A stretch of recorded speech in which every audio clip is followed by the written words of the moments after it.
And I was shown that that Lucifer would return, that the UN and the Vatican were going to be completely behind it, again, under false pretenses. He's going to show up and say, I'm here to save the day, right? And, okay, fine, you know. Yeah, of course, ahead, you can say whatever you want. But I've always hated censorship. It's the internet.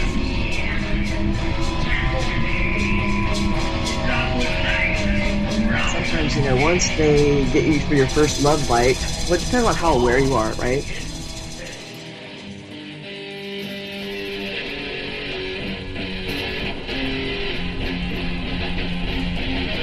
I forgot my bullets.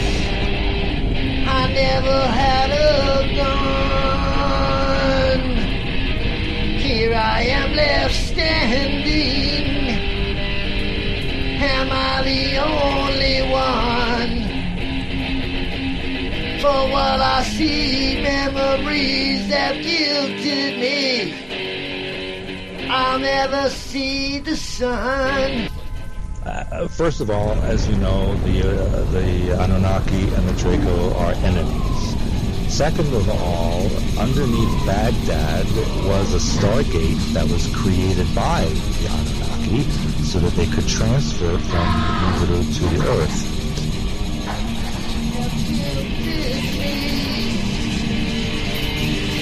I'll never see the sun. I could just end it all, but the demons will have won. Actual practitioners that, you know, some are good and some use their magic for good and to heal and to help, and others do use it for evil. And, you know, in some cases, you know, people really were using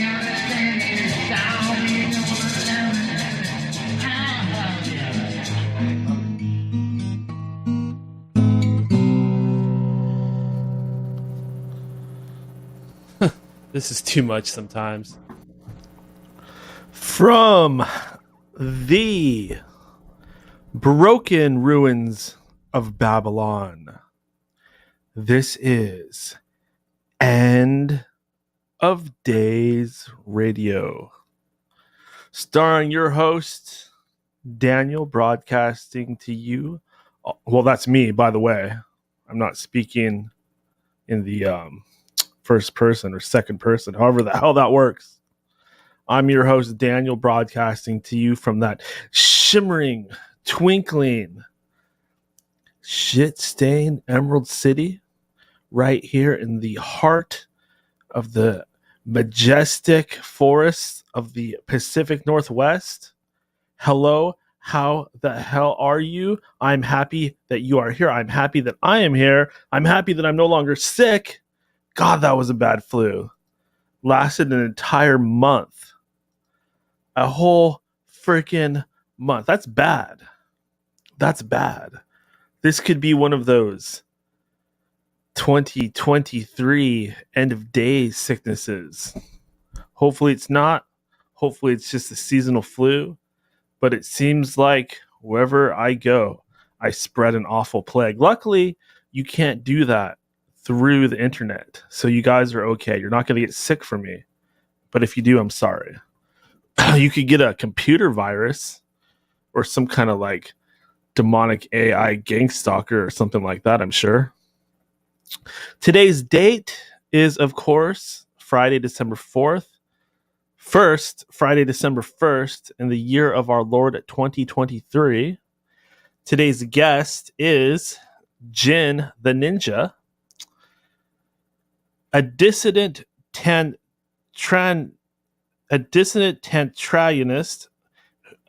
practitioner of Diamond Thunder Buddhism, semi-retired sorcerer who, alongside General Lee, presented a groundbreaking seminal 11-part comparative theology series of the Mahavidys, a syncretic grouping of 10 wisdom goddesses from Nepal. Might help if I take my sunglasses off. Grouping of 10 wisdom goddesses from Nepal with the Hebrew Kabbalah tree of life. Tries his best to follow the middle path, breaker of the dialectic and host of the Threshold Saints podcast.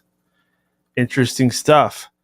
I've listened to him on other shows, and this guy is good. Let me tell you that.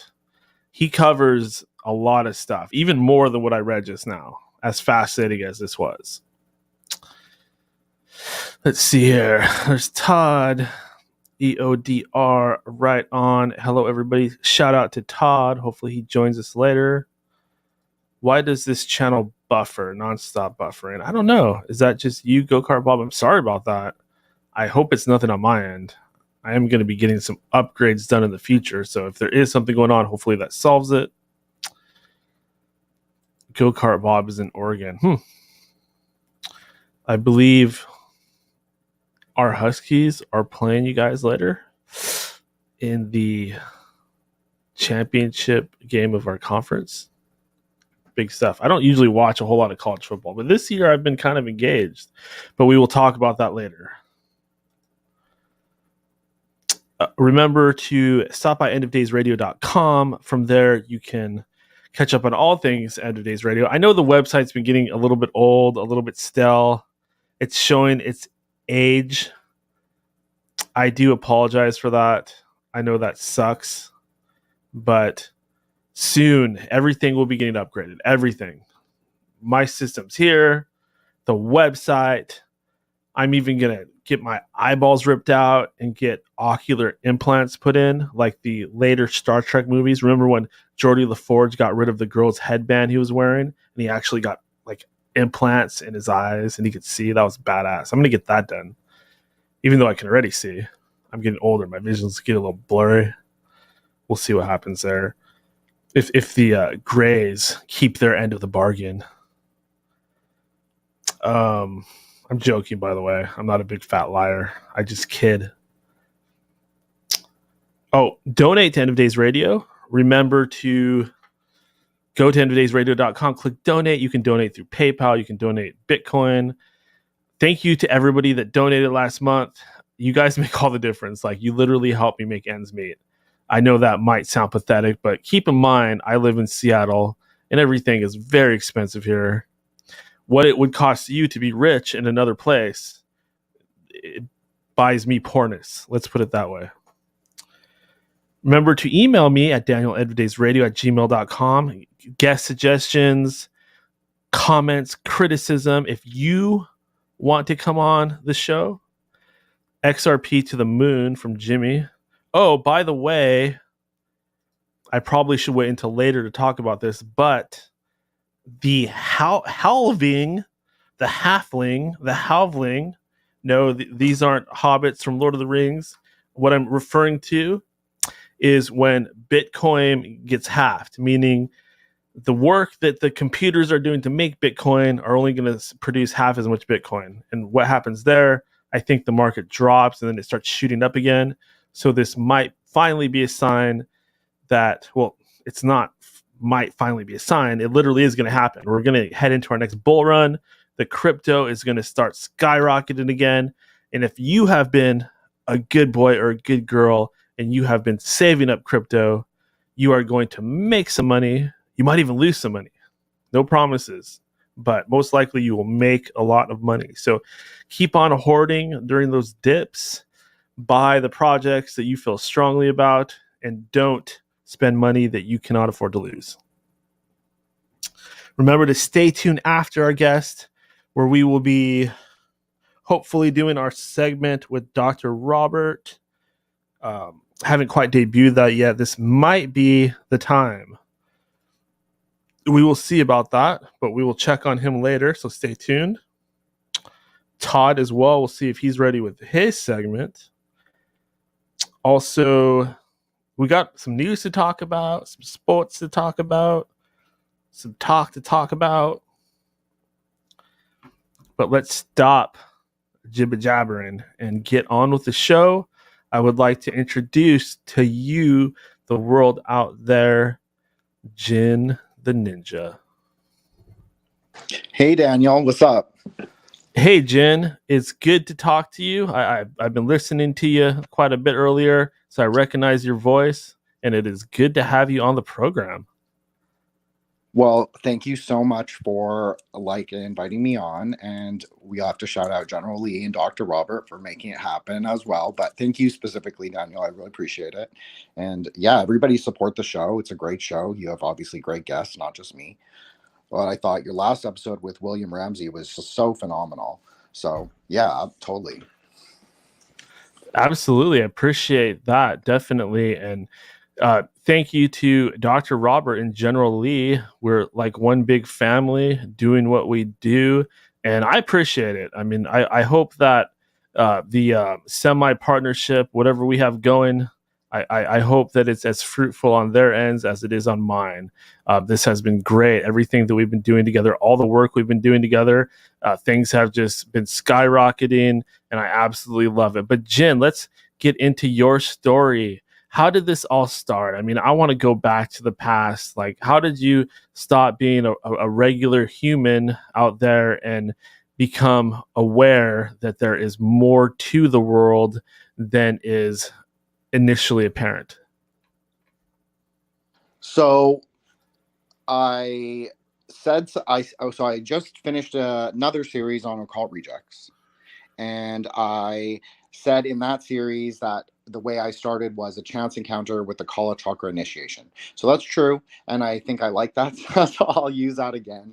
But I think I've always been really into mythology, magic, sorcery, martial arts. I think that it's like the trifecta of things that you're interested in, the inner outer secret, which is the tantric dialectic. I think that's a really interesting place to start. I think as a little kid, I would see people engaging in certain practices that were not in my family, but I mean, not my parents are very superstitious, so that obviously does play a role in like your opinions of things and the ideas that you have, forming around theological questions. But I think that for me, I was always interested in particularly the Monkey King and the Journey to the West story, and then all the derivative animations that came out after that.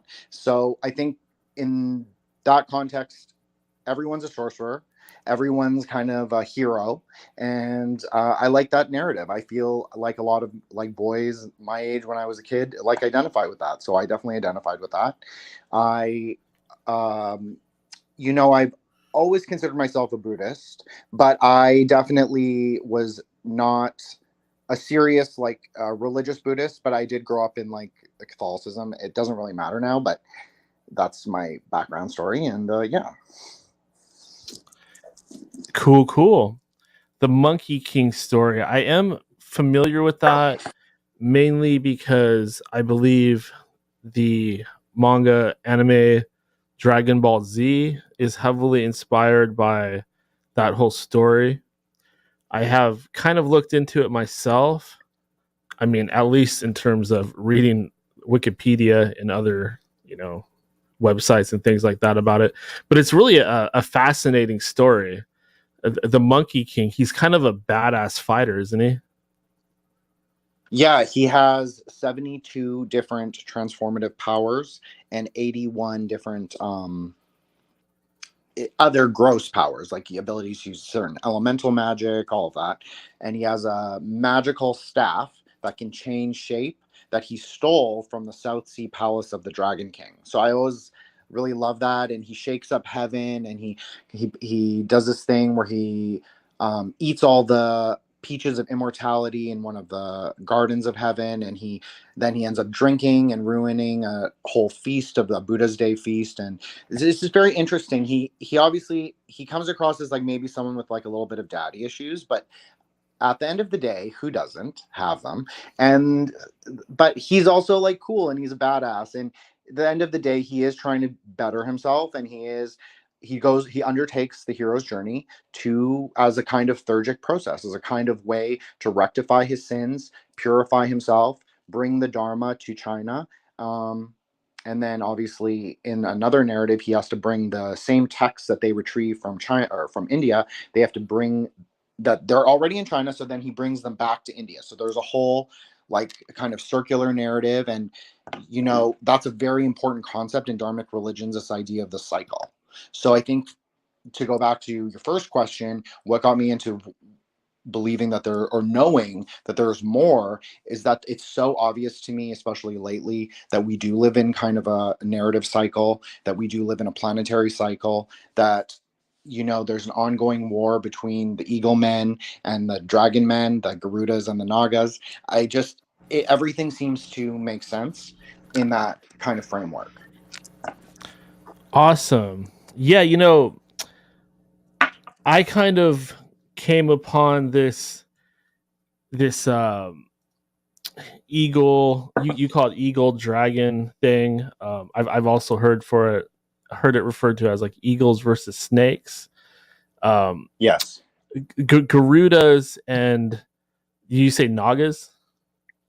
Yes, Nagas. Yeah, but basically it's the snakes. That's all it is, eagles and snakes. Sorry, Daniel, go ahead. Yeah, definitely. So, man, this is fascinating alone. In fact, I was just recently kind of, talking to Dr. Robert and telling him what I knew about this topic. It's not really well explored, but I remember I was trying to research this and I was coming across all these really interesting pictures, especially of the Nagas. Like you would see a picture of like a snake sort of being, but it didn't necessarily totally look like a snake. They almost kind of look like their own animal. They have like these upturned noses and these like interesting patterns and spikes on them and stuff like that. One thing I found interesting were the carvings of like it'd be a carving of a Naga and then this bird. I guess that would be a Garuda. It's kind of like coming down on top of it and smashing it in the head with its feet. There's a lot of imagery like this. Could you elaborate on what's going on here? Sure. So I'm going to use a Buddhist cosmology, but there are obviously Vedic precedents, and there was also Indian Tantra, so not Buddhist Tantra, but what people would call Hinduism. I don't like that term because it's very nebulous and it doesn't actually refer to what people think it refers to. But I'll just call it Indian Tantra. So, but in a Buddhist cosmology, the Garudas and the Naga men live in. So we live in a 6-realm kind of structure. So there's an animal plane, a hell plane, a god plane, a human plane, the asuras can have their own plane sometimes, it depends. And then so what it really is there's a lower heaven and a lower hell. And when I say lower hell, it's not necessarily like the fiery hells that we like in a more Abrahamic sense. It's not quite like that, but part of our existence, part of our plane of earthly existence, also exists in the upper realm, but it's the lower God realm. So it's part of our world. Jin, sorry to interrupt you. Sorry to interrupt you, but I just wanted to ask. Please don't lose your thought. But is there any way you could turn up your volume a little bit? I don't know if you can do that on your end, but we can hear you. But it might help if you're just slightly louder. Sure. Is that better, Daniel? That's a lot better. Is there any way you could get any more out of it than that? Let's see. Okay. Well, I'll play with that. That's a lot better. That's a lot better. Okay. All right. Sorry about that. I apologize. Oh, no, it wasn't even bad. It's just if you were just a little bit louder, I think your point would come across a little more clear. No, I appreciate that. Veteran to noob. I appreciate that. So the Garudas live in the lower heaven. So it's accessible to us, but they don't live on our plane. And the Nagas don't have their own dedicated realm, but they live, sometimes is considered under the water. So you can see there's a conceptual idea of the as above, so below, even though I don't really like that saying. There is a conceptual idea. And then also the Garudas are the keepers of civilization. So the people who give people civilizational ideas, architecture, it's related to the sun worship. They're the vehicle of Vishnu, who's one of the Dharmic gods from the, a later Dharmic god, not a Vedic Dharmic god, but a later Dharmic god. And then the Nagas also give the secret practices, the mantra texts, the tantras. So there's this idea that maybe the Garudas are the daytime and the Nagas are the nighttime. And Nagas usually live in a subtle realm, which means that they don't have their own realm, like I said, but they also can be a part of several realms. Usually it's assigned to the animal realm and the earth and the human realm. So they share a little bit with us, and they live, when they're in the human realm, they live under the earth. That's just but remember, it's in Buddhism, everything is a conceptual idea. It's not necessarily whether it's materially true, but there's a conceptual layer that is also true and not true at the same time. So it's very non-dual. But so I'll just lead with that. But I think they are always in a constant perpetual war. So this also relates to a greater idea that the gods and the anti-gods, the asuras, although that's not a perfect translation of the word asura, the devas and the asuras, so the gods and the anti-gods, it's just a way to understand they are related, but they have a continuous war in heaven as well. So all the realms below them and above them, except when you go higher in consciousness, the idea is that you lose those kind of, you don't play in teams. It's not really like that. It's more about your journey, your spiritual growth. But when you're still trapped within those conceptual ideas of like you're fighting for specific reasons, it's reflected downwards to the lowest of hells. So what happens in heaven is reflected, but it's not necessarily reflected as in what they do in heaven we must do. It's just that maybe there's an emotional or kind of narrative resonance that happens and it reflects downward, like light, maybe you could say. Kind of like that saying from the occult world, as above, so shall be below. It is very similar to that, but so in Tantric Buddhism, dualism is considered to be the greatest of the sins. And what do I mean by that? But I mean that as above, so below, yes, it relates to the idea that if you're looking at so say, let's look at the tree of life. So you're standing on Malkuth, you're looking upwards towards death, towards the higher part of the tree. Okay. So yes, in a way of thinking, as above and so below.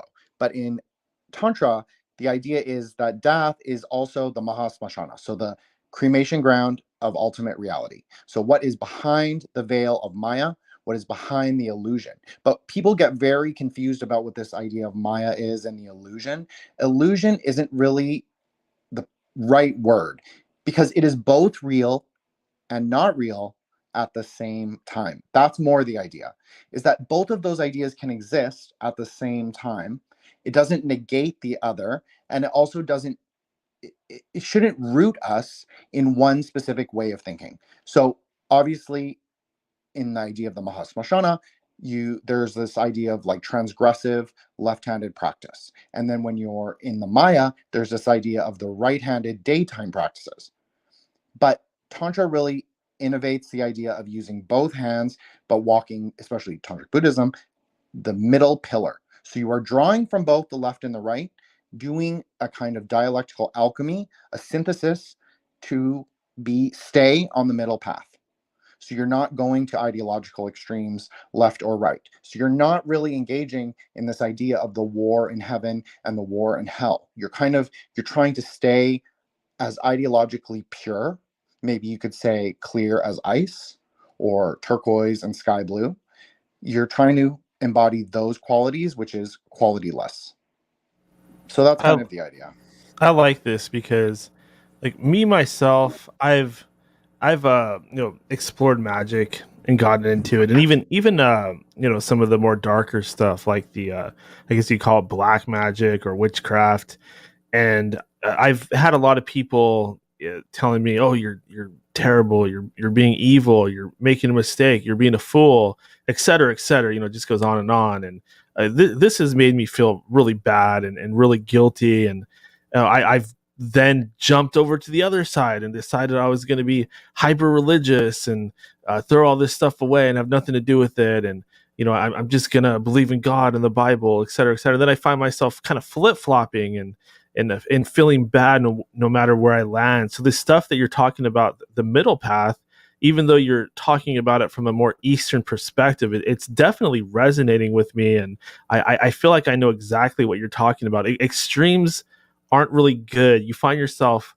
drifting back and forth, but it seems like the drifting is meaningful in some way, and really it's better to be in the middle, whether you're talking about politics or magic or really anything. Absolutely. And the more I've sort of been on the middle pillar, the more I've realized how much of politics is about extremes, is about ideological kinds of, we live in a managed dialectic. I mean, that's what Brzezinski called it. So obviously we know that it's the truth. We live in a place that's very managed, both the left and the right. I used to identify more as a left libertarian myself. Now I identify more as like maybe a post libertarian with a little bit more right word socially, but not like far right, just like, I'm not, I have questions about some of the things that have been pushed, but I just think that we need to know our will. I think that's a very important thing in contemporary magic that they do teach you. Although I have, when I was speaking with NYP on Occult Rejects, they do in the ceremonial magic. So that's not my background, although I do have a left-hand path kind of magical background, we'll say, as well as having like a Buddhist background. I just think that they maybe de-emphasize the idea of the will, but the will is very important. But the will is not everything. And that's another extreme that happens with left-hand path, like contemporary left-hand path work, is that it becomes about the self. It becomes about the worship of the self. And that's really not Buddhism. And that's really not even left-hand path Tantra. There is a Godhead. There is a God. There is, maybe in Buddhism you wouldn't say there's a God, but there's a Godhead. And there are deities. And there are practices, and there are both left and right hand practices. And so I think that the idea of discarding one probably is incorrect, but the reality is that magical things should always remain underground. But we live in a particular yuga and a particular kalpa, the age and the kind of aeon that we live in is a very degenerated age. So magic has more efficacy. However, as well as having more efficacy, it also has been degraded, meaning that the practices, the textual understandings, the lineage teachings, it's all been degraded. So what does that mean? That means that in a dharmic way of thinking, left-hand path practices will injure your karma a lot more severely. However, it can also provide you with extreme boons, extreme siddhas, great moksha, liberation from, if you want to look at the Kabbalah tree, it would be ejection from Kether. That's how I've always described it with General Lee when we did our series. So I think, but it can also be magic, and it can also be like boons on this world, and it can also be things that, we need to overcome. But a lot of it really is about like our rectification of our personal sins. And so I think for politically, that has really what has struck me in the last like 4 or 5 years is how much the individual does matter. Like we do have to work on ourselves before we project outwards, maintain our inner kingdom. And I just want to say I'm very pro-Christian. I always say this on every podcast, like not every, but many times when I have very good podcasting friends. Shout out Ashley from Union of Unknowns. I'm doing an NDE series with her on subconscious realms as well. She's Christian. We are friends, and it doesn't affect that, because the reality is that there are inner teachings in every single religion. It's just the reality. There is magic in every single religion. I'm not talking even left-hand path practices. There is magic in people reading the Psalms out loud and for specific purposes. And not just the Psalms. There are many verses in the Bible. There's Daniel 2, which is I'm just reminded Daniel because of your name, but there's a verse in Daniel where you can read for psychic dreams. There are many other verses. There's a verse in Isaiah that you use to protect your house. I'm not even talking about gross sorcery that I do, because I definitely don't do it anymore. I've definitely given up on that kind of externalization of the practices. I'm definitely more into my theurgic practices and my theurgic process and my relationship with the text, myself, and God. I think that's the most important thing. But there is literally, and there's also an astrotheological story, and there's also a perennial story. And that has been made very clear to me just doing the series, not just the series, but on other shows, listening to other people like Robbie Marks. I just think that there is a perennial story that has been told. We live in a cycle. Things repeat. We can control a lot of what happens. if we don't get too caught up in the dialectic, if we have control over our own kingdom, which is inside of us, just like the Bible says, and we control things with rhetoric. We co-create. I know people don't like that and maybe think it's blasphemous, but we are co-creative in a way with reality. And everybody kind of does know this intuitively, I think, at a certain level, that we are co-creative with reality. Things that we speak can come true. Things that we believe can come true. So I think it's really important to know yourself, know your will, maintain the boundaries of your kingdom. And just to touch on that, I think that's a mistake when people say, oh, Saturn worship, that is the devil, that is Satan. No. Shani, which is the Vedic, well, we'll call him the Vedic god of Saturn. He's the lord of karma. He is a harsh ruler, but he is not evil. And this other thing of assigning good and evil qualities to things, that gives things good and evil qualities. So there are clearly things that are evil, and there are clearly things that are good.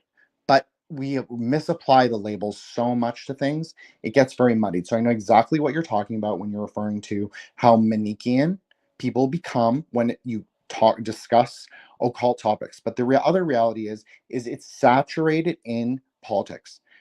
I look at very mundane things going on. They are playing Kabbalah, they're playing the colors, they're playing the spheres, and I'm not using that in a pejorative way. It's just the reality. They use numbers, dates, colors. I'm not so much on the hand signals. Some people are much more like knowledgeable and versed in what they believe it is. I don't always agree with them. That was part of the whole reason I wanted to do more with General Lee and kind of like see where we could go with like comparative mythology and comparative kind of like occult practices, because I felt like there was so much mystification. And I know your audience will be like familiar with that term because like mystification and capitalism, obviously that's a very more leftist kind of idea, but mystification happens in everything in our society. And there are people that say they are the arbiters of what is real and what is good and what is not, and this is what the occult meaning is. A lot of that is wrong. And so the reality is I started podcasting because I thought this is a really interesting perspective. There's so much tantric practices in not just contemporary occultism, but in like the post-war kind of theosophist, Crowleyan kind of occultism. There is so much of Tantra. There is so much Tantric Buddhism, and there is so much Shakta Tantra, which is the goddess Tantras. So I just felt like if I kind of relate this, at least it demystifies one aspect of what's happening. And maybe it also relates to the tree and how the tree is not just a Hebrew tree, but the Hebrew tree is a really good tree. I'm not saying it's not, but I'm saying I think it's based on something much older and not Hebrew. But I think that the Hebrew works because just like Sanskrit, it applies certain sounds and certain characters and certain ideas to the spheres. And that is exactly what Tantra does as well. So there was so much similarity, so much overlap. I just felt like this is something really interesting to explore. And yeah, I mean, sorry, I went on for a long time there, but no, we live in a society that's very occultic. That's very much, a lot of people are magicians. People should just lose that illusion. Many people practice magic. That's just the reality. So are you going to let people use it against you, or are you going to learn to like defend yourself? I think that's the idea. Exactly. These occult topics, if you even want to call them that, I mean, it's taken a lot of stuff and grouping it together, but it's literally everywhere. And to say that, okay, I'm going to completely stay away from the occult would probably mean just climbing inside of a box and having nothing to do with the outside world. It's literally impossible. But I did want to ask Jin, it seems like a lot of your interests are coming from the East and India. How do you feel about the possibility of India being the oldest civilization?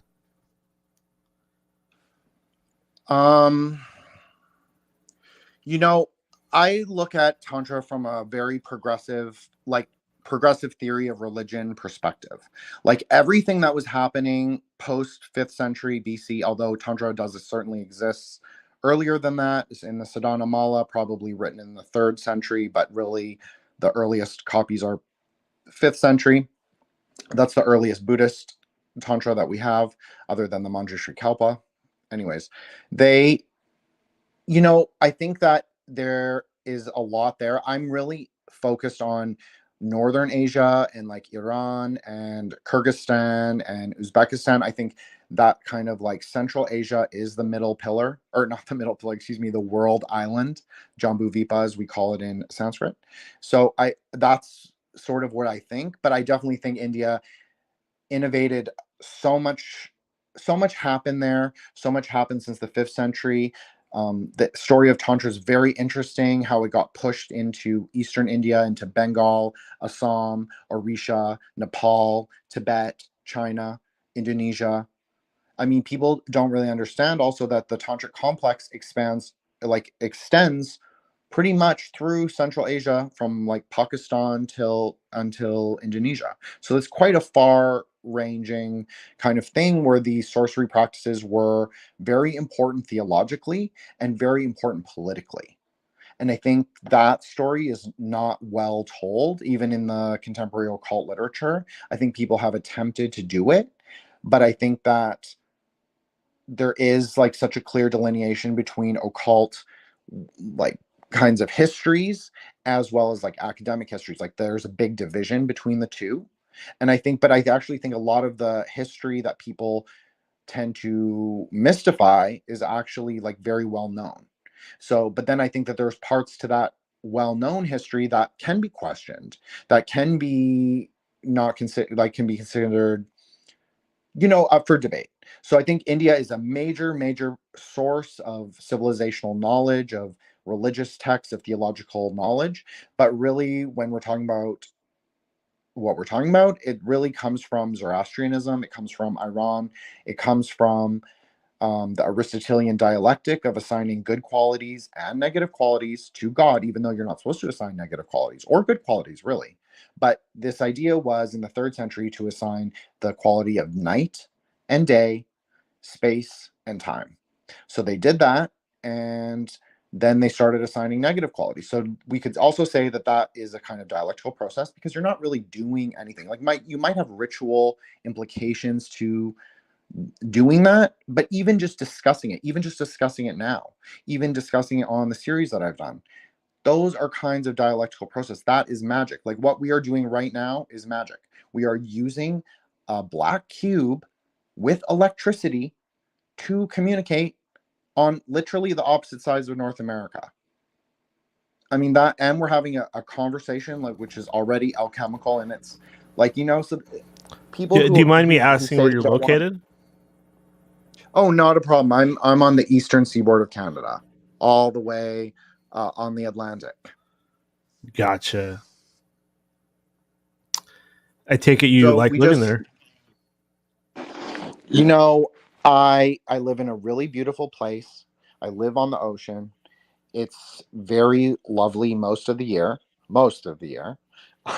And you know, it's a very New England kind of lifestyle. So if you like that, then it's good. And I do like that.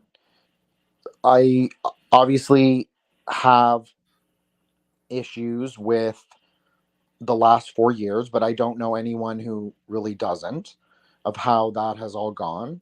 And like, do you how mean much the our freedom... restrictions? Yes, exactly. Thank you.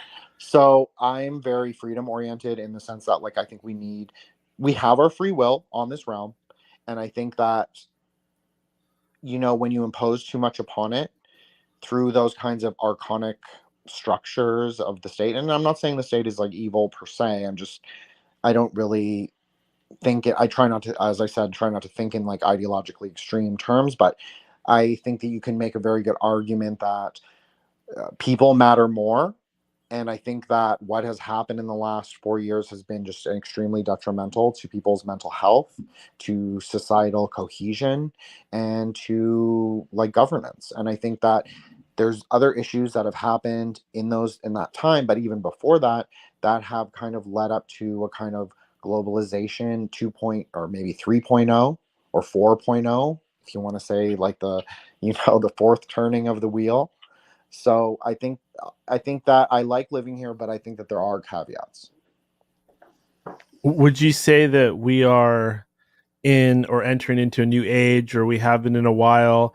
Or more specifically, how does what's happening with these restrictions and this new world order or globalism or whatever term the individual prefers to use, how does this fit into your belief system? Are we going through some type of end of days, or is this a pathway to a greater age of enlightenment?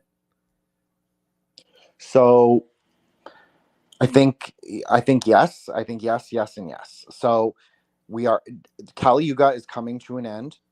Some people say it'll be 2135. We've entered into a different kalpa. So a kalpa is part of each yuga is broken up into 4 kalpas. So it's like there are 4 different little ages within the greater aeon. So the kalpa we are in currently is in the Neptunian era. This is what I've called it before. So if you're looking at the tree of life, it's in Chokmah, but it's not necessarily the Hebrew understanding totally, but it corresponds very well.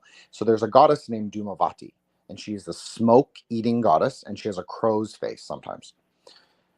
She is a widow goddess. So everything around her is sin, is tamas, it is blinding, it is mystifying, it is confusing, it's delusional, but there is an inner core that is pristine and clear and white. Okay. But so we are in her era right now, and it's kind of a time that is outside of time. Now we are moving, if people are familiar with like the post-war kind of Babylon workings, they clearly understood, someone explained some Kala Chakra teachings to both Blavatsky and Crowley. It's very clear to me. I think it's clear to General Lee. I think it's clear to NYP from Occult Rejects as we've discussed it. I think that it's become clearer and clearer that they are taking some of these like very restricted esoteric Buddhist texts, the prophecy texts particularly, and they have reinterpreted it. So we are entering into kind of what you call a Babylon daughter age, but it's not the Babylon daughter that Crowley describes, and it's not a homunculus that you can just create through magic in the sky. It is part of the world cycle. It's part of the cosmic cycle that's going to happen. It's not really up to, we cannot fully control it. Now we can control ourselves, and then we do influence it further, but we don't really have, it's not really within our control. It's not really within our realm, our sphere of influence. So we are definitely moving into a new yuga, and it will not be the Kali Yuga, and it will be a red goddess, if you want to think of it like that. And she is the goddess of desireless desire, but she's also the goddess of love. But she's not really a goddess. So I just want to say that, because I think that people get very confused about what that even is. And I think that like the Dionic Wicca and the goddess stuff and the feminist stuff has very much polluted the stream in the understanding of what that even is. So really we are just talking about God, like God, one God, but in this idea, he has a consort. So it is the consort that is able to take on qualities. God is quality less. But he can also have certain qualities, like he can be assigned the quality of time, he can be assigned the quality of space, as I said, and he can arise as different deities and different names. But really, it is the consort who keeps everything together, and she also teaches us how to climb up the tree. So if we choose to liberate ourselves, or we choose to like go higher, or we choose to undertake theurgic practices, she is the one who helps us. So she's the Dakini queen. So it doesn't, but again, it's not really a goddess. It's the idea is the male consort is the method, and the female consort is the wisdom. So the unification of wisdom and method is always the purpose. So you undertake the practices, which are wisdom, because you're doing a wisdom science, you're practicing from a text plus instruction. and then you are doing the practices. So the doing of the practices is method. So you can just say you're just doing an internal alchemical process. And I that did want is, to grab sorry, go General ahead, B Daniel. real quick because he is not only kind of fading in and out, like I saw him pop in and out once, and I thought, boy, if he comes back, I better get him on before we lose him entirely. And plus, it's like 11 p.m. where he's at, so it's getting very late. Lee, are you there? It's nearly midnight here now, mate. Quarter to. Yeah, I'm good. Yeah. I Hey, hope you General had Lee. your coffee. Can you hear me all right? Yeah. Yeah. Sound good? Yeah. I can hear you, General Lee. Yeah, you sound really good. Dan. Jin. Lee, He is my man. He's crazy, mate. It's just fascinating. His perspective, it truly is fascinating. Yeah, I was listening to Jin's appearance on your show a bit throughout the week, and definitely fascinating stuff. You guys have kind of an ongoing project going on, from what I can understand. Mate, it's crazy. That's putting it lightly. It's yeah. It's just opened just something that a whole new fucking everything. He's blown your mind. Yeah. To put it lightly, once again. Yeah, he's incredible, mate. Deep diving and jiving. Yes. Yeah. Love it. Well, it would have never been possible without General Lee and even my show and everything that we've done and coming on this show and everything. It's all thanks to General Lee. So I just want to say that. But also we have like the best rapport, and we're just able to like cover very dark topics sometimes, but in like a funny but serious way. I think we really tackle the issue, like the topics, very seriously. We don't ever, I mean, I try not to be frivolous. Sometimes you have to laugh at things because they're heavy. And generally like makes me laugh. So, that's it. So you do the best you can. Yeah, you can't try too hard to be perfect with this. You kind of just got to go with the flow sometimes. Yeah. Good shout on that, mate. Yeah. Yeah. I feel like the best shows are just when you kind of go with it. You don't sit there and try to force it to be this or that. Like we're here talking to Jin. He's going here, he's going there. And I feel like we're really getting to know where he's coming from and his unique perspective. I bet everybody's enjoying this quite a bit. But exactly. Jin, I did want to ask about the planets. You kind of brought this up a little bit earlier, but are the planets themselves, are they gods? How does that work? So the planets are grahas. That's the Sanskrit word. It means grasper. So in a mild, so people don't take this as conceptually like super far, like don't take it super literal, but they are archonic in one way of thinking. Even in Hebrew Kabbalah, the planetary intelligences are only an outer density to each sphere. So that's what I was speaking of before when I was talking about Saturn worship and how people assign it. But the sphere where Saturn goes, Binah, that it inside this every sphere is a clear, pure, qualityless God. Like God exists in every sphere. So God is not just Saturn in that sphere. God is not just time in that sphere. Yes, that also arises. But God is without quality at the inner part of the sphere. And that is also true in Tantra.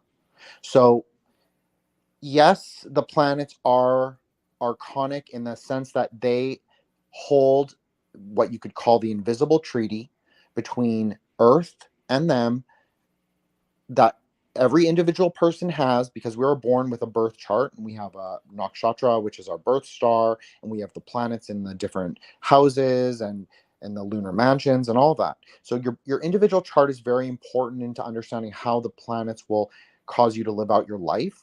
But we still have free will. Okay, I just really want to make that clear. We have free will. You have a choice. There are many remedies. There's an Arabic text from the 10th century called Al-Kitab, very popular still to this day in India.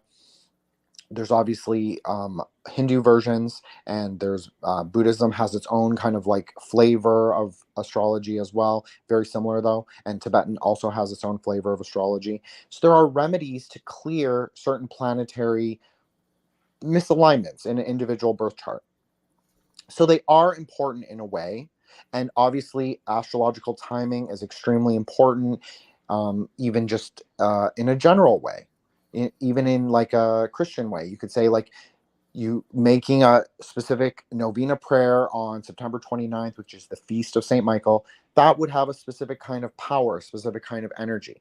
So yes, all of that really matters, but it's not, you don't base your whole personality or life around it. And it's also a very complex wisdom science, astrology, like a very complex wisdom science. A lot of astrologers who are very good are not necessarily practicing occultists, although they might be adjacent to it, or they might dabble, or they might be very good occultists. But a lot of people are not, like, who are, because it's just one limb of yoga, and it's a very dedicated branch, and it requires a lot of different skills and a lot of different knowledges. Like, I'm not an astrologer. I do know a lot about planetary magic. I do know a little bit about Vedic astrology, but I am not personally an astrologer. It's very complex.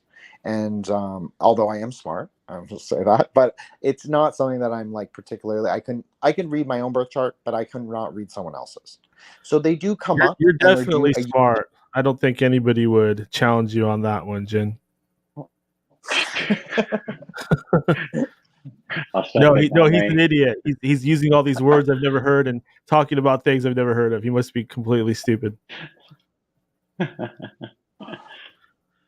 Well, but, I just mean that it's very, it's a way to understand the world.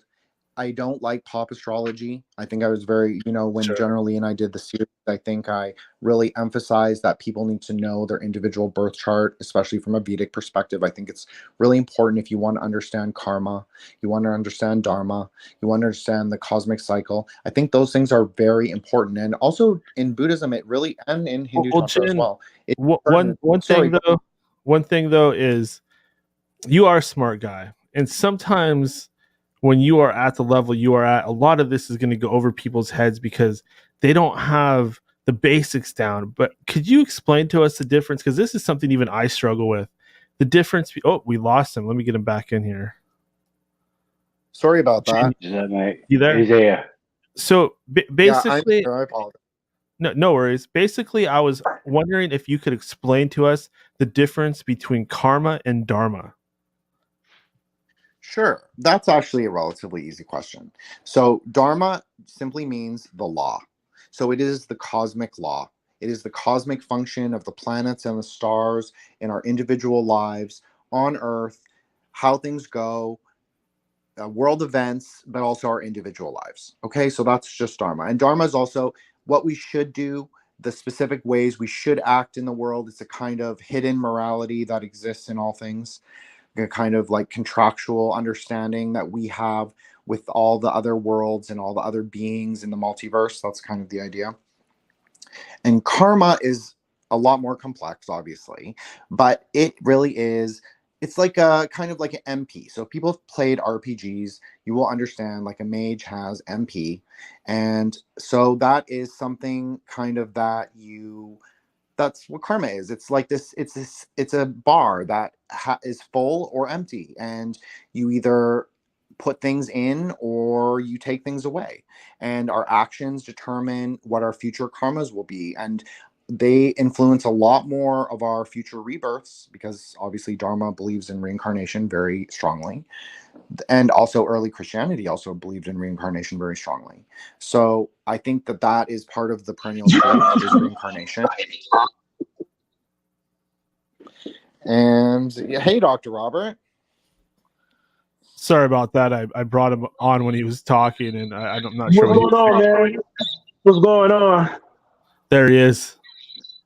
What's going on, Jin and General Lee? How are you? I'm well. How are you? Down and dark. You guys can hear me well? Yeah, you sound great. Groovy, man. Yeah. Hey, man, Jin, man, it's really trippy what you're talking about, man, especially when you talked about the political aspect, right? about how like you feel like a lot of this stuff is being like practiced. I know, yeah, I hate to say behind closed doors because you didn't quite say that. It's kind of putting word in your mouth, but it's somewhat being practiced by politicians in forms of witchcraft and sorcery, right? 100%. But I don't even think it's behind closed doors. I think they do it Hey, very. Okay, so good check this out. one. So Charles, you bring up part. Have you heard of a woman by the name of Jane Dixon? Jeanne Dixon? No, no, I have not. All right, check this out. She was familiar to many in the 1960s, right? She was a psychic who predicted the assassination of President Kennedy, right? She was also the American daughter of German immigrants, right? She also made a startling prediction about a world war that was supposed to take place in the final decades of the 20th century, right?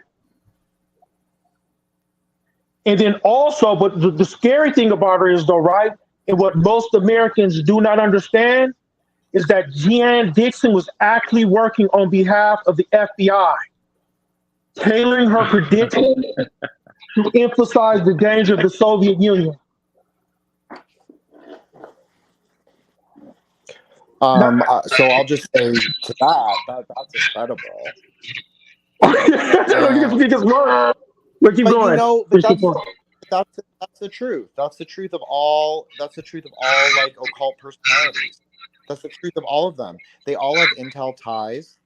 And the Soviet Union had a huge plethora, way more than the Americans. They had a huge plethora of psychics, psychic researchers, occultists, people doing black or whatever, Babylon workings, all of that. They had just as much or more.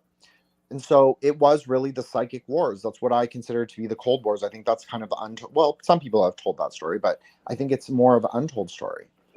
Yeah, but people don't realize that Crowley, man, is credited with really saving us in World War II. Because Crowley is actually the one who created the V for victory symbol, right? It was specifically made, right, to counteract the swastika, right? Because apparently what they were doing in Germany with the killing of the Jews, right? They were using necro magic, right? Death magic, that powered the symbol of the swastika to give the swastika this sort of mystical energy that can hypnotize and sort of seduce the masses, anyone white, and kind of get them to kind of open up to the white supremacist ideology, basically, right? So then Crowley using sex magic, right? Tantra, right? Because really the V is actually the woman's two legs spread. Now, did you know anything about that? So he used sex magic basically in the V symbol to counteract the negative energy that was coming off the swastika. You know anything about that? So I'll just speak from my perspective on the swastika. It simply means the wheel of time. That's all it is. It's just a wheel of time. It can move either forward or backwards. It's inauspicious when it moves in the counterclockwise direction or anti-clockwise direction. When it moves in a clockwise direction, that is considered auspicious. That is considered the wheel of Dharma and time at the same time moving. And so everything's harmonious. The cosmic function is good. When it moves anti-clockwise, that is usually as a result of using the secret mantra or Babylon working black magic. So that's kind of the idea. Yes, it can have a very mesmerizing effect. It also can refer to the Pleiades, the seven sisters or the seven mothers. Obviously, there's another grouping called the Ashta Matrikas. So there's a Sapta Matrikas, 7, and Ashta Matrikas, which are the 8 Pleiades mothers. So they can also be associated with the swastika and the turning of the wheel of time or the wheel of the ages. So I'm not quite sure what, Crowley to me was inverted and was very transgressive, but not in a way that I personally identified with. So I'm not quite sure. And he also worked for MI6. And we know that the Anglo-American establishment, just like Anthony C. Sutton said, they are both behind the Nazis as well as the Soviets. They are behind, like Wall Street is the kind of the moving force, the center pillar, the banking pillar. That's something Kiefer, Raven, and I and General Lee and Jonah, Troublemaker Jonah, just did an episode, and we talked about how there are like four pillars maybe of Yes. social control, and banking really is the pillar that unites them all, the ring that unites them all. So Wall Street is behind all of this. So that's what I mean when I say managed dialectics. Neither side is the good guy. Both sides are the bad guy, but they always expect you to cheer for one side or the other side. And that's also very transgressive, right? Like that's also a magical work. When you say to people, you need to cheer for this guy, these have people with the quality of good, but they are not good. They are actually the opposite of good. They are actually the bad ones, but you're giving them a good quality. That's actually very magical. You know that, Dr. Robert. Oh yeah, 100. I just wanted to explain to the audience. And the swastika that Hitler uses different, right, than the ancient one, right? Is it like reversed Yes, or? his sits on the axis. So if people are interested, you look at a picture of a goddess called Eka Jati, Ugratara. Okay, sometimes, often in Tibetan Buddhism, she holds the swastika in the same position.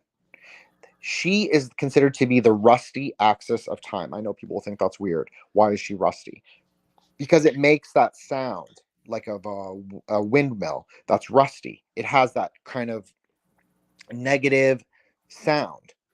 That is the inauspiciousness, because sound is a major component of how reality is created and how reality is also understood. So I think she holds it and it's on its axis. So it's not poised. It can go either way. It's free. It's kind of like liberated, we could say. But the real position is supposed to sit on both legs. So it's supposed to turn in an auspicious direction only. But sometimes when you do left-handed practices, it spins in the opposite direction.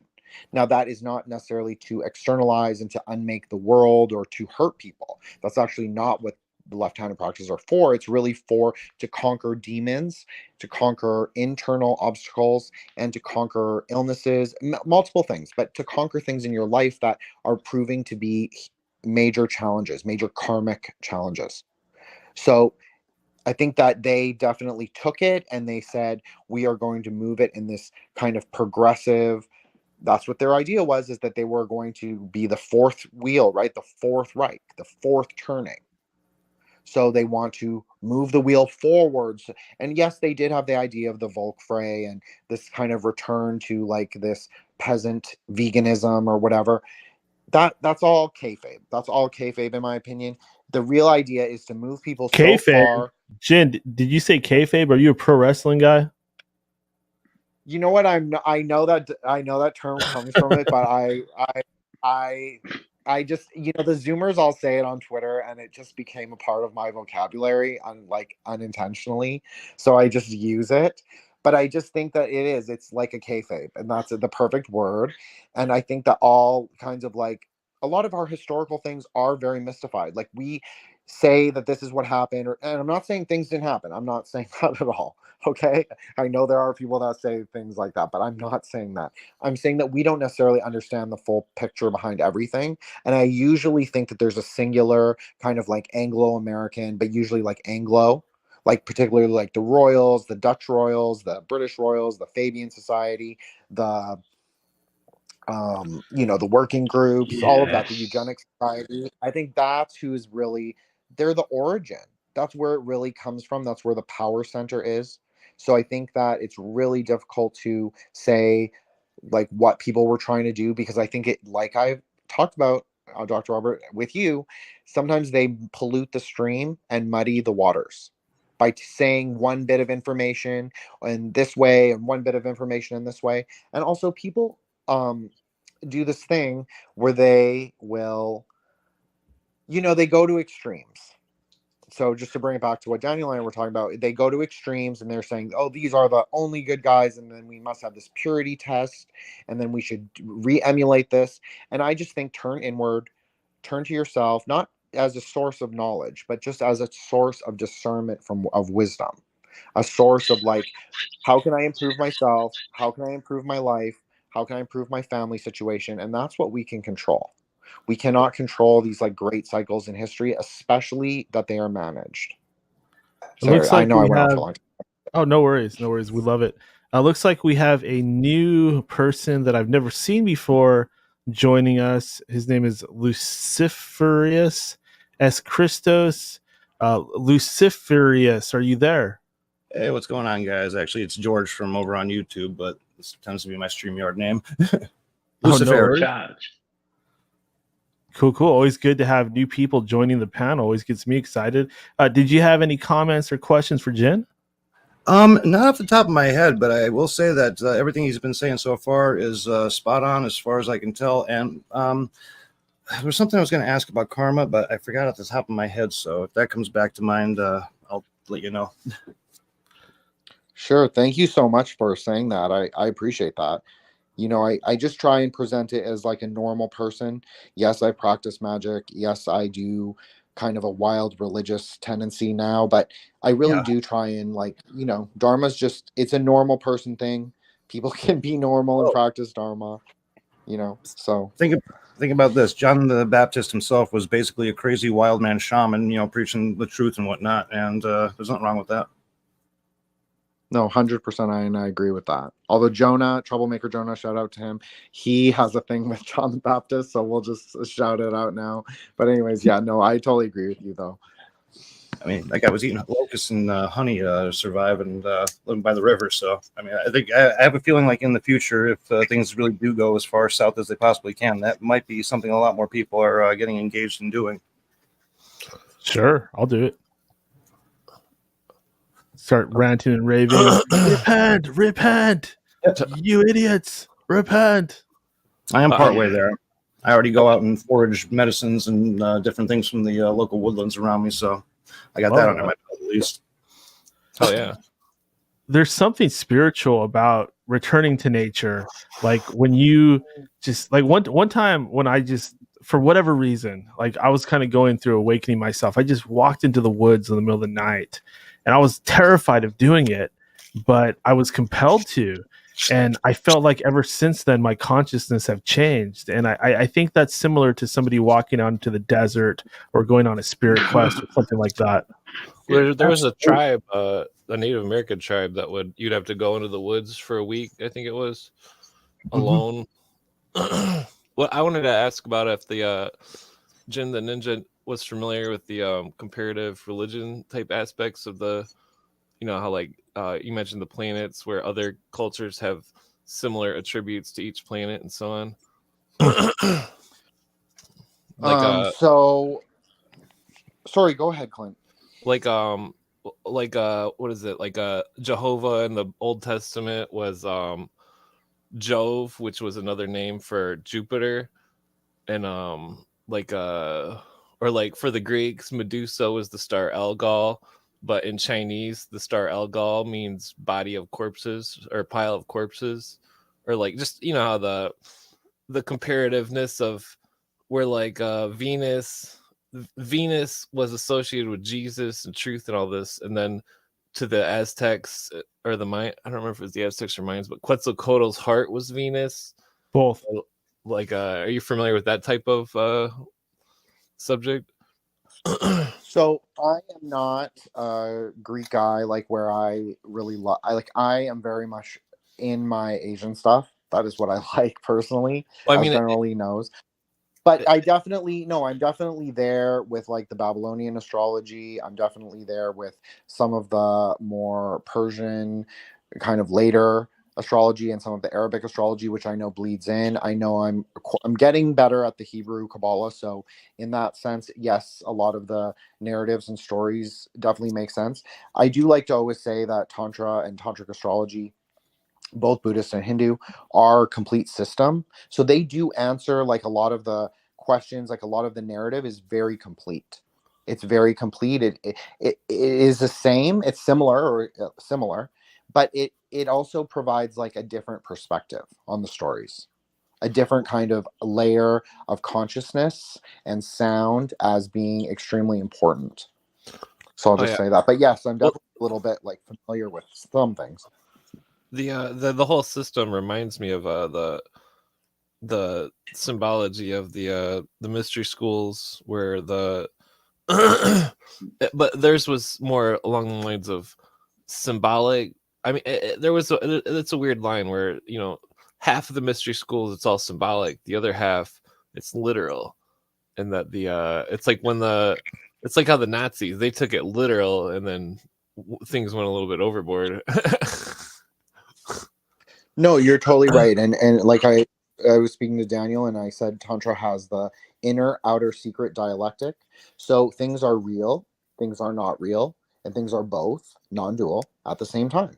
So I think Tantric Buddhism in particular, but all Tantra, all kinds of Tantra are definitely a mystery school, a mystery cults. Like individual, you know, goddesses have sometimes their own focus of their own cults. So I think definitely that is true. I think that we have all the features, and we do have the story of Mithras. We don't call it that. We have a different understanding of it, maybe a different perspective or a different context that we place it in. But we have all of that. We have the, you know, the Greek god Aeon with the does Mithra lion in head that religion correlate to the sun? Yeah. So it is the sun, but it's not the sun. It's the mind-born ray of light of God. So it descends from God's third eye into the material reality, and she is a girl, not a man. But yes, we definitely have that person or that figure, and she is the goddess of the secret treaty, the invisible contract. Are you familiar with are you familiar with gematria? You know, I am like a very traditional kind of like person. I am very I love the stuff from the medieval time. So my understanding of gematria really comes from like the Ramak garden of pomegranates and the date palm. And so that idea of gematria is very complex. It's like Rigardi. Yeah, I'm familiar with what Rigardi talked about with gematria. It's just that I prefer a little bit older stuff. So I'm a little bit more sad. What's part of Kabbalah? For me, it's hard. Well, as the same Mithra, well, like I said. Sorry, Clint, go ahead. As I say, Mithra and gematria is 365, like the sun. Interesting. No, that totally makes sense. Well, she comes down. So if you're looking at a Kabbalah tree, I'll just describe it how I described it with General Lee. She comes down, but instead of Yesod and Tippereth being on the middle pillar like that, they're slightly askew. So she descends through the sun and through the moon. This is considered to be, she descends prior, like precedes them. So her attendants are the goddess of the dawn and the goddess of the dusk. It sounds like an alignment. Well, yeah, I mean, that's what it is. It's all astrotheology at the end of the day. So it definitely correlates. It definitely, you know, her name in Persian, Mitzah, is the contract, is the degrees between humans and the sun, humans and the moon, humans and all the planets, the father and the son. It's, you know, it's all the degrees between things. So the idea is definitely perennial, universal. We definitely have that too. So. Yeah, that's another one that you see in other cultures, the whole dawn and dusk thing, which is really fascinating. You know, you get that in the Canaanite pantheon as well, and other ones I'm sure, and Egypt. Probably there you go, Egypt. 4 Horuses. Yep. The 4 Horuses is morning sunrise Horus, high noon sunset, and then nighttime Horus, which is, you know, on the other side of the earth or in the underworld. I got a quick question. If anybody has a clue. All right. Does anybody know if there's any connection between the Vedas and religions or Zoroaster? Yeah, Zoroaster. That I can't pronounce it, but you know what I mean. Yes. No, there's definitely deep connections. There's definitely, I would even say that maybe people tend to focus on the Vedas. I like if we're talking like India and Hinduism, right. I tend to like the Puranas personally. I think the Puranas are very neglected. I think the Puranas retell the story in a really interesting configuration, and I think Buddhism also does. And I think Buddhism is more of a continuation of Zoroastrianism, because like Zoroaster said to not take refuge in either gods or demons, neither asuras or devas, but although the asuras can be propitiated with tapas or tapasya, ascetic practices, right? But you never perform like ritual practices with them. That's very important. And that's the same in Buddhism as well. Like you never deal with the asuras. You just practice the ascetic practices. You might deal with the deities, or you might deal with a Garuda or Naga or spirits, but you never deal with like asuras, really. So I think that there is like definitely a very close relationship. I think that the Silk Road had a lot of like syncretic, multi-faith kinds of temples, like the Living Flame temples in Azerbaijan. That was used by Buddhists, was used by Brahmins, was used by Zoroastrians. So I think that there's a lot of overlap between all the different kinds of Middle Eastern faiths in Central Asia. Well, there's also too the talk that a lot of people are into regarding the missing years of Jesus and what he did, spend doing those years and whatnot. And a lot of people think he traveled over that way. Well, and I mean, if you look at the Nag Hammadi library and whatnot, a lot of stuff in there does parallel what they do, essentially, at least at its base level, teach in many of the Vedic traditions. There's a no 100%. Oh, sorry, I have a question. That's fascinating, that way. Jin. Yo. You were talking about how we're not supposed to actually ascribe anything to this God that actually controls everything, right? Am I correct on saying that? We're not supposed to say he's evil or bad, or it's not that you can ascribe qualities. As you know, Dr. Robert, there is God as time, there's God as space, there is the consort. She can take on different qualities in the Leela, in the great play. So, but we should try not to. The idea is to clarify the spheres so they are turquoise, pristine, like lightning. That's how it's always described.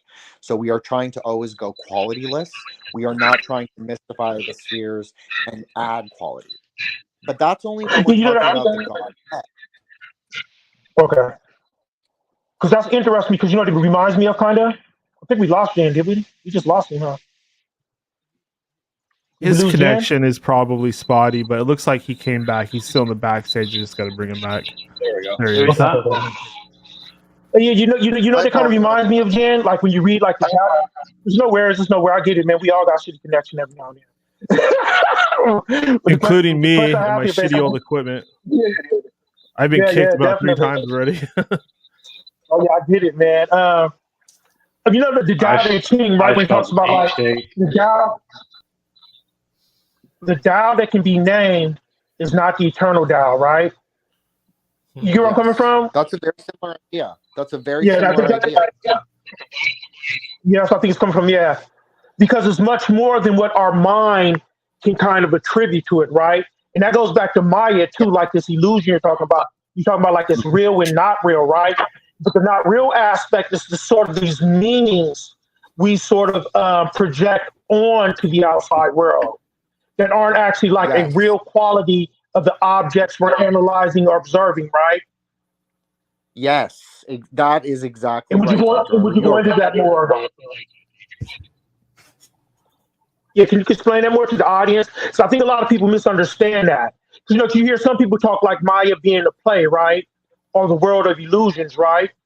But then they don't talk about the actual story of the Buddha, basically. Because when you look at the story of the Buddha, right, I kind of understand Maya better, right? Like I'm talking about, when I mean Buddha, I mean Siddhartha, right? Where you have his father, right, who hears this prophecy about the kid.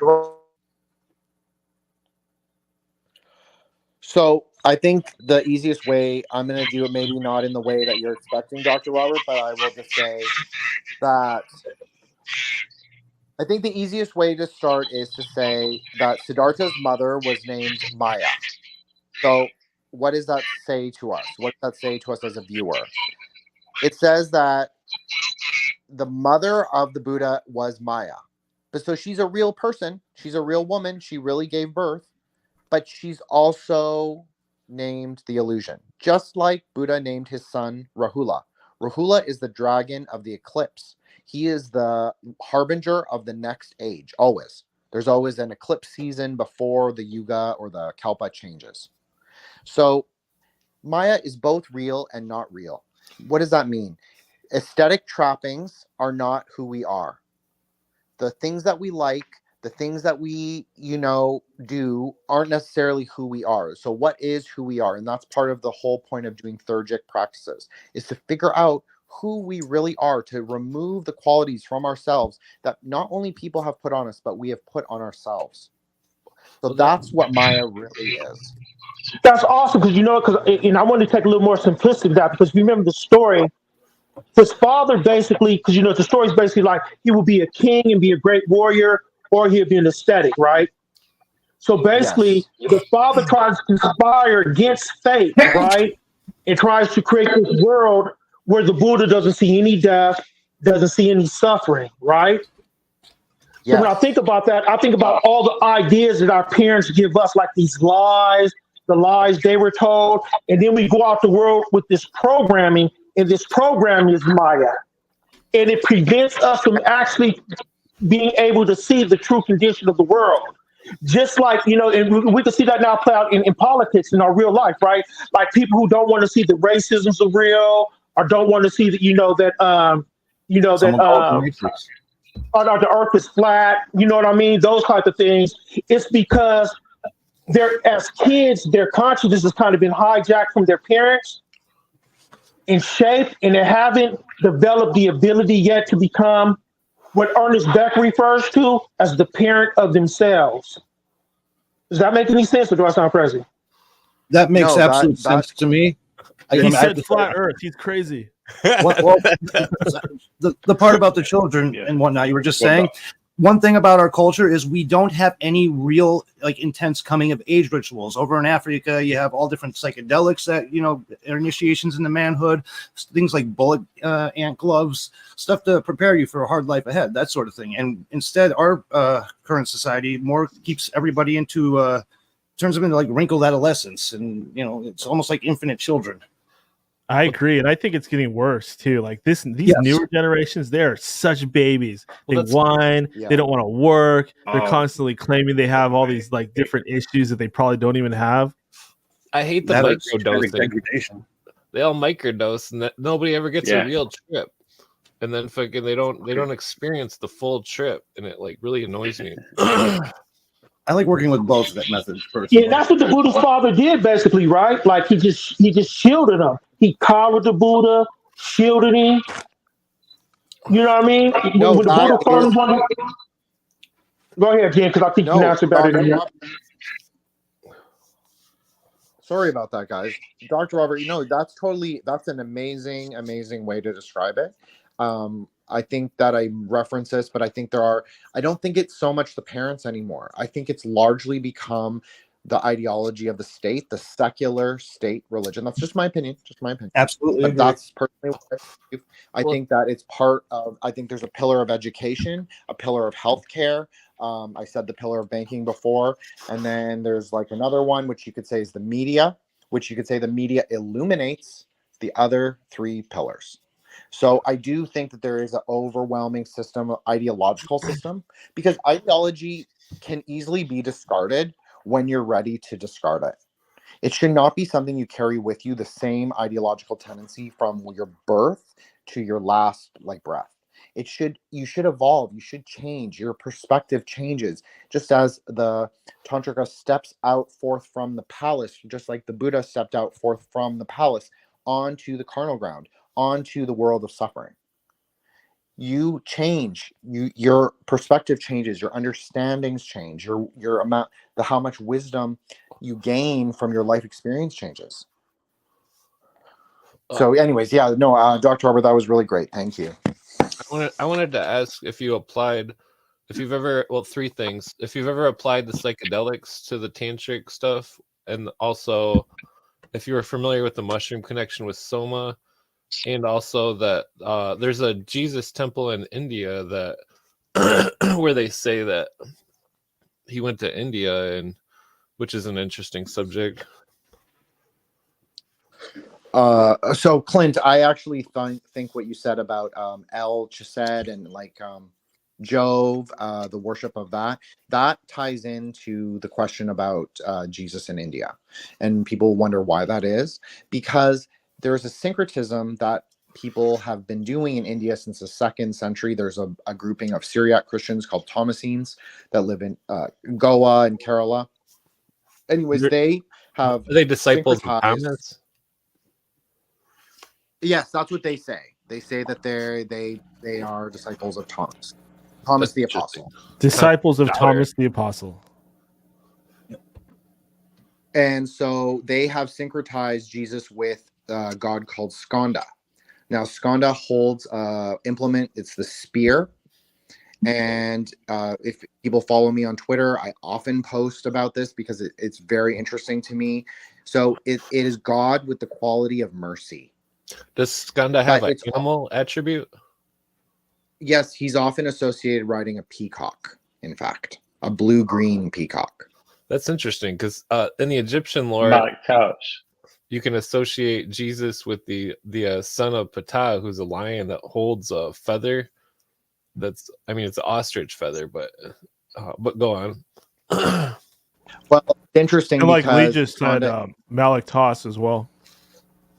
Oh yes, generally that is a great point, Malaktos as well. So they are absolutely related, and Indian scholars have definitely said that Skanda and Malaktos are related. There's like a deep history. I haven't quite cracked it myself, but the relationship definitely exists. So I think that, 100%. And so also the question about, or the comment about Ptah, Clint, the mother of Skanda rides a lion. So she is like Durga, but she rides a lion. So lion mount. So she gives birth to Skanda. Skanda rides a peacock. His wife also rides a peacock, Kumari. So anyways, but she comes from, if you're looking at a Kabbalah tree of life, she comes from Gevura. So she is assigned the quality of war. So electrical synthesis, energy is produced. It's neither good nor bad. It's like electricity. It's a positive or negative charge, can go upward or downward. So I think that, I think that they're telling an alchemical story. I think they're telling an astrotheological story, but I think it's all related. I think it's all part of our human kind of experience. It's like Hindu alchemy. 100%. I love it. And do you mind sharing because there's a connection that people don't realize. I think an avatar connection between Vishnu, Krishna, and Christ. Right? Absolutely. I've been saying this. They say Christ came in many forms, and well, this is exactly what I have a feeling that meant. Do you have any insight on that? Oh yeah. So from my perspective, Krishna emerges at Binah because all the 10 goddesses have one of the 10 avatars of Vishnu. I know there are 22 avatars, but the Dasha avatar, we're using the 10 grouping. So every one of the 10 goddesses has assigned an avatar of Vishnu, and the avatar of Vishnu or Krishna, that is the goddess that he's assigned to is Kali. So she is at Binah, so he's also at Binah, but I definitely think that also makes sense because there's a direct relationship with Saturn and Jupiter, or Binah and Chesed, if you want to say it like that. Binah gets, as I said to Daniel, gets a really bad reputation, but it really keeps us in the boundaries. It's really good for boundaries. So we all need boundaries. Our countries need boundaries. That's kind of the idea. It's kind of our legal structure, not the lawyer part of it, but like the laws that are written down. So we kind of need all that stuff, sort of. Well, we think we do anyway. I don't know if we do or don't. I'm not going to make a judgment, but we say we do. So that stuff comes there. So the idea of Krishna is that the more you worship him, the more difficult your life becomes. The same idea is with Kali. It's because it's a sphere of densities. As you move towards the inner core of the sphere, you encounter much harder substances, much stronger densities. So to move through that material is much more difficult. So it takes great faith that also emerges at Binah, this idea of faith. So what your faith has to pull you through, the idea of bhakti, love, pulls you through the densities. So I don't know if that answers your question, General. I'm sorry, Dr. Roberts. It does. That's pretty interesting you said that too, because that makes sense to me. Because even when I begin to get on the spiritual path, man, I realized my life started to get a little more rougher. But the reason I think that is the case is because they're giving you a chance to burn off your karma a lot faster. When you do these things, you Yeah. begin to burn up your karma a lot faster. You become enlightened, and you can feel your dharma. I know you said dharma was more like the law, but I was also too under the impression that dharma is more like the soul contract too, because contract basically is a personal law you make with another person, right? Because when you make a contract, you're basically making a law that applies to you in with other person or entity specifically, right? So when Yes. we're up in the spirit world and we agree to have a certain life and live a certain purpose, that's dharma too. Am I mistaken or wrong? No, that's absolutely true. And that's absolutely true of both Kali and Krishna. Like, I'm not a particular, that's not my particular style. Dr. Arbor, you know that. I'm more of like, I prefer other spheres, other God forms per se. But I think that, yeah, definitely. Some make it harder and some make it easier. And some will place the challenges, some will take the challenges away and place it on another part of the tree or part of the path. Because the idea is the tantrika, the person who practices it, is the hero. You are supposed to undertake the hero's journey, but at the same time, you have to also become the teacher and the witch, the guru and the dakini at the same time. Yep. So you're trying to. That's what the whole thing is. You're balancing and walking through the middle pillar, but you're taking things of both sides, and you're mixing it together, and you're going to use that to overcome the issues that arise while you're undertaking your spiritual journey. That shit was awesome. That's pretty much the guidelines I've been following for a long time, and I can't say I have any regrets in that regard. I think Yeah, I you would know- have to agree. I've had a Sorry. very similar experience that especially like earlier when I talked about going back and forth.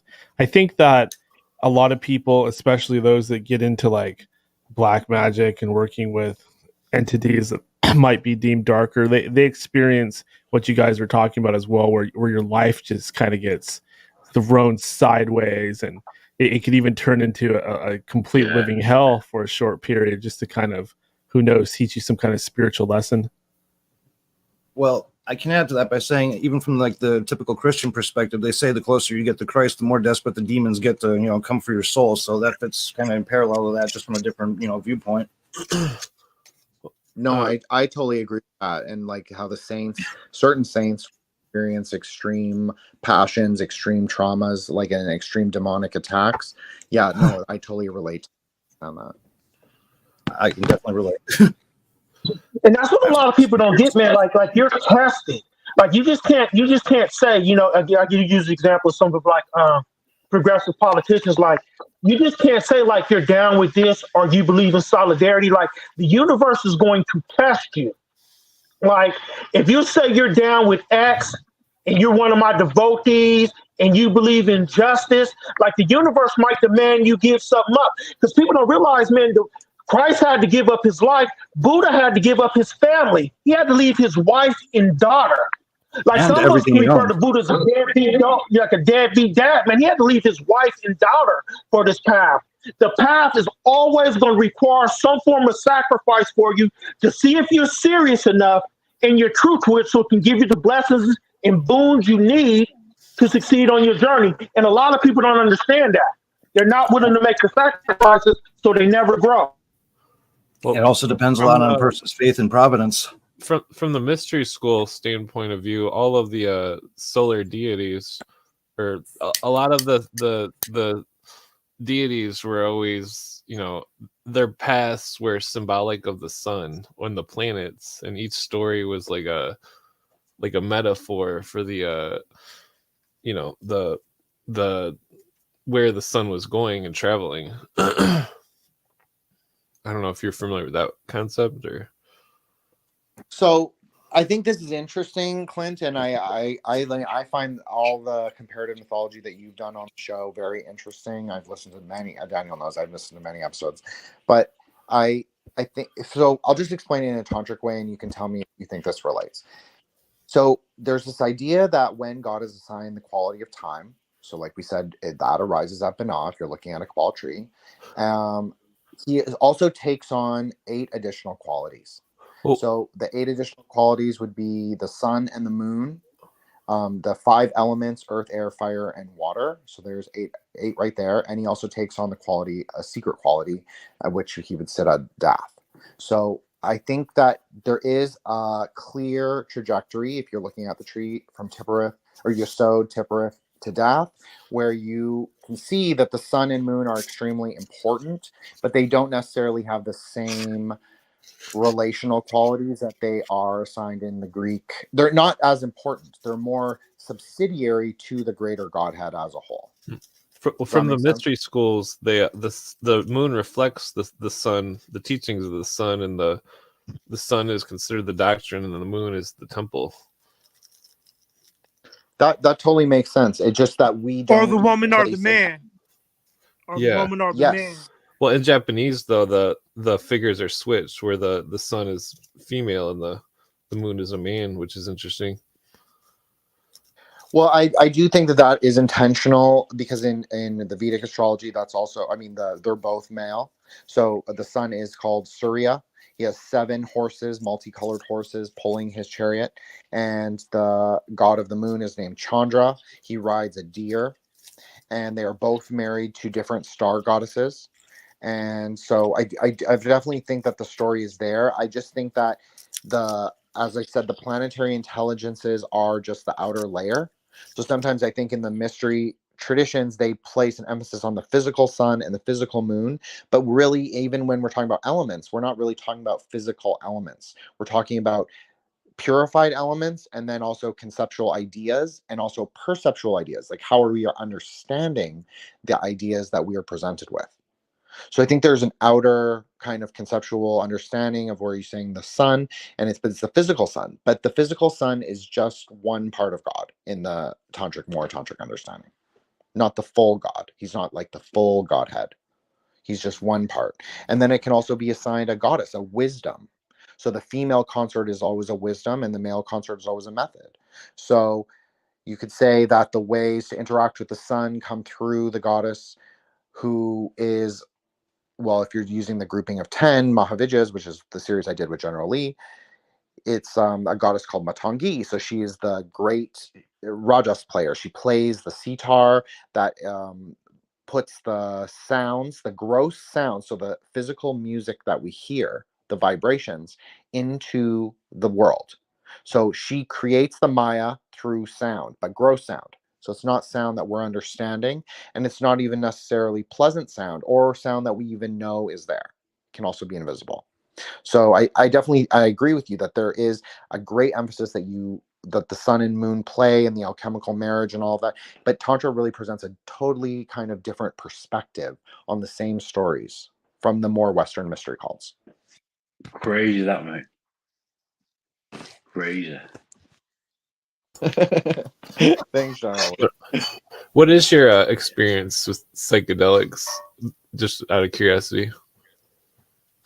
I've done mushrooms, and I have done San Pedro, and I have done peyote, but not for many, many, many years.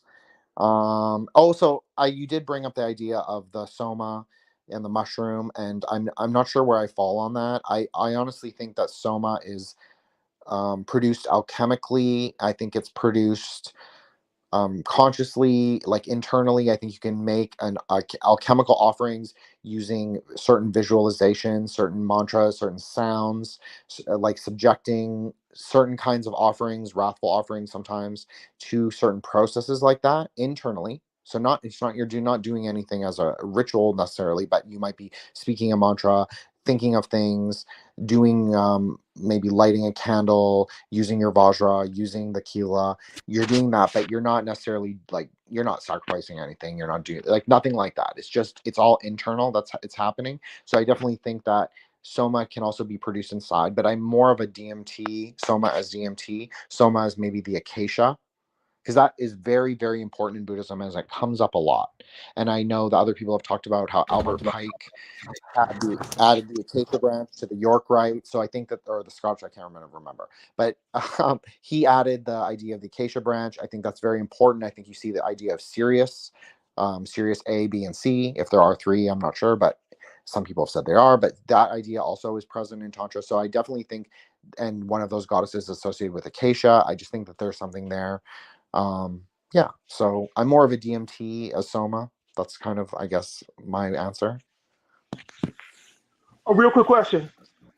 Like we talk about like DMT and shrooms and other type of like psychedelic drugs, right? That would be classified under the left hand path, right? So yes, I think that's a really good question, Dr. Robert. I think yes. Generally, they are classed as like, so in Buddhism, you're not really supposed to use that, as especially if you're like in the fourth. Or there's like there are 4 layers that you get up before you really practice tantra. So if you're in the first 4 layers before you're hitting that, if you're in Dakshinacharya right-handed method, you're not using substances. The deities don't receive substances. They never receive alcohol, which undergoes a theurgic process as well. So that it transmutes into something else. It's not exactly alcohol. So you are never really using substances. Now, do I smoke weed? Yes, personally I do. But I try to separate those two things. And because sometimes it can make it very difficult to discern what is actually happening in like your mind consciously. A better And question like, would be, does anybody on here not smoke weed? I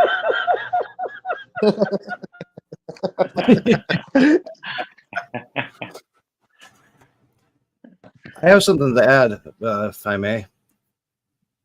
Absolutely. Okay, you were saying about the acacia and its importance within those tantric traditions and whatnot. Apparently, the acacia is also what Moses would burn in the Holy of Holies during Yom Kippur every year. And he'd burn a small pile of acacia bark in a very small enclosed area. And he likely was ingesting Syrian rue seeds, which were native to the land in which he spent exile, which would potentiate that. And basically, Moses tripping balls. Yeah, there's a guy named Rabbi Harry Rosenberg. Look him up. He's doing a bit of research into that. Quite legit. No, and the story is also in the Bible. The story is also in many other religions. It's not just Tantra. Just Tantra presents like this idea of the transgressive as well as like theurgy. Like it really emphasizes that theurgic process, but the story is told in pretty much every corner of the world. I think there's a human story. I don't think it belongs to any particular people. I don't think that I don't think the story is particularly racial. I know sometimes people like to make it that, but I don't personally think that. I don't personally see that. You can interpret it as that, but I don't think that that's necessarily what it's saying. I think it belongs to all people. I think that there's something there that is about like liberation from our just like our bullshit. Not we're not stuck in it. We don't have to stay stuck in things. Absolutely. Dogma. I mean, even I think Christ himself said religion and dogma was the problem. People, that's not the message. The message is to, treat everybody with love, respect, plain and simple. And I think that goes for practically every religion out there. Yeah, that's why he reduced it to like when he talks about, he summarizes like the letter of the law. He said the letter of the law can be summarized into 2 statements. Love the Lord your God with all your heart and all your strength, and love your neighbor like you love yourself. Maybe, yeah, that's long and the short of it. I just want to agree with. To me, it all reeks of the mystery schools and alchemy. Oh, yeah. I mean, it definitely is. It definitely is a mystery school. Tantra is the path of the householder. It can also be the path of the ascetic. It can also be the path of the monk. But I think that it really lives in the hearts of like the fathers of the world in one way of thinking. And I think so that makes it a mystery school, right? Because I think that if something is passed like father to son, that's very mystery school. That's very Mithraic. Well, I mean more like that the mystery schools, they have a universal belief to whereas they tie in all the religions into one, and the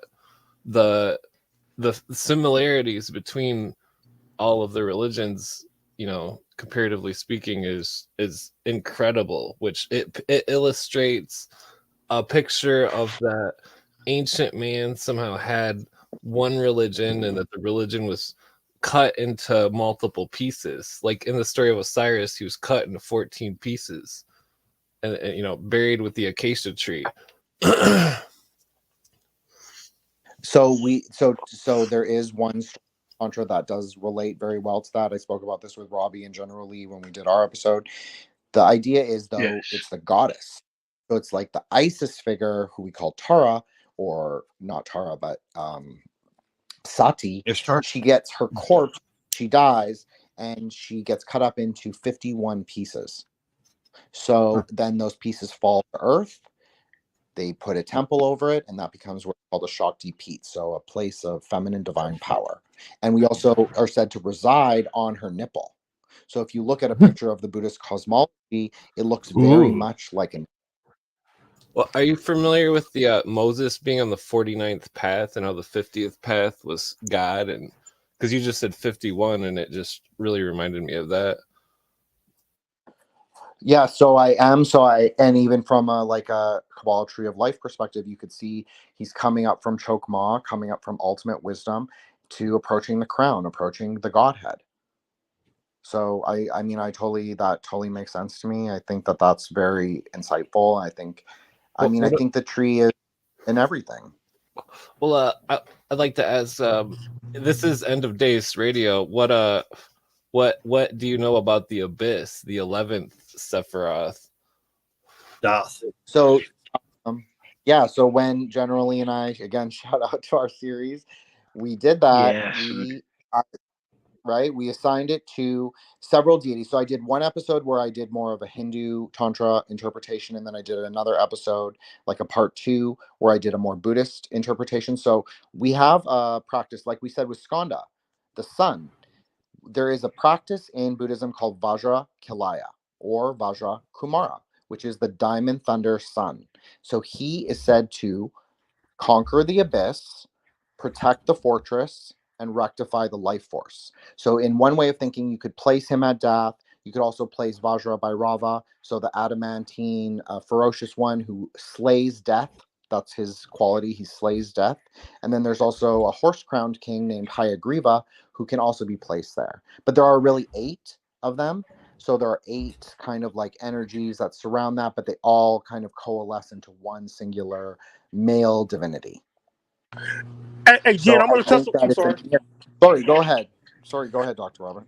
I want to touch on something real quick so I help people understand a little bit, because we talked about this before.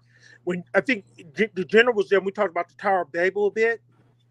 And what I want people to understand is that like a lot of like these differences in religion you see aren't really differences. It's just a problem of language. We're all describing the same reality. We're just using different tongues to describe it. So then we start to understand people's different languages more, and even mythologies of language, or their different mythologies more. We develop the capability to see these similarities. No, 100%. You're totally right. That was a really great point, Dr. Robert. And, I think that just to go back to Clint's question, I think death is a mirror. I think once you've crossed the abyss, this is something I got from NYP, so I can't take total credit for it, but I was re-listening to an episode I did with him, and he had said this, and I found it quite profound, that the way I explained death, he kind of implied that it's only when you cross the abyss do you have that understanding that I kind of articulated. And so I think that that's true. I think that a way to understand death is as a mirror. I think it's also a teacher. I think it kind of is in all the spheres. It appears in all the spheres, a certain conceptual layer. And I think that it's very important, but I don't think you can replace death with Kether. I don't like that. I don't like that Lurianic Kabbalah tendency to like invert the two. I think death is where the lightning strike comes back down as magic, as the lightning strike. But I think Kether offers a liberatory experience, a moksha. Freedom from form. Looks like we got Todd Miller in the house. Hello, gentlemen. It's nice to hear you, Jin. Hi, Todd. How are you? I am so good. Todd. How are you so much? Generally, we got the whole panel on here tonight. I love it. He's the Mormon expert, General. You got to get him on your show. Yeah. You want to know about Mormonism? He's the man. Remember I told you had me going. Remember I told you had me going. Huh? What? They did that shit? Oh my God! Fuck! That's crazy. I want to go on General Lee's show sometime. I've been listening to Jin for a long time on General Lee's show, and man, those are long, deep dives into that stuff. I've been listening to the excellent conversation, and a few things got me going. I got to call in, you know. Clint, Anytime, mate. Suspect.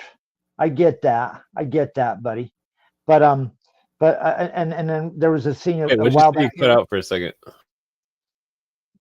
You were saying that reeks of the mystery schools, that stuff we were talking about a second ago. Oh yeah. I get that, but at the same time, boy, there's so much information and knowledge in there that they're hiding or whatever. It's hard to get to it. It reminds me of the Kabbalah. That's about the closest I've got to it, Clint. You know, where you have the different spheres of energy, the Sephiroth, and then it's divided into all these categories. I usually come at this subject on my understanding, you know, based on like studying the Golden Dawn and the Kabbalah and all the Sephiroth and the correspondences like Crowley talked about. When I listen to you talking on General Lee's show, you go into deep dives about all the gods and goddesses, right? And all their attributes or whatever you describe them. You know, what it reminds me of is you're filling in like an army, like a vast category of gods and correspondences that relate to different things with this, so that the mind is expanding as you're filling it in. That's what the information reminds me of, right? It's expanding the mind. You know, that's what General Lee was so generous to let me do 11 episodes on this series. Yes. So thank you so much, Todd, for listening, and thank you to General Lee for letting me do it. I do try and pack a lot. Some of the episodes are 2.5 hours. They're definitely like heavy duty. And when I would they get crazy, don't they, mate? They get crazy. When I would sit and listen to those, you know what it reminded me of? I would just be doing tasks and listening as you're going through the gods and the goddesses and their attributes. It reminds me of expanding like the interior of your mind with these attributes, concepts, gods, and allegories, so that the mind itself is expanding in a certain way that can be related back to like the Kabbalah. Like the Kabbalah, you're moving through different spheres of consciousness, different gods, their spheres control the spheres. Yes. So that's how they're able to move, like with using magic, to whatever sphere that they want to get to or operate with. Yes. But it's even more detailed. Well, I wanted to add, it's just like the tarot, where each tarot card is placed in the spot where the sphere is, and that depending on what the card is, where it's placed is what the meaning changes. The mystery schools tied everything together. By the time it came to Crowley, he knew pretty much everything there was to know about correspondences between every sort of object and God and demon and color and energy that there was to know in the Western magical tradition. I think Crowley was their last sort of super magician that was exposing all this for a lot of people to the world or whatever. Well, but according to Freeman's stuff, where he talks about Crowley and the Eon of Horus and stuff, where it's like Crowley was he insinuates Crowley was a British intelligence officer, and giving the New Age religion to the masses, just like William Cooper says, where it's like these people are showing the New Age religion to the masses, and Crowley says exactly everything that's happening now. Where and I get that, because he's a little more authoritarian and not ashamed of it. But before Crowley, there was the Golden Dawn, which were Western magical tradition schools that were, I believe, truly involved in trying to liberate the mind. It's not like they were liberating the masses, but they were training magicians. This is the 1800s. Before Crowley gets there, this group is already trying to expand their minds using these techniques. Crowley was more of an abrasive, kind of a controversial disruptor to the whole operation. Before Crowley, there was more like a peaceful, magical society. As soon as Crowley, tacos and shit, they're at war. Well, as soon as Crowley comes in there, he's at war with all their old traditions, and he's going to expose them and bring them out, and at the same time use them. So there's like a magical battle that took place right there. Are you familiar with John Dee and what was it? Of course. What was the other guy who had his ears cut off? Edward Kelly. Yeah, Edward Kelly. He had his ears cut off and a notch Enochian on his language. nose. Yeah, the Enochian is the sphere stuff of the Hindu stuff seem to be because the Kabbalah is the spine of the mystery schools, basically. Who cut his ears off? Well, back then, if you were a troublemaker or something, or a liar or a thief, he got caught not predicting the future right by some king or prince. He missed a step on predicting the future. He cut his ear off before he joined up. You told me I was going to get rich. But he was like a known crooked person, and he was a con artist. Possibly. Well, I was going to mention how he was. Terrence McKenna goes over this, where Sir Edward Kelly was speaking and writing Latin in reverse, like these giant things, and that it would be impossible. John Dee was using Edward Kelly as the go-between. You know how channeler. Like Crowley has the Scarlet Woman, and John Dee was using Edward Kelly as his go-between when he was scribing or communicating with the universe. I'm not going to let the negative entities come in me. I'm going to have my assistant do it. That's how magicians describe doing it. They say that English was created by the Magi. Our language was crafted by the Magi itself. Yeah, all words are spelled. Totally. Nobody could. If you didn't know Latin, if you weren't a priest, you couldn't read Latin. They didn't teach you this stuff a long time ago. So, it's like everybody goes to a temple, Temp L, Tempest of L, the time of Saturn, 15. Like the tarot card, 15 is the devil. But we will just say that El is not necessarily the god of Saturn. El can also be, like as you said, it can also be Jove and Jupiter and Chesed. So it can be God with the quality of time or God with the quality of mercy. It really depends. And if you look at a specific country's flag right now that is supposedly in a war, that blue is the Chesed blue. So I just will say that I think that we are wrong when we refer to Abrahamic gods as Saturnian. I don't think that's quite the process that's happening. I'll just say that. In my opinion, that's just my opinion. Well, Jin, how about like the practices of the so-called Illuminati or the Cabal or just like black magic in general? Is it possible that the Cabal is actually good? I'm just playing devil's advocate here. So I agree with what Todd said, that there was an illuminist kind of ethos in certain exists also in Tantric Buddhism, that exists also in certain kinds of Indian Tantra. So I think there is a kind of illuminist strain, but I think the idea of karma is that you should not infringe your will upon someone else's karma. So in a collective social sense, you should not impose things onto the masses. So I do agree that there's an illuminist quality or the luminous kind of ethos where they are trying to wake people up. I think that's been very true since 2020. I do think that we have witnessed, especially if you've lived through 9/11, which I have, so not lived through, but like experienced like the news and all of the how much the world changed. I think that was totally a Babylon working. I think we've witnessed numerous ones. I know Dr. Robert's quite fond of the Kennedy assassination.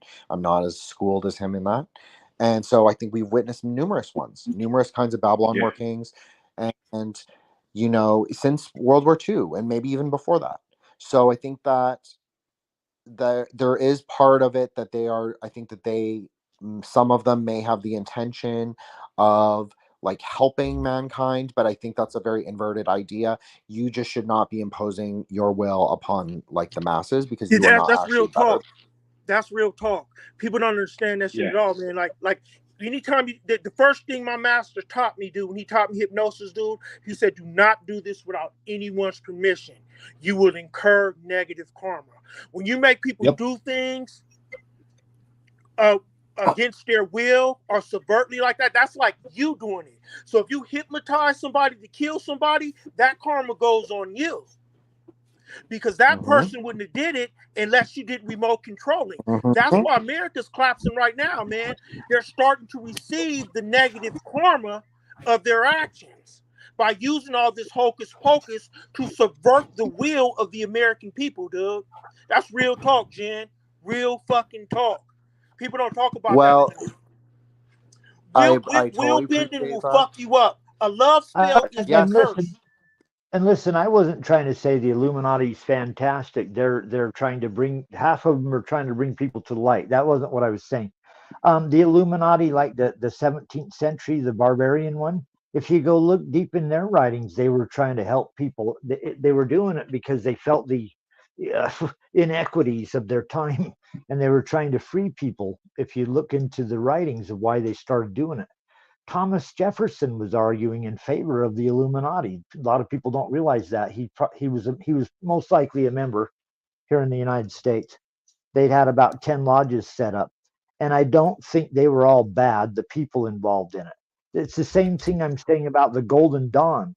The Golden Dawn was made up of the most famous magical personalities at the time in England. They're all made up of white people, so they're racist for their time, if you want to put it that way. They're all wealthy, so they're classist at the same time, if you want to put it that way. But the knowledge that they put out in their books expanded like the entire Western consciousness magic tradition. What Crowley was like opposed to, he had his own view and he was going to fight everybody on it, pretty much. Just kind of like a bull in a china shop. They were all sitting there studying magic, because there was Dion Fortune, there were all these famous writers at the time that came out with these incredible magical teachings that they brought us. But all that kind of washed to the side now after Crowley busted it open. Mathers, Arthur Edward Waite. Those guys come to mind. So I just want to. Sorry about that. Arthur Edward Waite, yeah. Yep. Arthur Edward Waite produced the writer deck, helped produce the writer deck, for crying out loud. Yes, I mean, if you're into magic. Have you read the Transcendental Magic book? Yep, by Levi. Yeah, and the what's the one Crowley does about ceremony? I have a few Crowley books. I've read quite a few. I have a few left. I thought it was interesting. Crowley points out that in the ceremony, the colors, the scent, the symbols, all of it was to the initiate was somehow tricked of their will, in that the magic was simply already in them, but through the initiations, the magic would come out because they believed it. It's possible he was tricking them, because there's a lot of allegations that he had put a lot of traps in there and made people have pitfalls and have horrible experiences. They followed his system all the way. If you weren't smart enough to see the pitfalls, you could get really messed up by this stuff. But Crowley had a book 777. Has anybody heard of this? Yeah, yep. Liber. Familiar with it, yeah. Yep, Liber 777. All it is correspondences. Every color, word, sound, God, day of the week. So Gematria. Are you familiar that along with correspondences is numbers plus everything else? Well, are you familiar with him sacrificing his own son? Well, that's kind of a joke, because in one sense, I'm not saying he didn't do it, but in another sense, he laughed. He kind of made fun of how he sacrificed a child a day because he was masturbating. Yeah, Cooper is the one. Where I heard it. I think he was really doing it personally. But Daniel believes he's really doing it. I don't know. In one of his books, he says the best sacrifice is a blonde-haired, blue-eyed child. Yeah, I have. I'm sorry. I just know demons, I'm honored. and if you like, okay, if you give them like a glass of wine, that's one thing. If you give them blood, that's like 100 times more powerful. And if you were to actually give them like a kill something, that's going to be another 1,000 times as powerful. And if you're to give them a child and kill a child, that's 1,000,000 times more powerful. Well, that's like the golden child. They got to get him to drink the little tiny drop of blood to corrupt him. Too. Ah, Good in reverse. That's Right. the reverse concept. that's No, interesting. and there's also the idea of the Black Mass, and who was doing the Black Mass was a Medici in Paris during the Paris Commune, and she had both a Jesuit priest and a rabbi there, and she sacrificed a Jewish child. I know people are going to be surprised to hear that, because he was unbaptized. So she did that to prolong, or I think her kid was sick or something. I can't really remember the exact reason. So I think Crowley was a prolific liar. I think he would borrow stories from others. He was like a Castaneda, but like earlier. And surprisingly, they were like Castaneda was also friends with Jack Parsons. So I think that these people are narrative crafters, and that is part of the alchemical process, is a synthesis of narrative, of taking different parts of different stories and putting it together and remixing it in a occult way where there's an inner outer secret kind of meaning, and like exactly like Liber 7-7, like different correspondences, sounds, syllables, conceptual ideas. And that's what I try to do with like my series with General Lee, is it's not about them being deities per se. It's not personalities. It's about conceptual ideas and then clarifying what they actually are so you can move past them, just like Todd said, just moving past the densities. So, and also, Todd, I didn't mean to imply that you were saying the Illuminists are good. I actually don't. I think that there are some that really believe what they are doing, but I personally do not believe in imposing your collective will on any individual or imposing your individual will on the collective. That's not my. It will come That back seems very to haunt you. Yes. Well, have you? Are you? I was going to mention about Kabbalism, where it's like they all wear these things on their wrist, a red ribbon, and that the red ribbon is a symbol of, for the scapegoats would have a red ribbon tied around its neck for sacrifice for Azazel, or I think that's the one, either Azazel or the other one. I can't remember. Well, I'll just say that normie Hindus, like most normie Hindus, also like mostly men, they also wear a red string. They just don't wear it around their wrist. They usually wear it around their waist where you can't see it. So if any of you have any Indian friends, that's something you can ask them. But they also wear that. So I think that's very interesting. I'm not, I think Kabbalah is just one system. It's like just one kind of idea. I think it's a very good idea. I think Hebrew's a good like magical language, because just like Sanskrit, I think Sanskrit's also an excellent magical language because it has the idea of the secret syllables, the secret meanings, the idea of like colors and sounds are built into certain words. Like Dr. Robert knows all this. And so I think that there are certain languages that definitely work really well, but I am anti adding correspondences. I am against like building out the tree in a way that obfuscates it. I believe in like what is the pristine, clear quality of each sphere at the end. So the idea of like it's a more Buddhist idea, like liberation or like understanding and wisdom meeting together. So that's where I'm more my perspective, but Jin, people do practice for many reasons.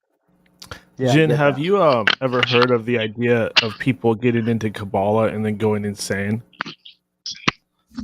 So that obviously, generally also will know this, is the people do have very bad outcomes in Tantra, Buddhist and Indian Tantra.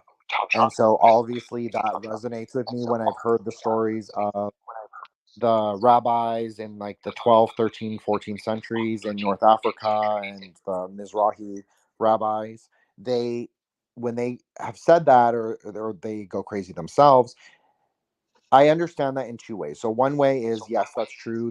It's separating the wheat from the chaff, but it's also part of the process. Like when you go through Chokmah, that is kind of like you go a little crazy. That's just what happens. So if you're ill prepared, also that you have the Qliphoth, the reverse Kabbalah, and in the sphere of Da'ath, that's the abyss. That's crossing the abyss where you could go crazy. You go through this crazy spell. You could. Well, there's also so I don't like the there's also Qliphoth just because I think that assigns negative qualities to God, and I'm all about like assigning like clarifying the spheres.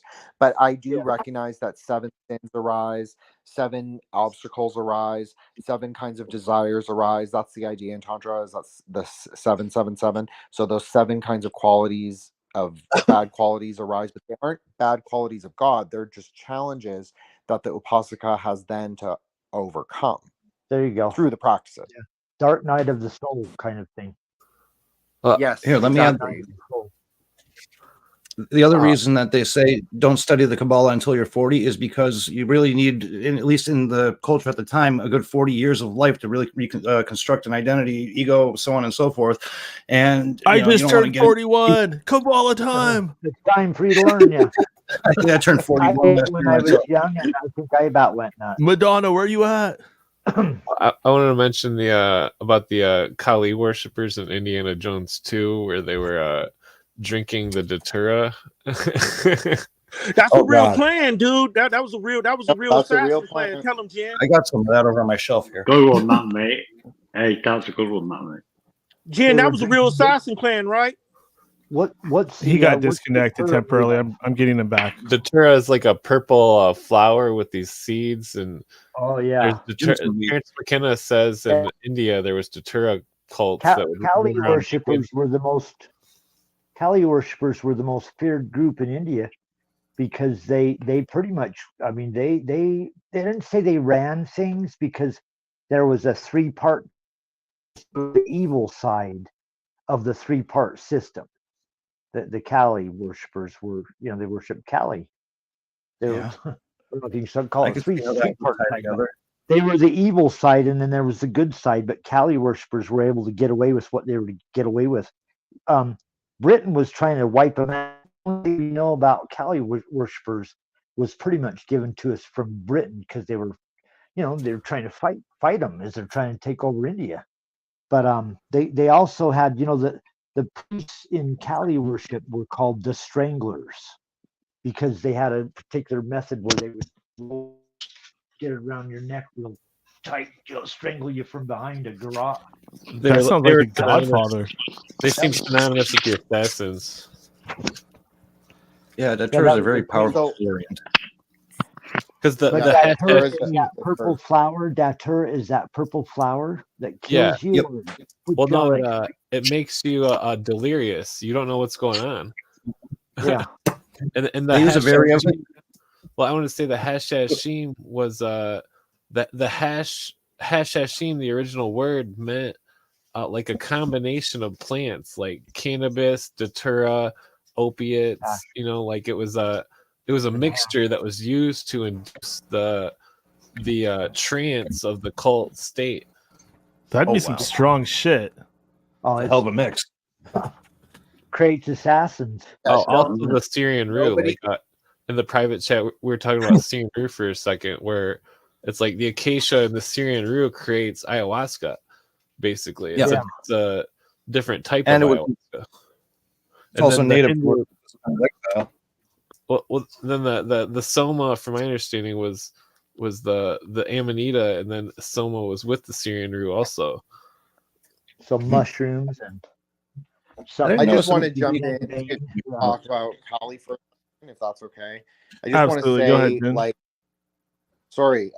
I just want to say, in the Mahavidya system, Kali is just assigned one quality: the destruction of time. So she stands upon Kala Bhairava, who is God as time. So she's just the destruction of time. Now, that movie doesn't even depict Kali. It actually depicts Chamunda, who's an much earlier goddess. Kali is actually a more recent goddess, a more innovative tantric goddess from Kashmir. So that movie depicts Chamunda. Now, I'm not saying that there was not Thuggis. I don't know. That history is very muddled. I don't quite know if that's real or not real, or a British colonial invention or There's not a lots British of colonial invention. reports. There's lots of reports. There's lots of reports, but Written, documented stuff. But I'm yeah, just saying propaganda's everywhere. You said it's like a P.F. You know- Chang restaurant, huh? Versus real Chinese food, huh? Yeah. Like Yeah, how you know, England I think described that. It's what? Yeah, I just think that I think we're not sure, and I think that also the reality is a lot of the British officers may have been involved if that cult was actually yeah. real. That's what And they there's said. there's another idea that actually it was the British officers who were murdering people as like kind of bandits, highwaymen. So it was And making it convenient look to like then blame. Right. So it was convenient to I then wonder if blame there's a anybody else that's transgressive dressing up. cult. I wonder if Yes. anybody else is dressing up like terrorists nowadays and making it look like somebody else is doing it. You know, The- I wonder the if there's MI any other examples we The can see British.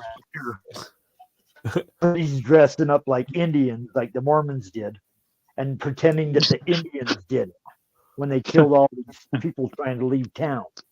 Well, the British did in the what was it, like 15 years ago in the Middle East? The British were dressing up like Islams, and then they were committing terrorist acts, which was pretty. It's like they were special forces, psychological warfare officers, dressing up, in different costumes, pretending to be just to start a race war, basically. Any thoughts on that, Jin?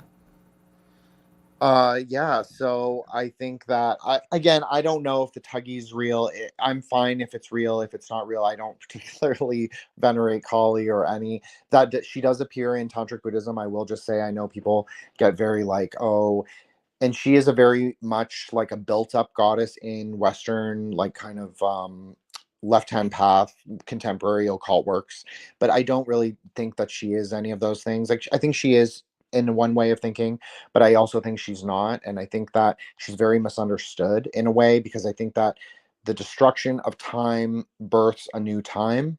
So it's part of the cosmic cycle that we have to go through. She's like the black hole, just pure gravitational force. She also brings God into kind of into the play. She brings him into the cube. She wakes him up.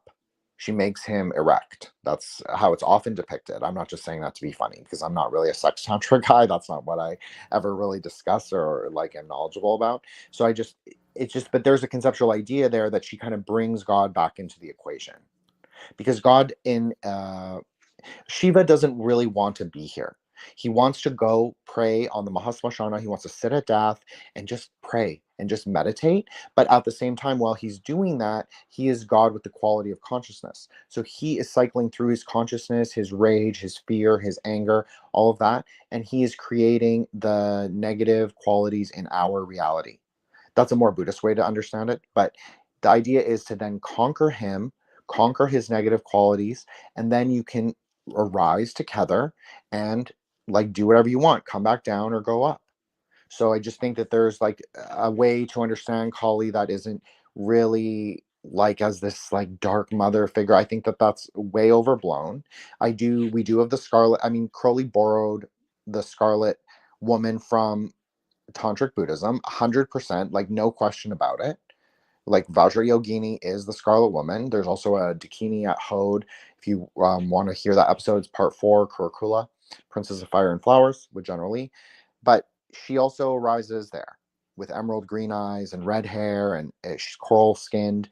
So that idea definitely is from the Dharmic religions, like all the Crowley stuff, really. And that's kind of what generally, and I've been kind of trying to dissect like Liber 49 and figuring out like what is he talking about, and is he telling the truth, does he even understand the truth? And I think that partly he does and partly he doesn't, and partly he's a liar. So I think it's all three things, just like a dialectical process. It's all mixed together. Jin, have you seen this CERN stuff where they've got all these like big glass cases, and there's these cuneiform sort of tablets, and they say things about the gods and stuff like that, and then outside they have this big statue. I think it's of Kali, or it might be of Shiva, outside of CERN. Have you ever seen any of that stuff? Yes, so generally loves this topic, the CERN and the Shiva at CERN. It's Shiva, called Shiva Nataraja, so Shiva of the Great Dance of Destruction.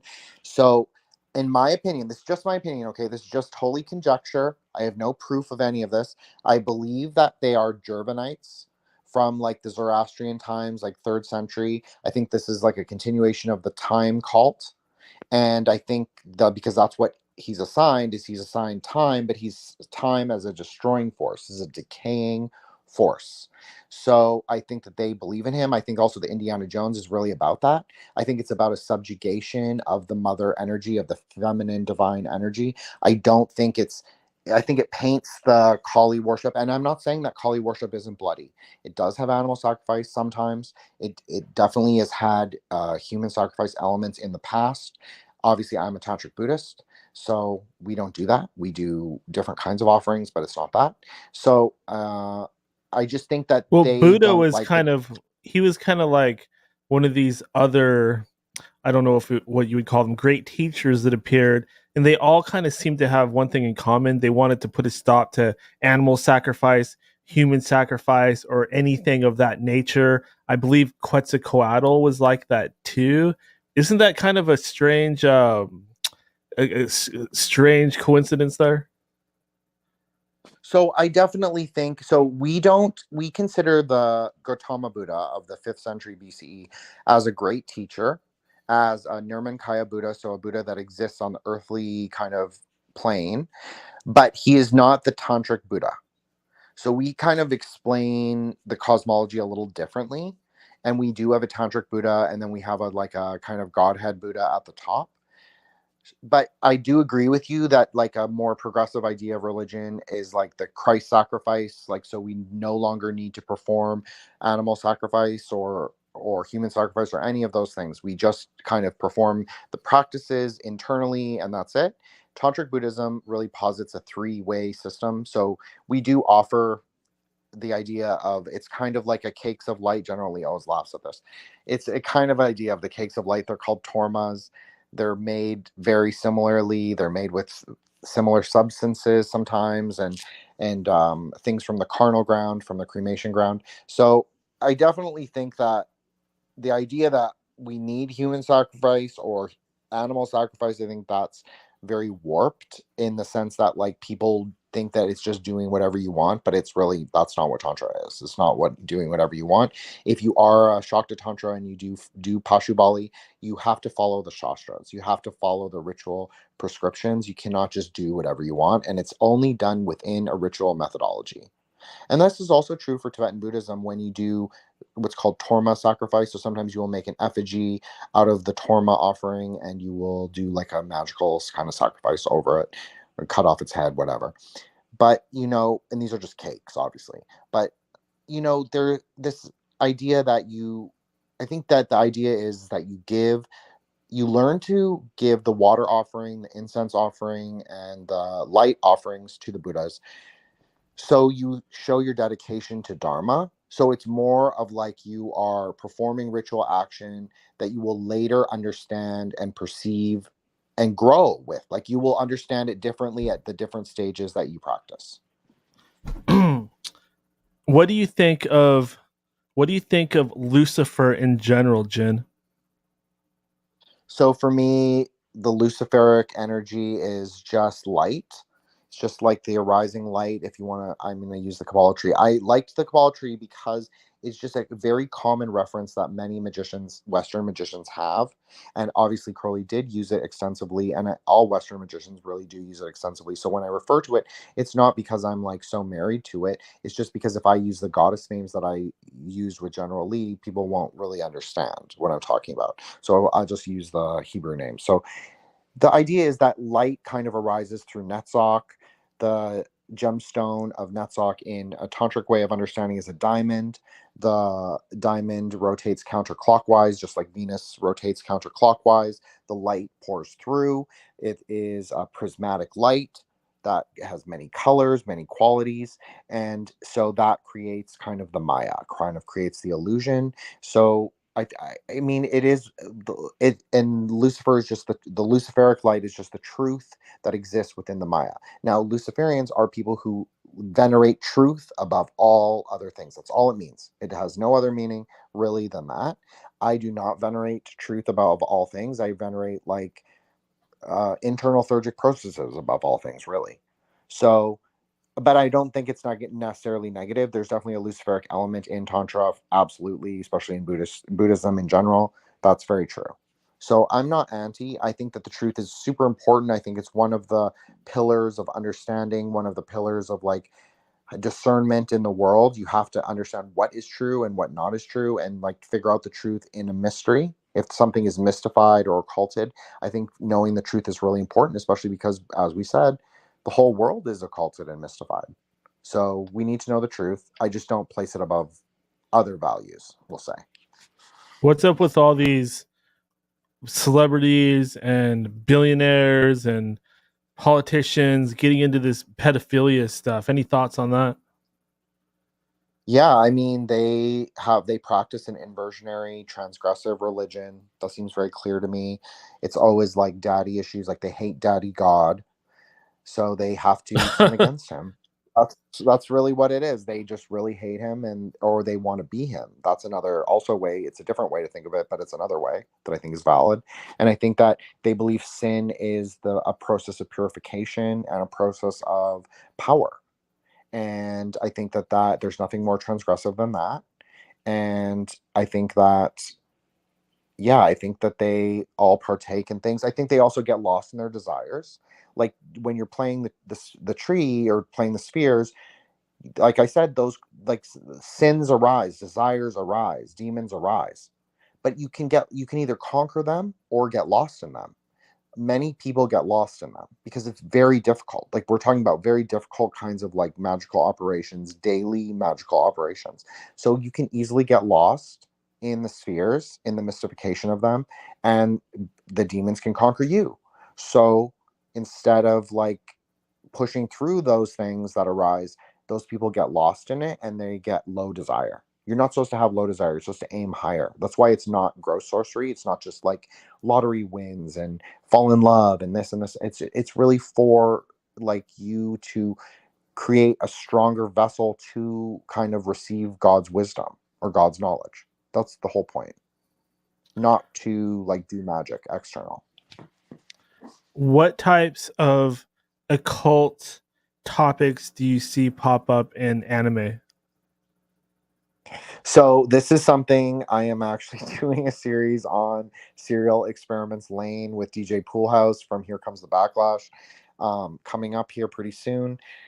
I think that it depends. I think like, okay, so Neon Genesis Evangelion, he definitely knew the Hebrew Kabbalah. He definitely read a lot of occult, or at least Regardi or someone, I don't even know what's available in Japanese, but he definitely understood, because he has those conceptual ideas. The colors of the Sephir are so important. People way underestimate it.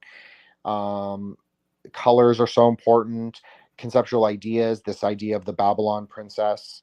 She's like, obviously there's a lot of like shonen anime that has this idea of like the princess who's like a warrior, and then she has like a guide who's usually a mage, and then another guy who's like the prince kind of archetype, and he accompanies her. That is the perfect Babylon kind of trinity.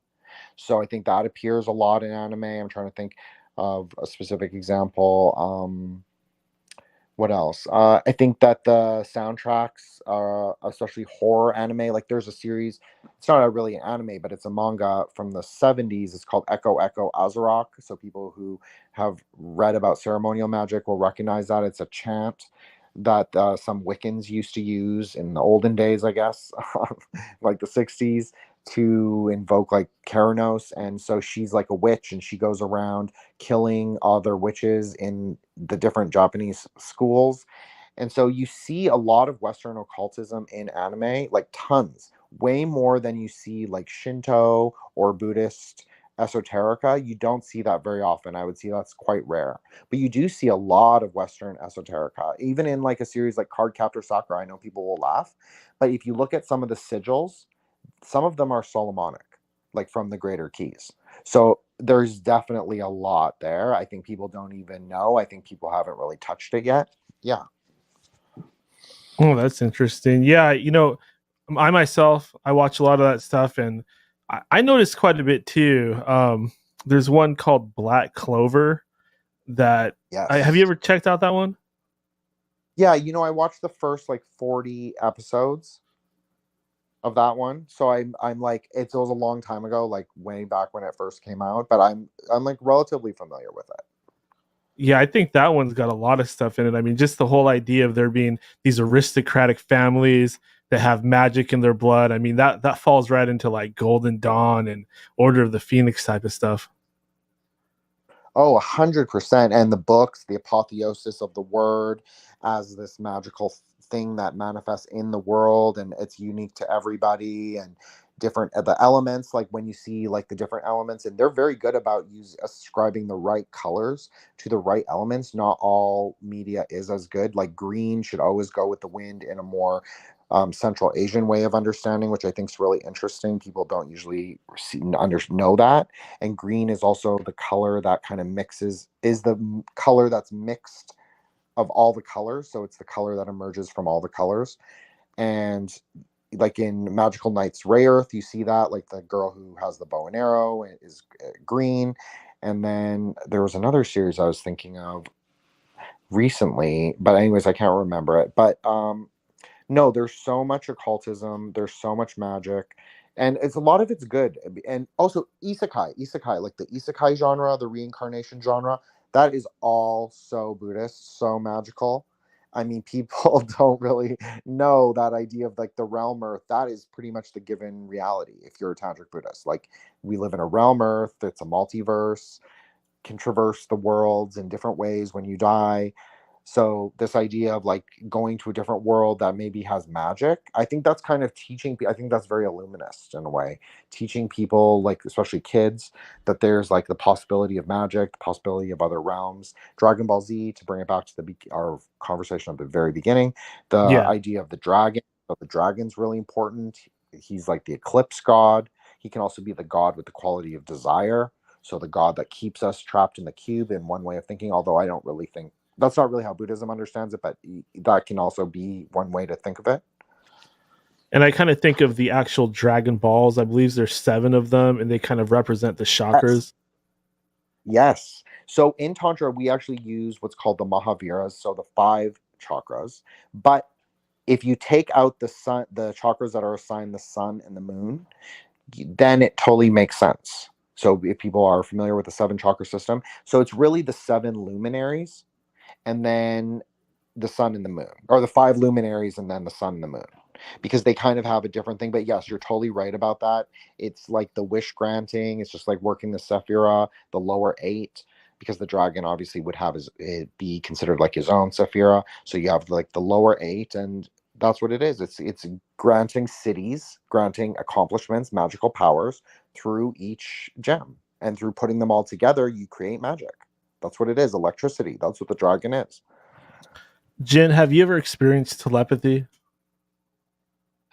So, Daniel, this is a really good question, but honestly, I try and be rooted in like less of my magical experiences per se, and I try and always relate the story to like a more text base or more of a narrative base.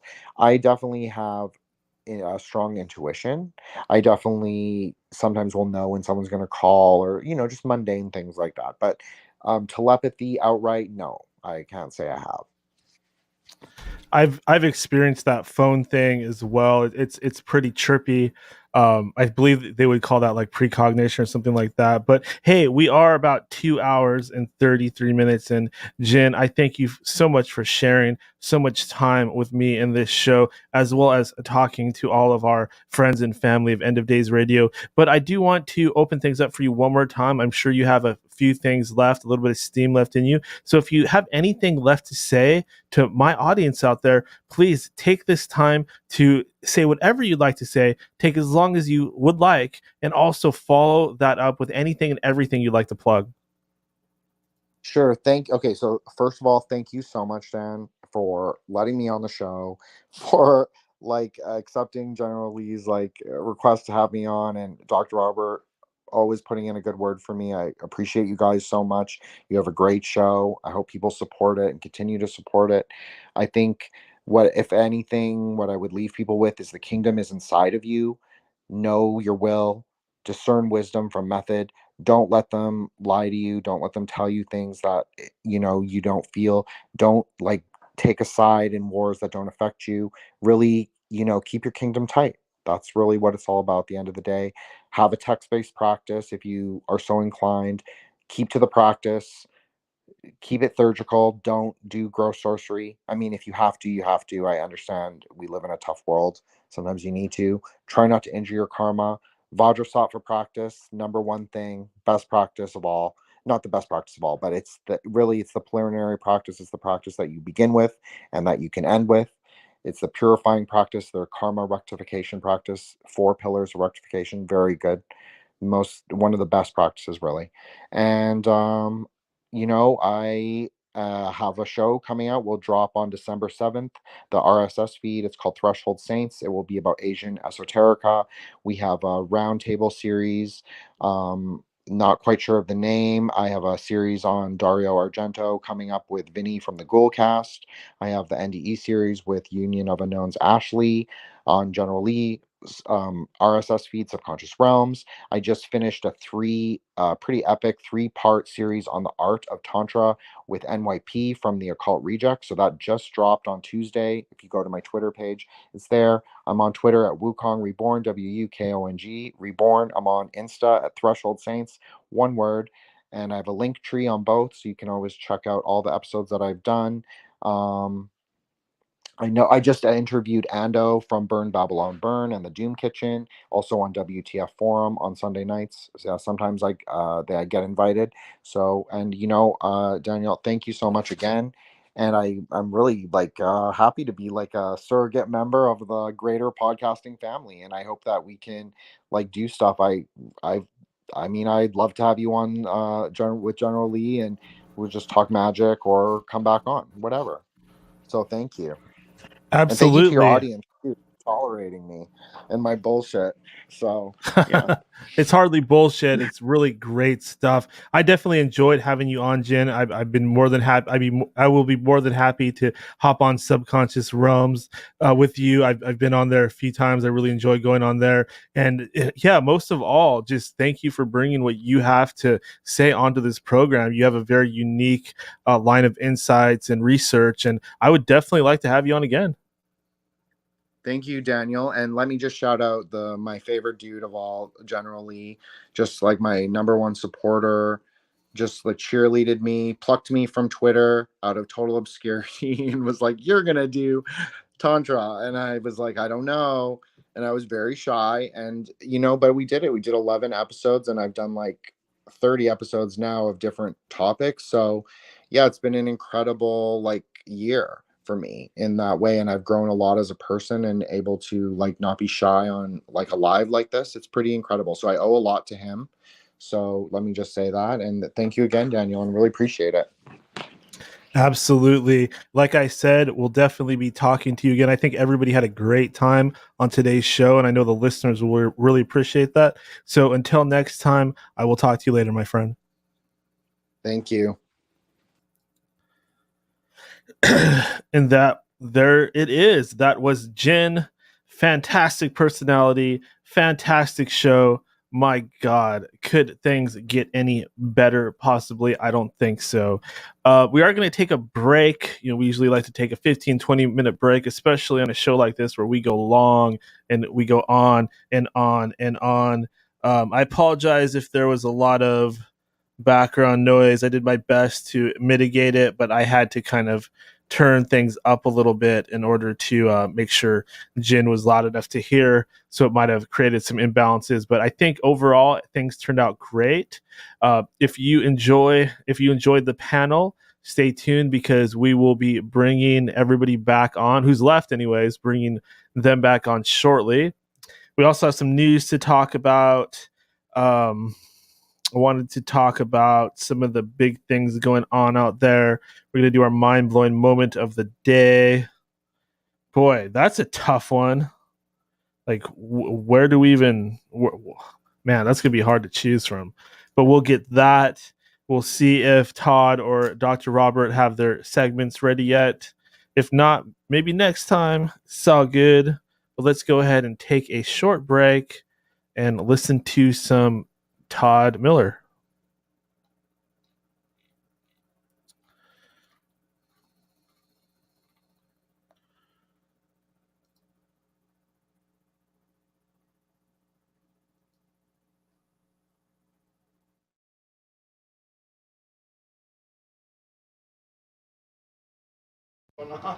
That could be it.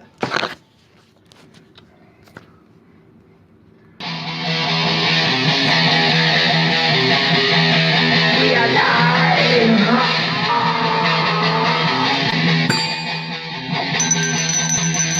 The next is out of our minds. It was there. It was the end of time. We are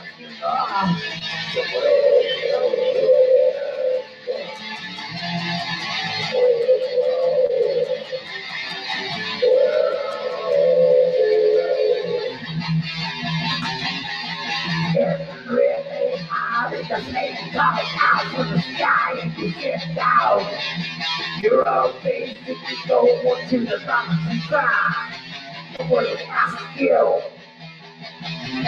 What's it going on now? Why would it be down?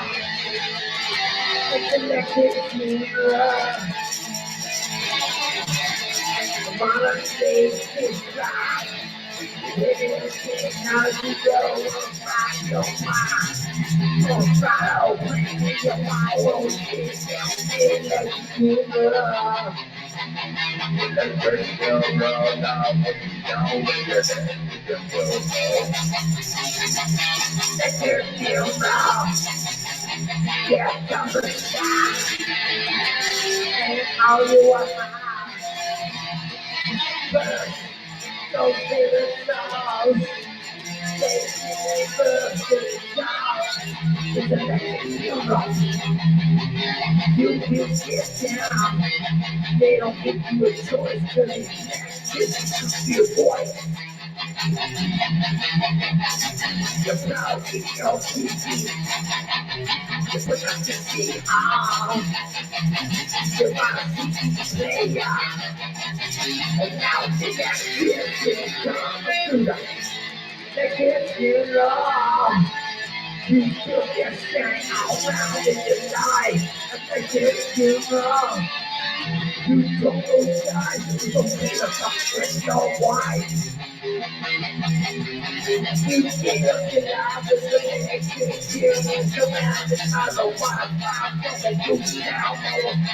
How to make it but you're down to the next year until they come out with a fly and then you will see.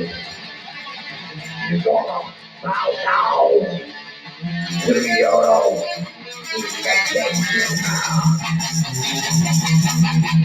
It's time to come to the south down. Just come to the wall. Stop them. That's pretty bad. Somebody did that song. Oh, I'm trying my ass off. Electric Funeral. Well, I like that one. Electric Funeral. Only reason I did that. That stopped the recording. You know, I'm always making shit up.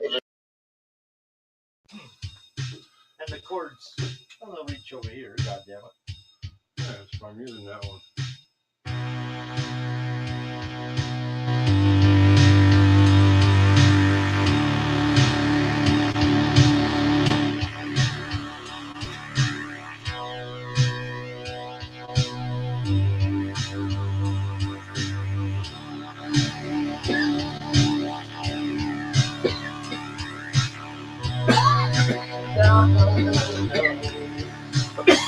We got yourself a child. We got yourself a child. down blues. Oh, the summertime. You got your blues and over me now. The summertime blues. Summer blues. You know, it's funny when I first started collecting crystals. Yeah. I had them all sent down in my shop. People were knocking them off on purpose. On purpose? Yeah, to fuck them up. Oh, fuck that. So they knocked the point off that? No, they knocked them off the thing on the concrete.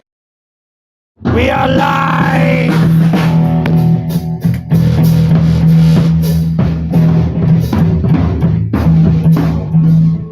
Do that fucker again now.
Okay,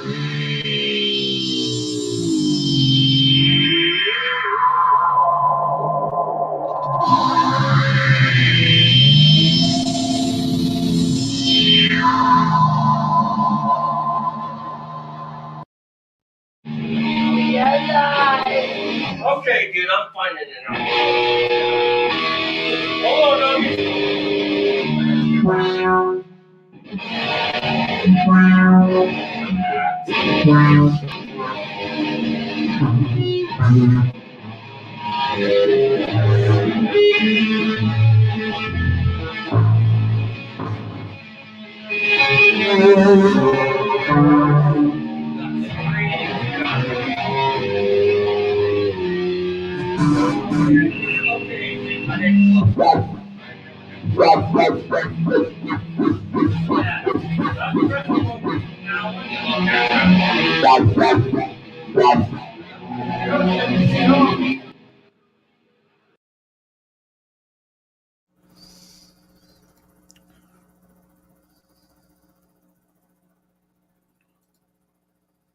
Welcome back to the end of days.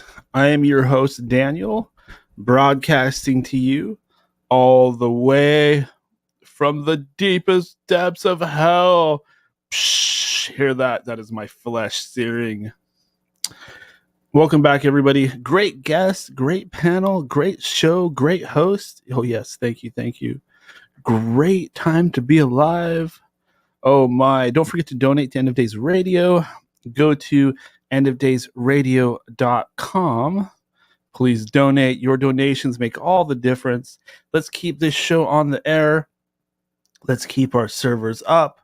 Let's keep a roof over my head so I can actually do this broadcast. Let's keep me fed. I need pepperoni sticks. I need potato chips. Help me kill myself with awful foods. Go to endofdaysradio.com to donate through PayPal or with Bitcoin, and I will promise to get back on my diet of ramen and baked potatoes.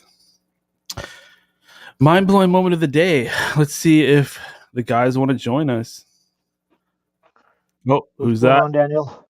It's him. It's Todd the Bod. I am here. He is here.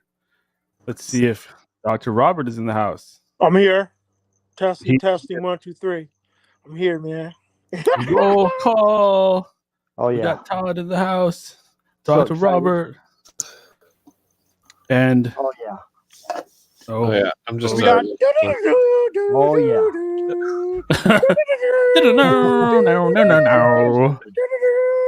I wish I could make the camera zoom in on our eyes like on the movie. Yeah, eventually I'll have like a bookshelf or something behind me or something, and yeah. Anybody that can get on camera, oh my, that helps so much. Have a statue of William Buckley, skull and bones. William Buckley.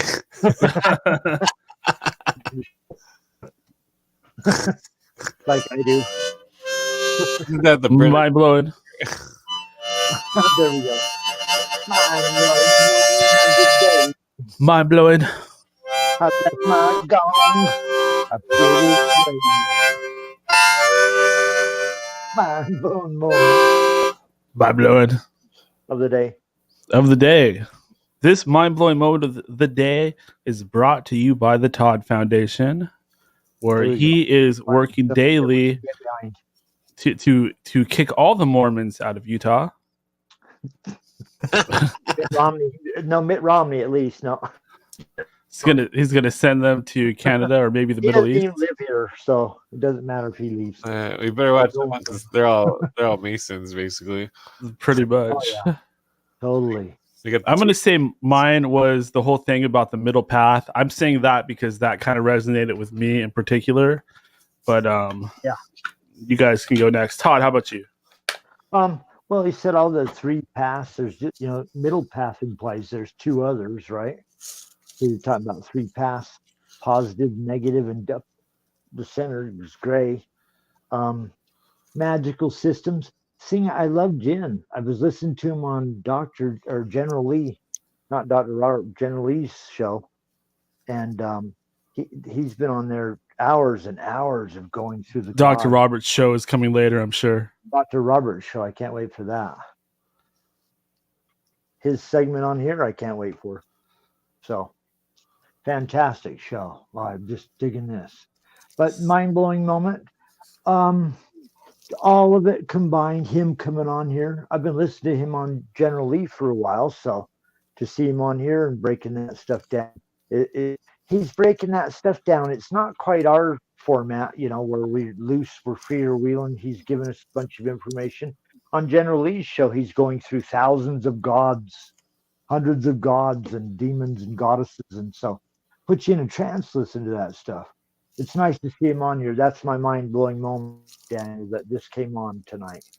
All right. Appreciate that, Todd. Dr. Robert, do you have a mind-blowing moment of the day? Yeah, I do. But before I go into it, you in the audience, why don't you hit that subscribe button if you haven't, and then have your friends and family hit the subscribe button too. It's free. So please do that for us, man. I mean, yeah, please. It'd be a nice gesture, some good karma. Even if you think it's somebody that hates it, at least send them a link.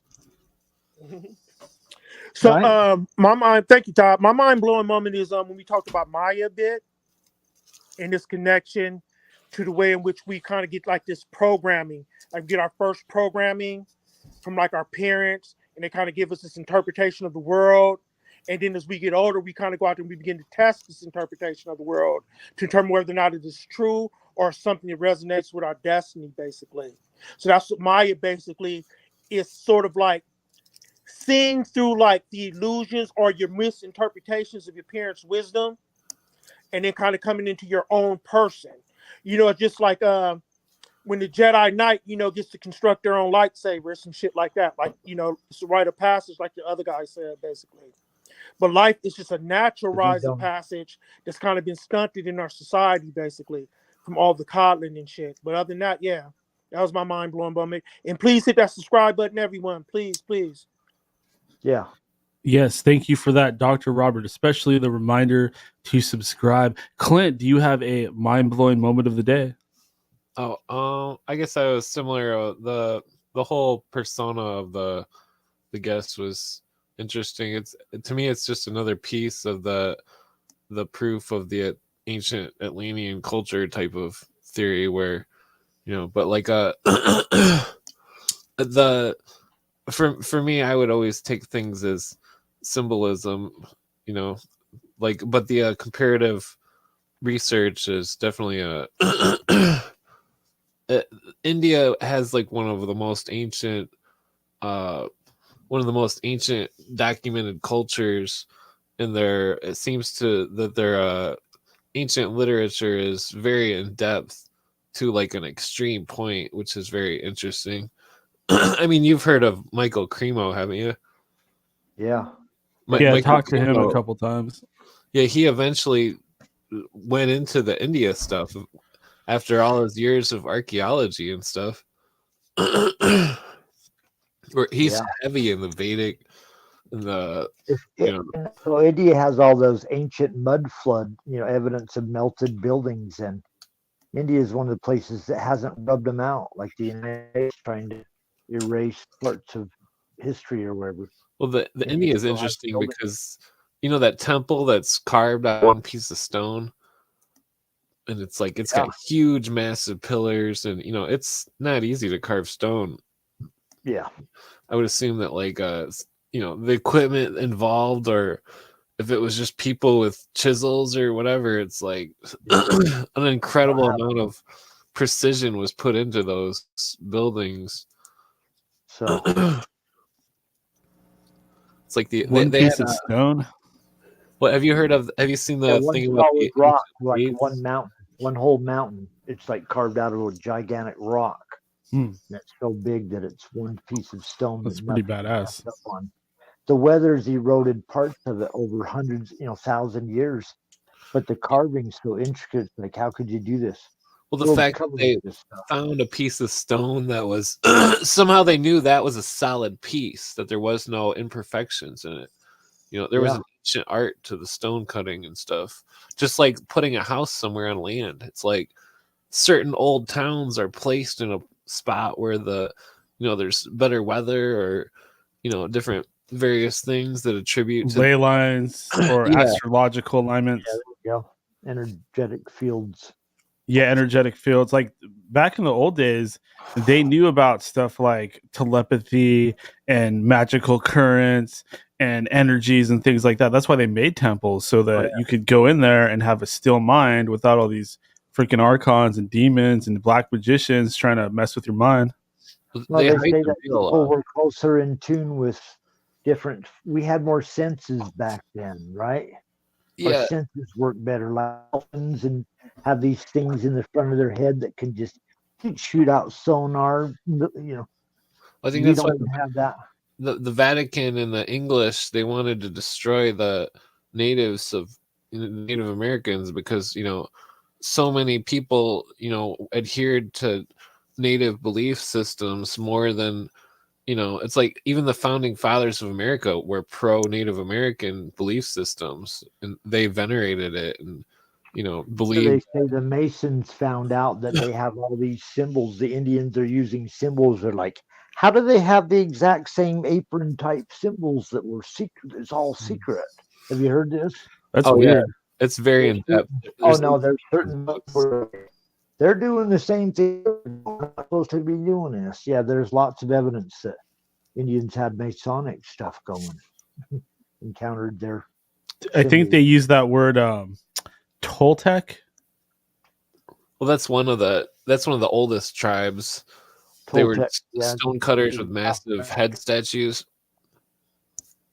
There used to be a different type of head statue at the end of the river in Chicago.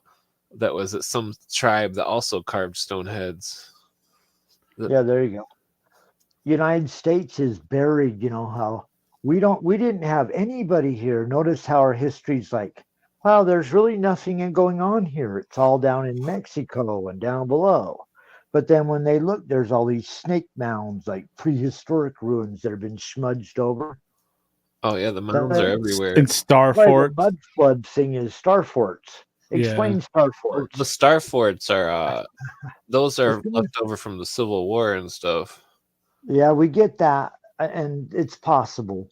I've but they're not doing that today. So maybe mud flood's wrong. They're not doing what they were doing at that time. They can't do that. What's crazy is the pictures that come from that time frame where it's like everyone are these like clean looking people and they're just in front of all this mud that's just piled up. Like what was there just some huge battle that happened and the horses trampled all the vegetation? Like it doesn't make any sense. It's like everybody used to defecate everywhere. It's all shit everywhere. Before the toilet was invented, there was shit everywhere. Yeah, there wasn't a.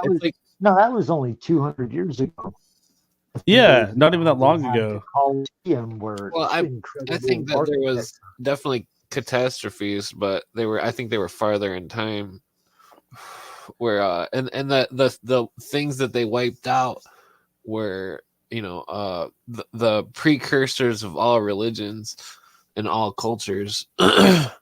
That's why they needed Islam to do that, and all the other cultures that, like the Catholic Church, that was going in and smashing idols and stealing people's cultures and erasing them.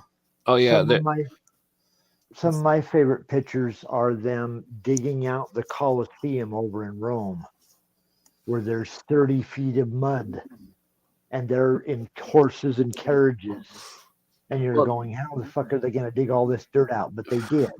And they got pictures of that. You've seen that picture, right? You seen those pictures? Wait, are you familiar with the Noah's Ark story? Sure. Well, it's like I'm not pro-Bible or anything, but I've delved into the biblical lore so much where it's like the 1800s book. If you cross-reference Mount Ararat and boat, you will find that the 1800s there was a known boat on top of Mount Ararat until Mount Ararat exploded and it was a volcano.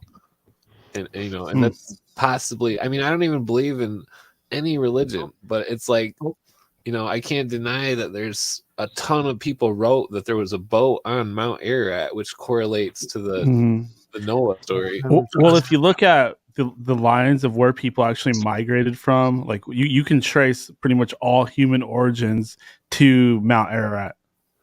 Huh. I haven't heard that. I'm sure there's experts are going to argue against that, but some will tell you that's how it went. I've actually seen a video of them excavating Noah's Ark on Mount Ararat. The Japanese one or Chinese one? I don't know. It was in English. It might have been Israeli.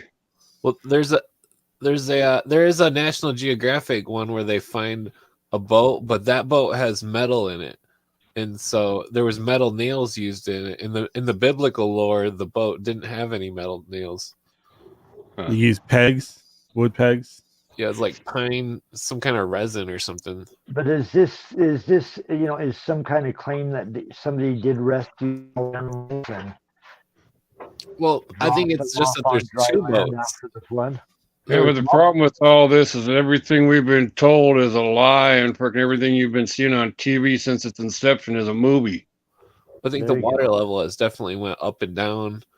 And that I'm talking about everything you've been told about our history is all a lie. Everything they tell you about what's going on in the world on the news and shit's always been a lie. It's all a movie. Well, like Ralph Epperson has a book called the something of history. Damn it, I can't think of the word. Where basically that history has been written by the rulers in a way to whereas the real history has been buried. You know what I mean? Like, and like our recent history's being written. Yeah, like on the books, it's definitely all been manipulated, and the winners of wars and such. It's like how they erased the Picted people of Scotland. It's like that's just one example of different people that got erased over and over again, different religions and cultures. Tartarians.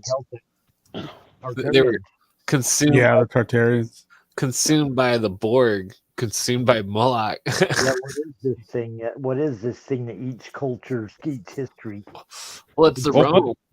One thing I can tell you is that Donald John Trump is currently president of the United States Republic, and John F. Kennedy Jr. is his vice president.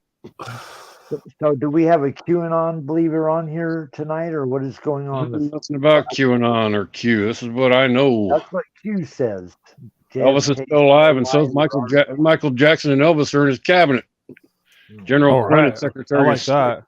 Well, Joe Biden the actor playing Joe Biden got arrested yesterday. Yeah, yesterday. Or no, Wednesday. I have heard things that there's many Joe Bidens.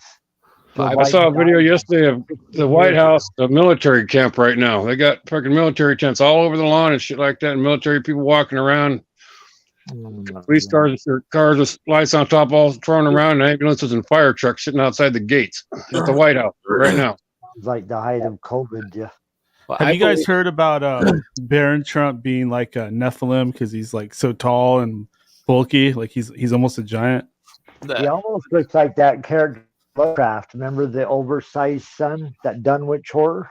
Oh, well, as the sun's like 7 feet tall and just looking for the Necronomicon. Well, I don't know if it was an AI generated photograph, but I saw a photograph a day or two ago that showed Donald Trump in period clothing standing next to Abraham Lincoln.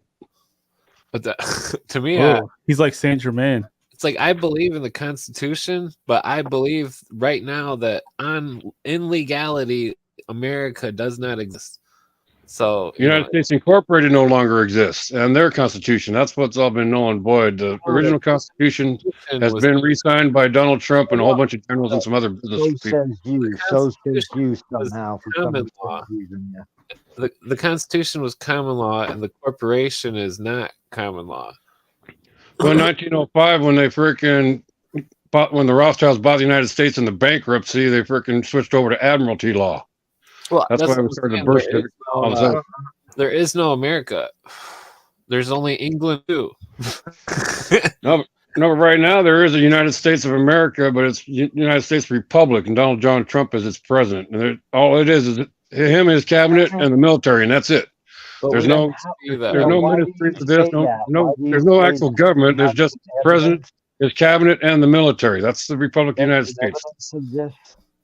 We're going back to we're getting our sovereignty back. I cannot wait. The thing about Wayne Cooper, he says we can't trust anything unless we can verify it 100%. And so like it's like he says to read everything, see everything. It's getting messed up. Is there's no way to identify anything 100% now. Well, there is. Well, at least in law, there is. I mean, there's some things we can sit and prove. We show some certain evidence. Well, I had a guy. It works as long as you got evidence and documentation.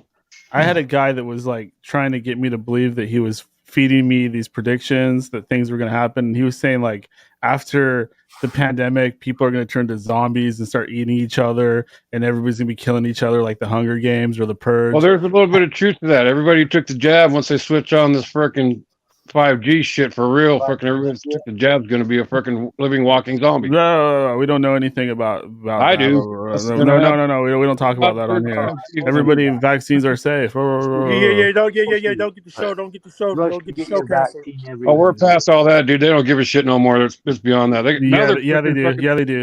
Now they're pushing white lung disease. Have you heard about that one? Okay, let's move on to white lung disease. What's that? I don't know. Apparently, I've been seeing stories about start over in China, and now all of a sudden it's hitting America. All the kids are getting in Denmark, end up in hospital, filling up hospitals with a new thing called white lung disease. Are you familiar with Operation Mockingbird? Yeah, it's all part of the crap. It's all part of the movie. I think that's why Eminem has a song called Mockingbird. Huh. Well, I think the news, they purposely promote fearful things, and I call it fear porn. Yeah, they're trying to get you to take the next jab, the round of jabs that they want to throw out. Let's not talk about jabs, Al. Well, I'm generally speaking, they use war and they've already lost. They have literally already lost. Everything's been settled and done, and freaking we won. Jesus is coming back. And Donald Trump's getting ready to come out with a big announcement. By him. No, but the problem has been they've been trickle feeding us shit, and it's going too slow. So they're gonna fucking pour the pitcher out in full right now. Donald Trump is gonna walk up to Joe Biden and he's gonna bitch slap him. He's gonna say, "Give me my throne back, motherfucker." He's just toss his old ass on the ground. Instead of dripping drops of information into the glass, they're gonna pour the whole pitcher into the glass and fill it up all at once this month. Well, the thing is that we're not going to win until there's silver money in circulation. It's already there. Ronald Reagan actually printed up. We're going to be using the money he printed up with the pink $1 bills. We need silver money in our pockets. We don't need paper money. Paper money is a tool of socialism and communism. We need to stick with paper money that's gold backed. No, we need straight. We're getting away. The problem wasn't the money; it was the central banks. They were the problem. We're getting rid of that shit. We're done with them assholes. You don't understand. The Constitution says no state shall tender in payment of debt anything but gold or silver coin. And so until we have gold or silver coin, we are not free. It's coming. We already raided the Vatican and stole all our gold back. Oh, we can't run on rumors and hope. QAnon there aren't rumors and hope. Says hopium. Somebody's filling you full of hopium somewhere. Well, I saw a video earlier today of some spaceships landing in Georgia. People were all freaking out. There's some kind of spaceships up in the sky just sitting there. All of a sudden, they started coming down, landing in Georgia. I could believe that one because there's been so much of that lately. Being held to these spaceships would have been Chinese trying to invade us. Have you seen triangle spaceships or like pyramid ones? No, these ones were shaped like X's. They could be Chinese aliens. It's interesting. Yeah. Oh, the Chinese have like on Star Wars. Remember in the Star Wars prequels, they were saying like that those one aliens were racist because they were like acting like they were Asian. I don't remember that one. It was a huge controversy. I remember that. In the Chinese version of Star Wars, they on the cover of the movie poster they took out the black character. I don't know why? That. Because China is racist. Wow, I didn't know about that one. Oh yeah, Chinese only like Chinese people. Period. That's it. Exactly, and they don't lie about it. China Uncensored documented that there was 1 million people that were black or Islam in a Chinese concentration camp in China. Oh, like the Uyghurs? Yeah, like it's just crazy that that's not mainstream news. Where it's like, how come they're not saying China's not the new Nazis, you know? I'm pretty sure that has something to do with hiding the Canaanite religion, which goes back to the idol smashing, like the Catholic Church and Islam has done. There's hardly anybody left that even knows anything about, what I was saying, the Canaanite religion. So it's kind of like killing the last people that have any knowledge of it. Because the what was it, the Cain, the mark of Cain, were like the or in the mystery schools, it's like Cain was the symbol of the he goat of the brother of Lucifer, Phosphor, which was Pan. He was the first murderer. Yeah, like plus Cain was vegan too, which is interesting. Well, the elite, they literally believe that they are descended from Cain. That's their belief system. Oh yeah, the Samael story. Are you familiar with that? I know that there's several. Like there's one where he mated with Lilith, and then there's other versions too. Well, there's this one. It's called The Widow's Son. It's like a video on YouTube where this guy documents the Masonic stuff going back to Cain, like on part of it where it's like but it goes to Samael and the Enochian magic basically with I mean it's crazy because it's like it's not that we believe any of this stuff, it's that when we dig enough we find that the pious people of authority believe in these Enochian systems where they're like how, remember what that child, the school that Ted Gunderson dug up late in his career. That's some creepy stuff. Hearing gunshots going off. The sigil of Asmodai was digging in tunnels underneath the school. The tunnels were but it's just crazy how it all always goes back to this occultism of the darkest type. Yeah, I had a demon saying that he was Asmodai or Asmodeus, like kind of fucking with me over social media. There was some creepy stuff. Like he knew my last name, which was kind of weird because I never put it out there. That's pretty weird. Is it possible that he went to your school or anything? Or? No, I mean, it's like the rational way of explaining it is saying like, okay, it's an AI or it's like gang stalkers just playing mind games or something like that. And then the irrational way of explaining it is that it was actually Asmodeus and it was like possessing somebody and going online. Yeah. I've had people attack me at bars. I gotta go, bye. Oh, okay. Al, thank you. I've had people attack me at bars where it seemed like, because they were complete strangers, they would just try to attack me for no reason. It seemed like they were under physically.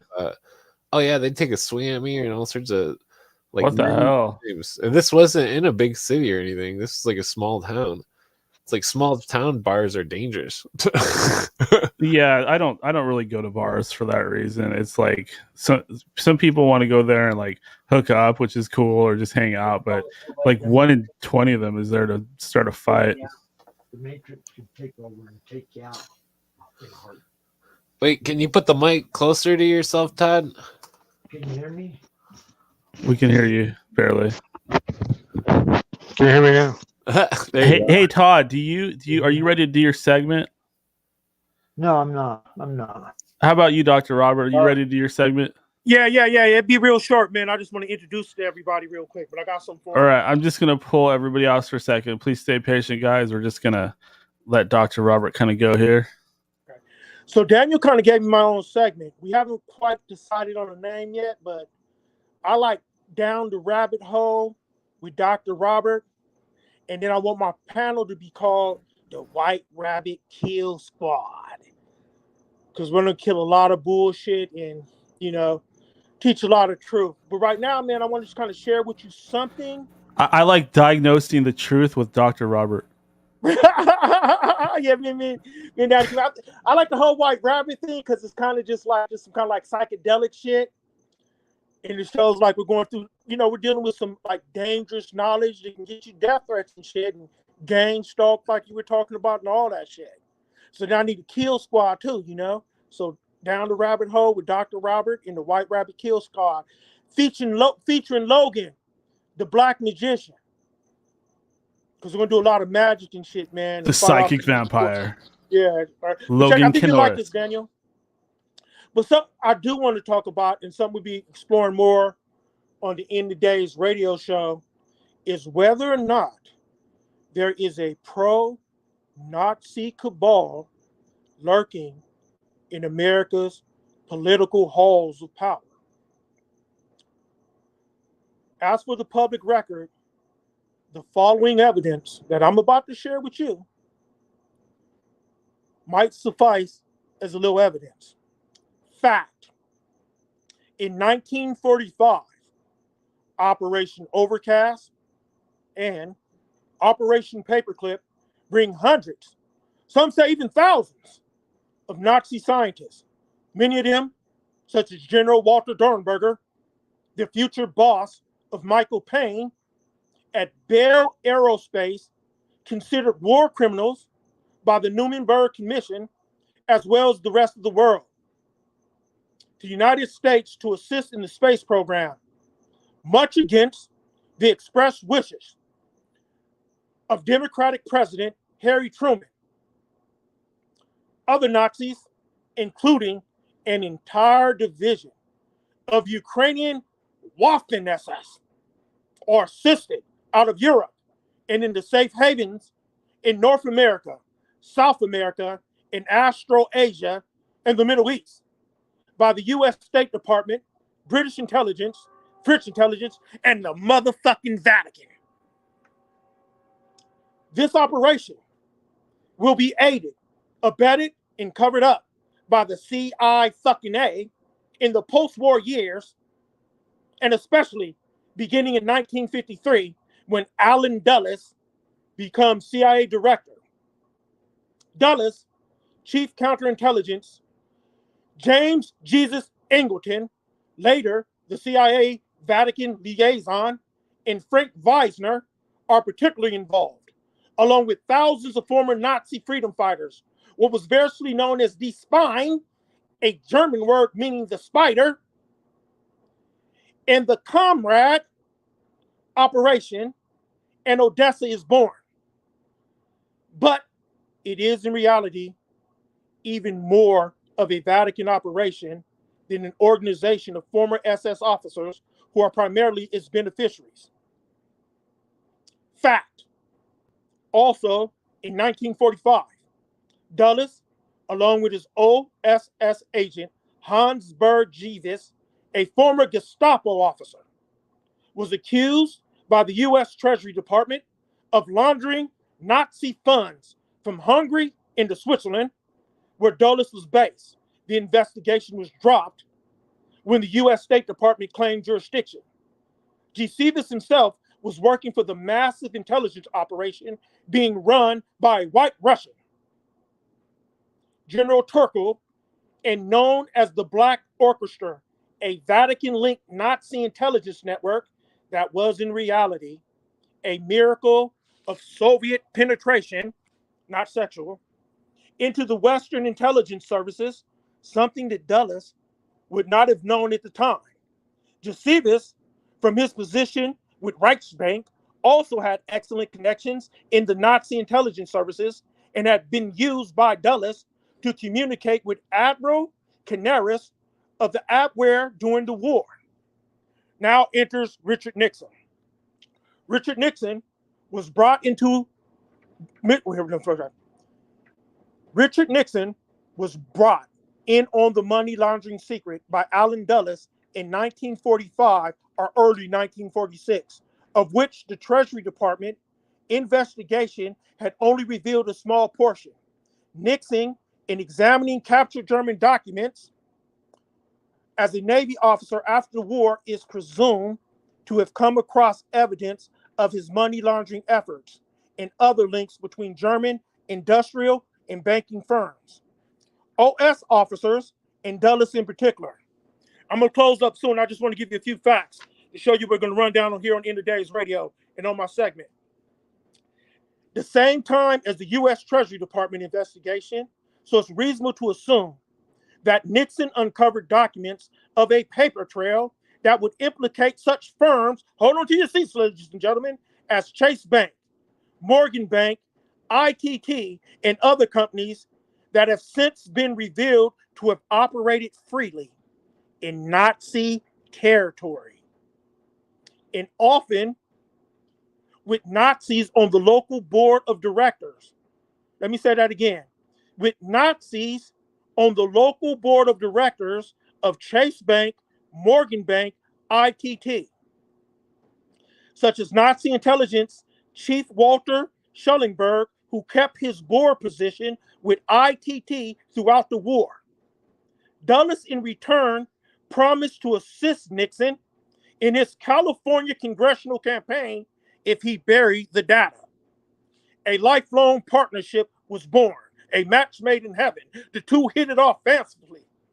In this context, it is worthwhile to note the research of Charles Higman, who in his American Swastika speaks of captured SS documentation, which clearly shows that Dulles gave voice to extreme anti-Semitic views in several conversations with Max von Honolly, a Nazi agent and intimate of Schellenberg, who himself was acting on instructions from SS leader Heinrich Himmler.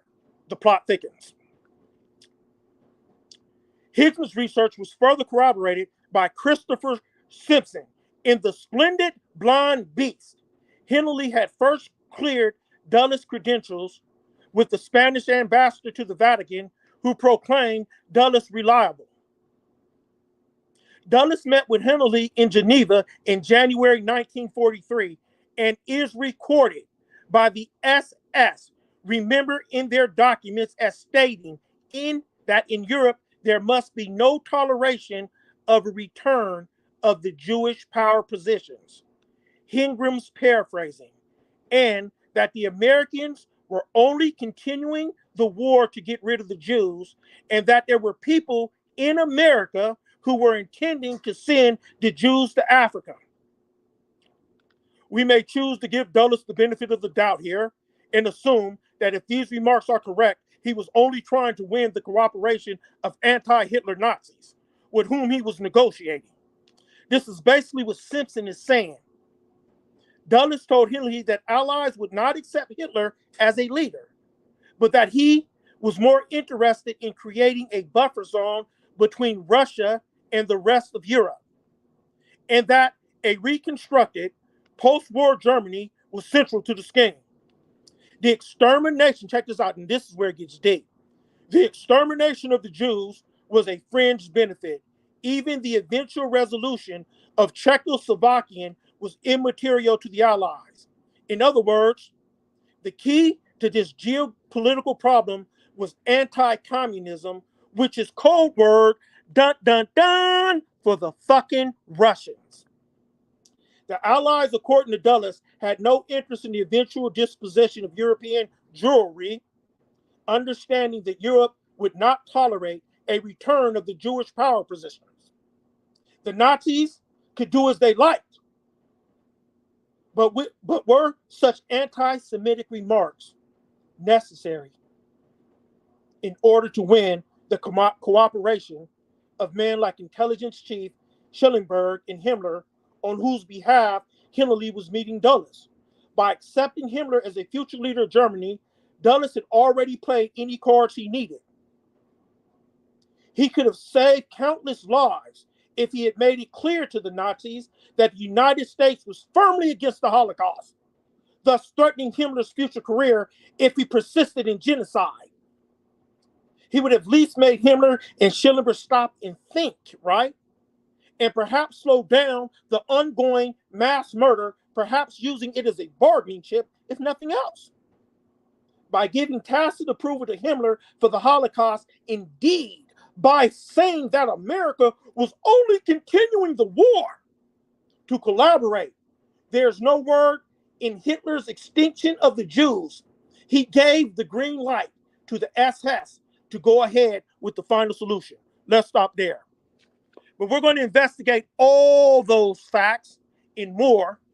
I think it's very relevant to what's going on in Israel and the creation of that state. to find out the cause of what we need to do to kill all this fucking madness and get to the truth in the heart of the fucking matter of what's going on in our fucking country. And also I would have other guests and we would talk about Black history. I plan on trying to get Brother Legend on the show, and I'm working on a very special guest who has connections with Neely Fuller. But stay tuned, and I'll try to have a guest for you when we really get busy next Friday on the End of Days radio show with Danny Boy, the illustrious and host of the show. And that's my segment for the day. I actually had a good idea. Instead of taking a break, and because I don't really have a whole lot of stuff to play, why don't we just do your segment, Dr. Robert? Well, no, I don't have it prepared yet. That was just something quick to go through. No, I don't mean right now. I mean like next week, instead of me taking a break for 20 minutes, I'll just let you go during that time. Oh, that's great. Let's do it. Yeah. Have you ever looked up the word Semite? Have you ever looked up the word Semite? Yep. No, it means, no, means a person of Arabic descent, or the Bedouins, like the Palestinians. Yeah. So like the Palestinians are Semites. It doesn't specify a specific area. 92% of the world's Jews are white Khazarians. Yeah, so that's a blend. So if you're talking shit about them, you're not being anti-Semitic because frickin' they're not Semites. They're frickin' white Khazarians. Is an area. You know what's interesting is that's what you know. What it's interesting you said that, because look at it this way: if you're a German Nazi, right, white German Nazi, right, and you have Jewish people with white skin look white, what's the perfect cover? Yeah, but only 8% of the world's Jews are actually bloodlined from Abraham. But listen what I'm saying though. To be a Jew, right? That would be the way. Yeah, to pretend to be a Jew, right? And that's what I'm getting at with this Dulles stuff.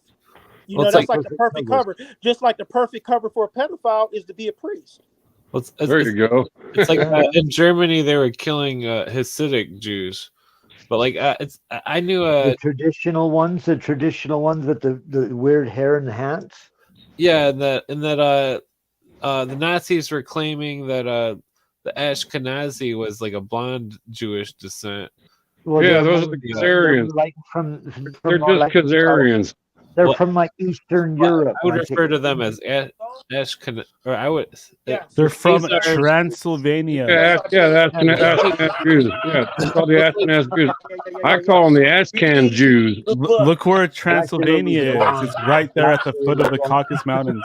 Hey, I got to tell you guys why I had to go. Hey, hang on a minute. I got to tell you guys why I had to go. Go ahead, Al. When I was sitting out here doing the show, frickin' a bunch of assault rifle gunshots started going off south of me. What's going on there? No, do you hear me? Yeah. I'm sorry. While I was sitting here, a bunch an assault rifle skirmish started going on south of me. I started hearing dozens of fucking assault rifles going off. Well, according to politicians, that's what people use to hunt deer with. So no, but I'm talking about I'm in the city. They just massacred the whole herd. I'm just letting you know that there was a gunfight south of me. That's all I know. There was a gunfight. That's not good. Like gangers. Dozens and no, dude, I live in Whiteville, dude. Just fucking upper middle class over here. Al's got a Terminator after him. The homes in my area go anywhere from half a million up to fucking 2 million, dude. Come with me if you want to live. Not a gang part of town, believe me. It could have been like a really souped up car backfiring hardcore. I called the police department and they fucking said they've been getting a whole bunch of reports about it. Holy shit! What's going on down in Utah? I don't know. That's Utah? Like I said, I saw a video earlier today of an invasion going on in Georgia, a flying saucers landing, and I'm pretty sure it was the Chinese. I think I saw that. Apparently, the Israel ceasefire has ended, so they are now back to bombing the shit out of Gaza. That's because the Gazans are high in the child trafficking, slavery, or the Hamas is high in the child slavery and sex trafficking shit. I think all that shit's propaganda. I'm not listening to none of that punk ass shit. I think punk ass religious war. Little tiny Hamas. They nowhere near have the military capacity as the Israelis. Come on. Well, to me, it's like I pick the battles wisely. That's why I'm always talking about constitutional law, Illuminati, and plant medicine. It's not over there talking about ridiculous. I think the whole thing's lies and bullshit. It's just a movie we're watching. Well, I agree with the that. alchemists create like passion plays in the public scene where the masses witness something, and then an alchemical meme is created, and the masses react to it. You know, Exactly. Like that video of the old lady in the wheelchair, and the people are beating the shit out of her, and they're like spraying her in the face with pepper spray, and she's trying to stab them, and they're stabbing her, and they're knocking her over. Then they show her doing the same thing in some other situation years Not ago. quite that. Not quite. Did you guys hear about Chris Brown? You know that singer Chris Brown? Yeah, Chris Brown with Yeah. Rihanna. Yeah, Chris Brown. Chris Brown told. He was asked. I think he was asked about like the whole war in Gaza thing, and he was pretty much, man, I'm not Jewish, I'm not Muslim, because he's a blood. Apparently, they have another word for it. They call themselves. They either call themselves Pyru or Damu. He said, I'm a Pyru. Don't bring out the beast to me. People got mad at him, but I understood what he was saying, man. Nobody wants to be involved in your holy crusade, man. Nobody wants it, man. In fact, when people get close to the crusade, man, they either get canceled or people stop liking them, man. Sometimes people just don't want to be brought to your Hatfield and McCoy shit, man. I just don't want it. And I feel Chris Brown on that. The Crusades were some of the worst periods in history. The Crusades was by the Catholic Church to fucking rob all the riches from the Middle East. Stuff that has occurred. And then when the Knights got over there and found what was there, they're all, fuck Rome, we're going to keep this shit for ourselves. There was something under the Solomon's Catholic Temple. Church even started Islam. Islam was started by the Catholic Church. The Stables of Solomon. Yeah, the Templars created Islam. But then when freaking it was way before that. Way before the Templars ever got there, they sent some nun over there to find somebody to freaking con into freaking becoming a leader and started Islam over there. And then they got to they started Islam to protect the Holy Land, but then Islam got too big for them, and they had to send the Knights Templar and all them in there to fucking try and take the Middle East back from the Muslims because it backfired on them and it blew up into a major religion that they weren't expecting. Well, they were trying to fight in all this heavy ass plate armor and chainmail, and the Muslims were just wearing, their light armor, and they were just running circles around them and shooting them with arrows. They'd ride their horses little ways and shoot more arrows, and they kept doing that until there was nobody left. Well, they had electric shit, dude. They had lightsabers and crap like that. What are you talking about? Arrows and freaking swords. They had lightsabers. Oh, I'm sorry. Plasma blasters and lightsabers. No, not plasma. They had freaking electrical weapons. Well, you can get your electricity free out of the ground, man, out of the air. You don't need to be stuck to the grid. Just the technology to get away from that whole Star do that. Because Star Wars is you got to be full smart and know how to build it yourself. Words that correspond to the occult and secret societies and all that. Anyways, I'm talking about general patents that are available from the government, from the patent office. Weren't we talking about something like a current topic or something? Yes, we were talking about Israel has ceased the ceasefire in Israel against Gaza. Oh, yeah, that's what we're talking about. But let's move on from that one. I got another one. The judges have ruled that Trump can be now sued for January 6th. That's really in civil court, civil cases. They're trying to crucify his ass, man. So anyone might be offended can come forward and say, "You're." I guarantee nothing will happen to him. He won't lose $1. He won't be prosecuted anyway. I'm betting with Daniel on that one. I got 10 on it, Daniel, because ain't nothing happened to his ass yet. I got 10. I got 10 with Daniel's bet. Oh, he's coming out of the closet. I'm hearing he's coming out of the closet next week. We got him now. We got him now. Well, I'm hearing him and John Jr. coming out of the closet next week and announcing, "Hey, we're here, and this is what's going on." Like I said, they've been trickle feeding us into the glass, little drops here and there. Enough people aren't waking up fast enough, so they're going to pour the whole pitcher in the glass and fill it all the way up all at once over the next month. Yeah, but the thing about it is that we don't have common law courts. And until we have common law courts and wars that aren't waged by the UN, and until we have, gold money and, UN's bankrupt. So is the WHO. They're both bankrupt. Yeah, but you guys want to hear something funny? Yeah. I'm sorry, I didn't mean to cut you off, Clint. Finish. If I cut you off, I'm sorry. Well, it's the the UN and the whole thing. Okay, so the UN was spun up by the Masonic Congress, the Masonic World Congress, and that the whole thing, it's all Rome. There's a Masonic World Congress? Yeah, you can Google that word with quotations around it, and you'll find. And the Roman Empire part makes sense because if you look at power where it was in the 1500s, it's in the Catholic. Yeah, and there's a diagram. The diagram of the Byzantines.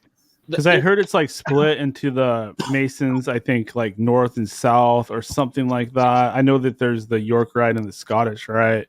I mean, I'm trying to learn about Masonry, but I probably don't know that much yet. That's that weird split. York Rite, let's see, is newer. Well, it's like the York. Scottish Rite is newer. England. Scottish Rite is newer.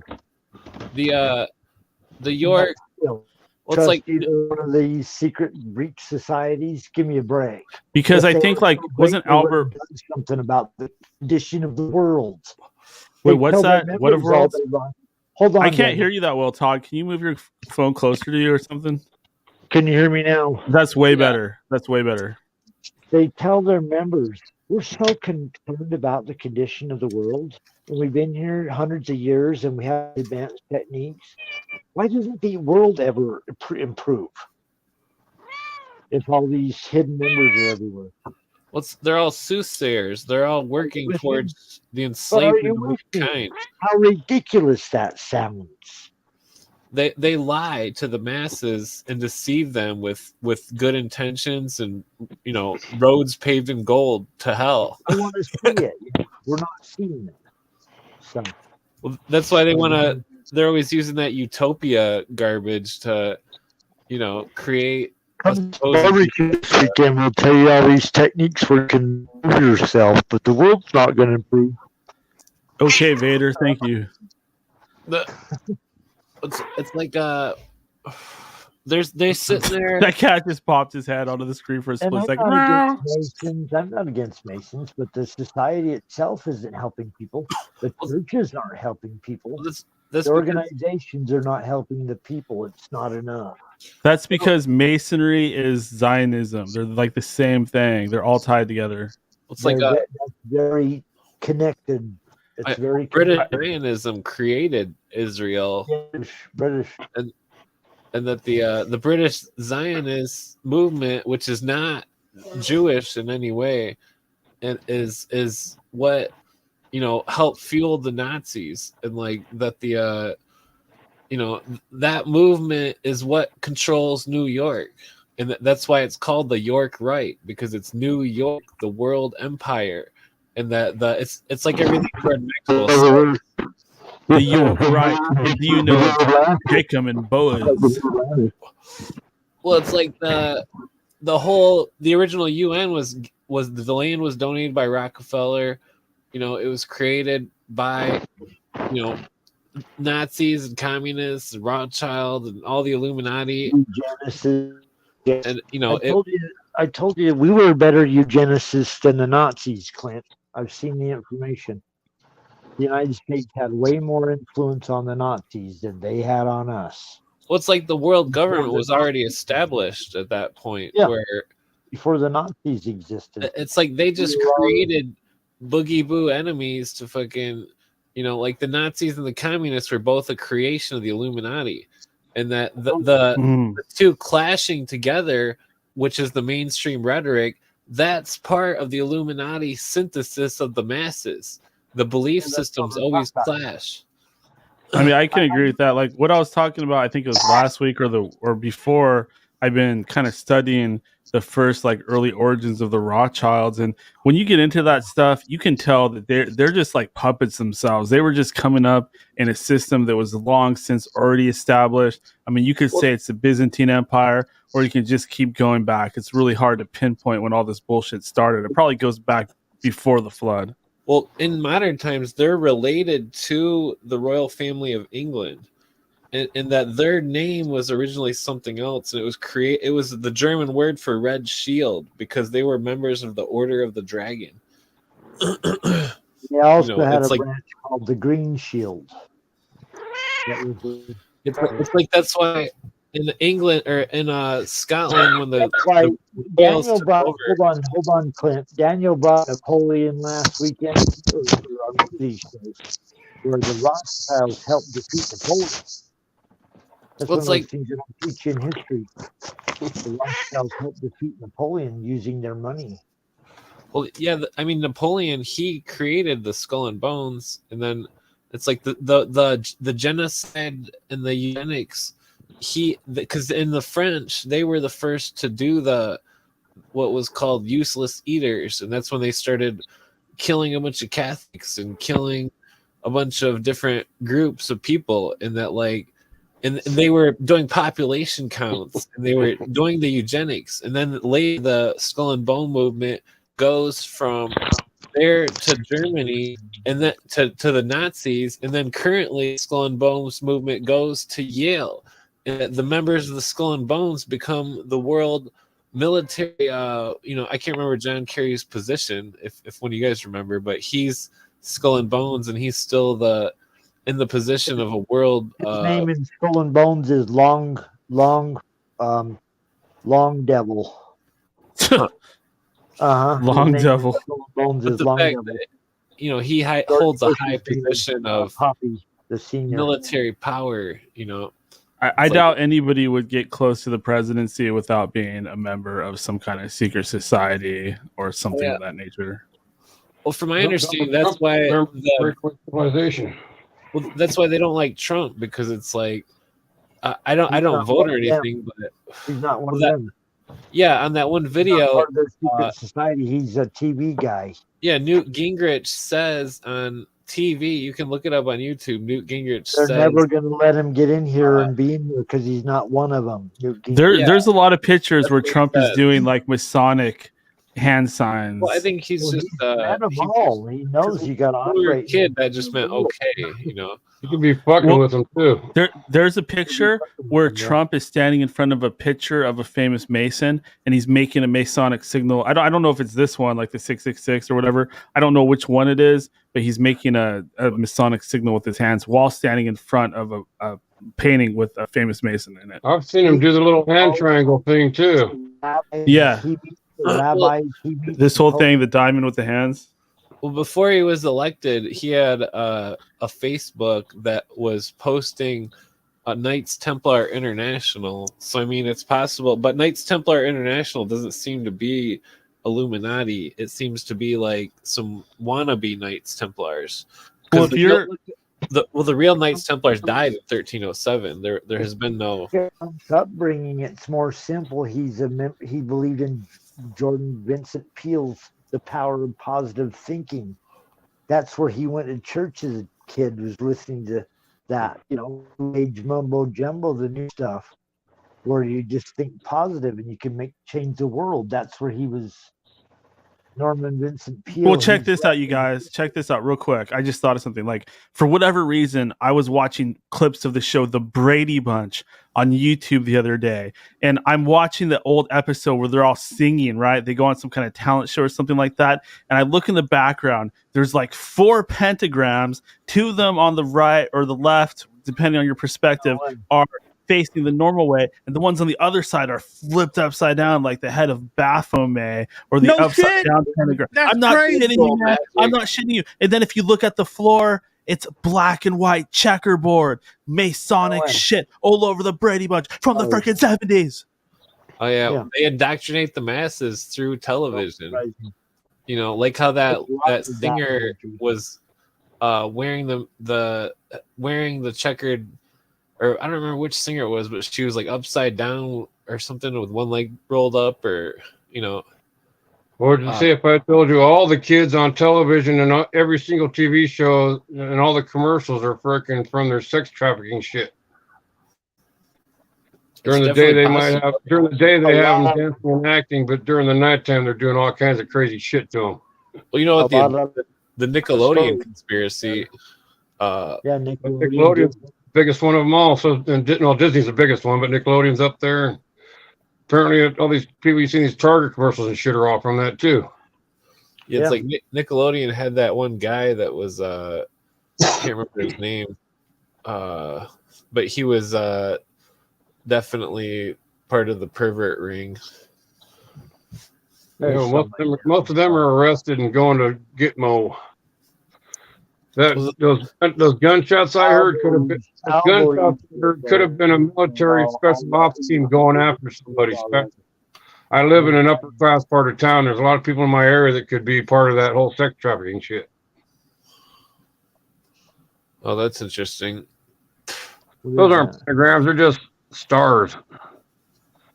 No. Look at the one on the right, the one that's upside down. I'm looking at both of them. They're not upside down. Yeah, it's just at a weird angle. Yeah, but it's just a weird angle. Bullshit. People read too much into stuff, though. No, bullshit. Bullshit. This is bullshit. That's called the Eastern Star. It is them. Yeah. And they have the exact same symbol on Masonic images, paintings. Everywhere. Yeah, it's like Star Trek was a Masonic show. The emblem, the Spock's hand sign. And that's not saying they're evil. That's just saying that's what they do. It's everywhere that where they are, which is all over. And the problem is its original goals weren't anything that it is today. Today it was altered. No. What I'm getting at though is let's just say that I'm not involved in that stuff at all, right? That Masonic stuff, not one bit. And then I go and put together this little setup like that, and I just come up with it on myself. Am I displaying Masonic shit like that and occult symbolism and crap like that with stuff that I just do myself that just happens to look like that? No. See, that's where I'm going with it. You can't read too much into it because somebody just had to come up with something for the set. Daniel's but it doesn't have to be involved with all the symbolism and occult shit and stuff like that. It could just be something they need to come up with to use for filler. Certain phrases, like on that V show, the pamphlet said, on the pamphlet that the aliens handed the people, it said the dawn of a new day. And that was a world communism slang. And that the thing, the world symbolism movements, are always symbolized by a mountain with a rise, two mountains with a rising sun, and that the new dawn, the dawn of a new day, the 1,000 points of light, as Bush said in the 90s, Bush Senior. Yeah, well, now the slogan is "Where we go one, we go all," which is almost like no soul left behind. Well, it's like they're trying to create the new man through like an alchemical synthesis of the masses. That's the dark side. They lost the war. I'm telling you, the light won, and we're going into a new golden age for humanity. See, here we have the little Eastern Star right here in the lower right corner, and then we have the Masonic checkerboard on the floor. Oh yeah, and we have the two pillars, Jacquemin and Boaz. Identical. I'm getting messages from the Holy Spirit telling me to leave the past. If you see the grave right there, it has an acacia branch on it. Oh, there we go, right there. Bones and stars and Egyptian stuff. Well, then the book with the wavy dagger on the book, that's the symbol of the doorman, the Tyler of the Lodge, who carries a wavy sword. And that it's a symbol of the setting sun, in which I was going to bring this up earlier, but Krishna, Vishnu, and Shiva goes along with the four horses, except it's only three, where it's sunrise, high noon, and sunset. And that's why Shiva was the destroyer, because and I was going to bring this up when you said this. Hold on, Clint. Yeah, but this could be the four pillars holding up the earth, and that could be Sheol. They're all freaking that right there. Those three images are associated with the Piscean age, water signs in astrology. So that was something. And we're going into the age of Aquarius, where all this shit's moot now. Yeah. I'm getting all kinds of messages to leave the past in the past, and it's time to move forward. The thing is, though, is that I don't think the original Christianity was anything to do with astronomy or astrology. Don't you notice how Christ has the fish symbol? That's the thing about it is though. Well, hold on. That Simcha Jacob Vici, in his documentary Naked Archaeology, he documents that in the temple, the Christians only had the solar symbol and the 12 zodiac signs to try to pretend like they're part of the Roman Church, and that in the Pisces symbol that 2 of the letters were upside down in the Hebrew letters, and that it was a symbol of that they were Christians because the 2 letters spelled a certain word that referenced Jesus. And that shit is so they were crazy to me. well, they were just pretending to be worshippers of Sol Invictus and the 12 zodiacs, but in reality, it seemed as though they're some sort of mushroom shaman group that was trying to destroy Rome and free people. Doctor, what do you think about all this crazy talk that's been going on in the last 15 minutes? I don't. Are you I think there, he's Dr. muted. Robert? I can hear you well. Yeah. I was wondering what you think of all this crazy talk. I think it's something to that shit, man. Talk. I mean, it's you know, way back. I trust Dan anyway, dude. But like, I think the symbolism is Yeah. there. And man. I've seen this in a lot of movies. Keep your eyes out for the black and white checkerboard floor. You'll see it everywhere. Yeah. Oh yeah. What was that? That movie? I can go with, to a racetrack freaking restaurant and fucking see the checkerboard floor. I can go to a in Utah, gas where station. everything's Masonic. Well, it's like the it's like there's like in that Why do you pirate. turn into Mr. Downey Thomas? What's that one thing that In-N-Out Burger has? It's like you've seen that Go Ninth ahead, Gate Clint. movie. I mean, like that Yeah. movie is so littered with occult beliefs and the Luciferian, 9 pillars of Enoch. What all the secret societies are up to, yeah. And who's in there yet but Johnny Depp, the Illuminati golden boy. Oh yeah, the kid that started from Freddy Krueger, wasn't it? All that Amber Heard stuff was all psyop. It had they used Johnny Depp to be their golden boy. Hey, you guys want to hear something funny though? It was a distraction. Go ahead. He's their symbol. He's their symbol. The pirate, the cool guy is the pirate. He gets drunk. He isn't doing anything good, but he's okay because you love him. He's stealing stuff. That's them. Well, he could symbolically he could represent some kind of trickster. Yeah, that's who they are. That's actually a very good observation.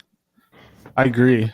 Or it could just be a distraction to keep us like sports. That's just a distraction to keep us away from looking into what's really going on. But he plays the role. Not a problem here with the way the Seahawks have been playing. The people that run the world run the same image. They want You know, the NBA and the NFL are scripted. Time goes by. Well, I think the mafia runs the sports. I found videos of athletes talking about going off script and getting in trouble and shit. Well, the NFL and the NBA, all the NBA, NFL, MLB, and MS or Major League Soccer are all scripted sports. So is UFC. That's all predetermined. People think it's real, but a lot of the time it's fixed. I mean, it's like they literally have a script they have to read before the game and follow the script. Every one of them. I don't. There's a bunch of athletes been coming out talking about how they have to follow a script and it pisses them off. the last sport I probably watched was the bum fights on the internet when I went to go. Even auto racing is rigged. I was watching some of those, yeah. Even the bum fights actually. Yeah, that bum fights was real shit. That shit hit the internet hard, and then and it was fucked up. I mean, but Did you guys see what Newsom did? Who? What? Governor Newsom. Newsom? No. Yeah, I saw that. I saw that freak show the other night. Yeah. No, I didn't see it. That stupid motherfucker, man. Look, dude, like, I laughed in his fucking face, dude. I said, do you walk right into their fucking trap, you fucking arrogant piece of fucking shit. You just gave the enemy confirmation bias. Because what they're trying to show, basically, is that Newsom is being kind of reared to take Biden's place because Biden's incompetent, right? I said, here go your dumb, arrogant white ass.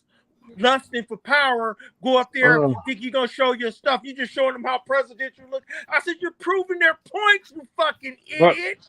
that's because he went to that tyrant. Oh, He went to he's that so fucking dumb and arrogant, dude. he went to the It was Klaus as funny Schwab as tyrant and school they that all think Trudeau they went did to. something. Well, And they all think they did something, but all they really did was gave them confirmation bias. Fox knew they set his ass up perfectly, dude. Well, Oh, did Set they? his ass, and he walked right Was in. it on Fox News? No, it was it was Hannity's. It was an orator. Well, then you got Republicans doing the debate. Let me tell you one rule anyway.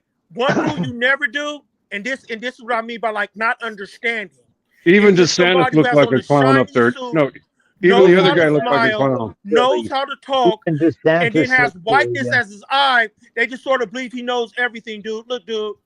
They both look One like thing clowns. you never do with people that you're trying to claim are insane is validate them or give them credibility. Don't When give he them went up there and he legitimacy. debated with Ron DeSantis, all that crazy talk goes out the window. You give them credibility. And the fact he is going there trying to look presidential What did and the whole DeSantis nine, say that you give sounded credibility to their fantasies. Not saying it is a fantasy, but What giving did credibility to their DeSantis fantasies say that that sounded Biden is crazy? incompetent, Or do you think and he's sooner or just later crazy? he's going to give up the throne and No, give but it to it a drives successor. their He walked right into their trap. Right it into drives it. their ego. But it drives their egos. The thing about politics is, to me, it's all unconstitutional and it's all ran by the secret societies, and that we can't let them get our emotions, because that's one of the things they teach in masonry. Don't let them get you. But that debate was stroking his ego to where his ego came out and let everybody see what an arrogant piece of shit he really is. And Yeah, exactly. And that he really does have ambitions for the presidency, and then they make a connection to some of the things they be saying. It looks completely true.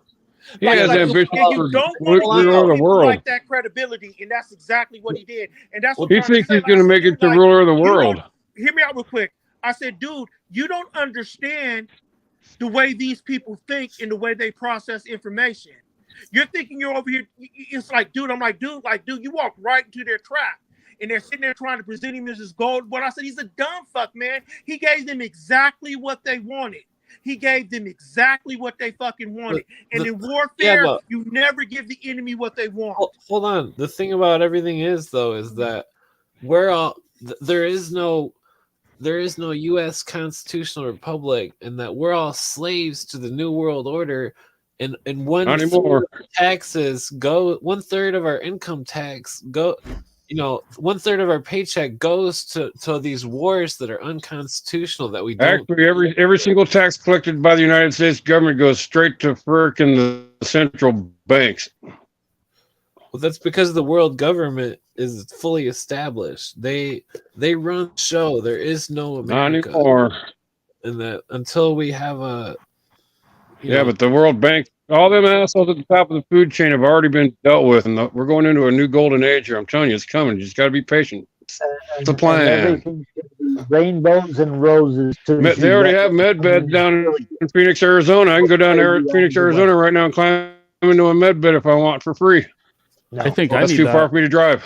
I'm waiting. I'm going to wait till they're out everywhere. My old broken I back. think I'd rather take my chances and see. No, it depends on how old you are. Everybody's going to have access to med beds for free. You guys want to hear it? Well, go. And the education to run them. No, even to run the med beds, the education to learn how to operate them is going to be free. I told you, we're going into a new golden age. All them people with all the money and power, their shit backfired on them. They fucking lost, and all their shit's going to be redistributed to all the rest of us. You guys want to hear a cool I'm joke? telling you, it's coming. All right, let's hear Dr. Robert's joke. Yeah, just another one I heard from the Archangel Michael. I'm going to put Todd here. Todd. Yeah. I want you to pick any animal. Just pick an animal. Pick an animal. At random? My phone's cutting out, so I guess I got to go. An animal? Yeah. Thanks, Al. Like any animal. Any animal. Lion? Okay. So this guy goes to this fancy restaurant, right? He has a pet lion with him, right? Goes to the fancy restaurant. It's this real fine, like, hostess at the restaurant, right? And I mean, it's a fancy restaurant, right? Like, like black tie, white shirt, that type of shit, right? So he goes Yeah. to it. He goes, yeah, I like to schedule. I like to eat dinner here today. losing And she you. said, look, sir, you can't come here. You can't bring that animal. That's a wild animal. There you go. You can't bring this wild animal in here, right? And he goes, but look, madam, you don't understand. This is a special animal. She said, not just like a dirty lion to me. I mean, he's not mean or anything. He seems nice, but he's just a messy, sticky. You don't understand. This lion has been trained to perform oral sex on a woman perfectly, right? What the hell? So the woman thinks about it, right? She goes, wow. Because she's really she's kind of freaky, right? She says, it's okay. She said, I like to see him work, right? So she and him, they go into like this back room, right? She jumps on the counter, pulls up to put him down. So he looks at the lion. He goes, all right, go on, do your thing, right? The lion looks at him, looks at the woman, right? He said, come on, man. I showed you how to do this. Come on, do it, man. Do your stuff. Show the woman what you made of, right? He looks at the man, looks at the woman, dumbfounded. Man keeps going. Come on, man, do it. So finally the man stops, get frustrated. He looks at the lion and he says, now look, I'm going to show you how to do this one more time. Mm-hmm. You guys gonna get it? I'm pretty stoned. Okay. Oh man. Look. The lion's not going to do it. He's going to show the lion how to do it. He's going to end up having oral sex with the woman. That's the whole thing. He used the lion as the rules. Well, the woman wants oral sex from a lion. That sounds dangerous.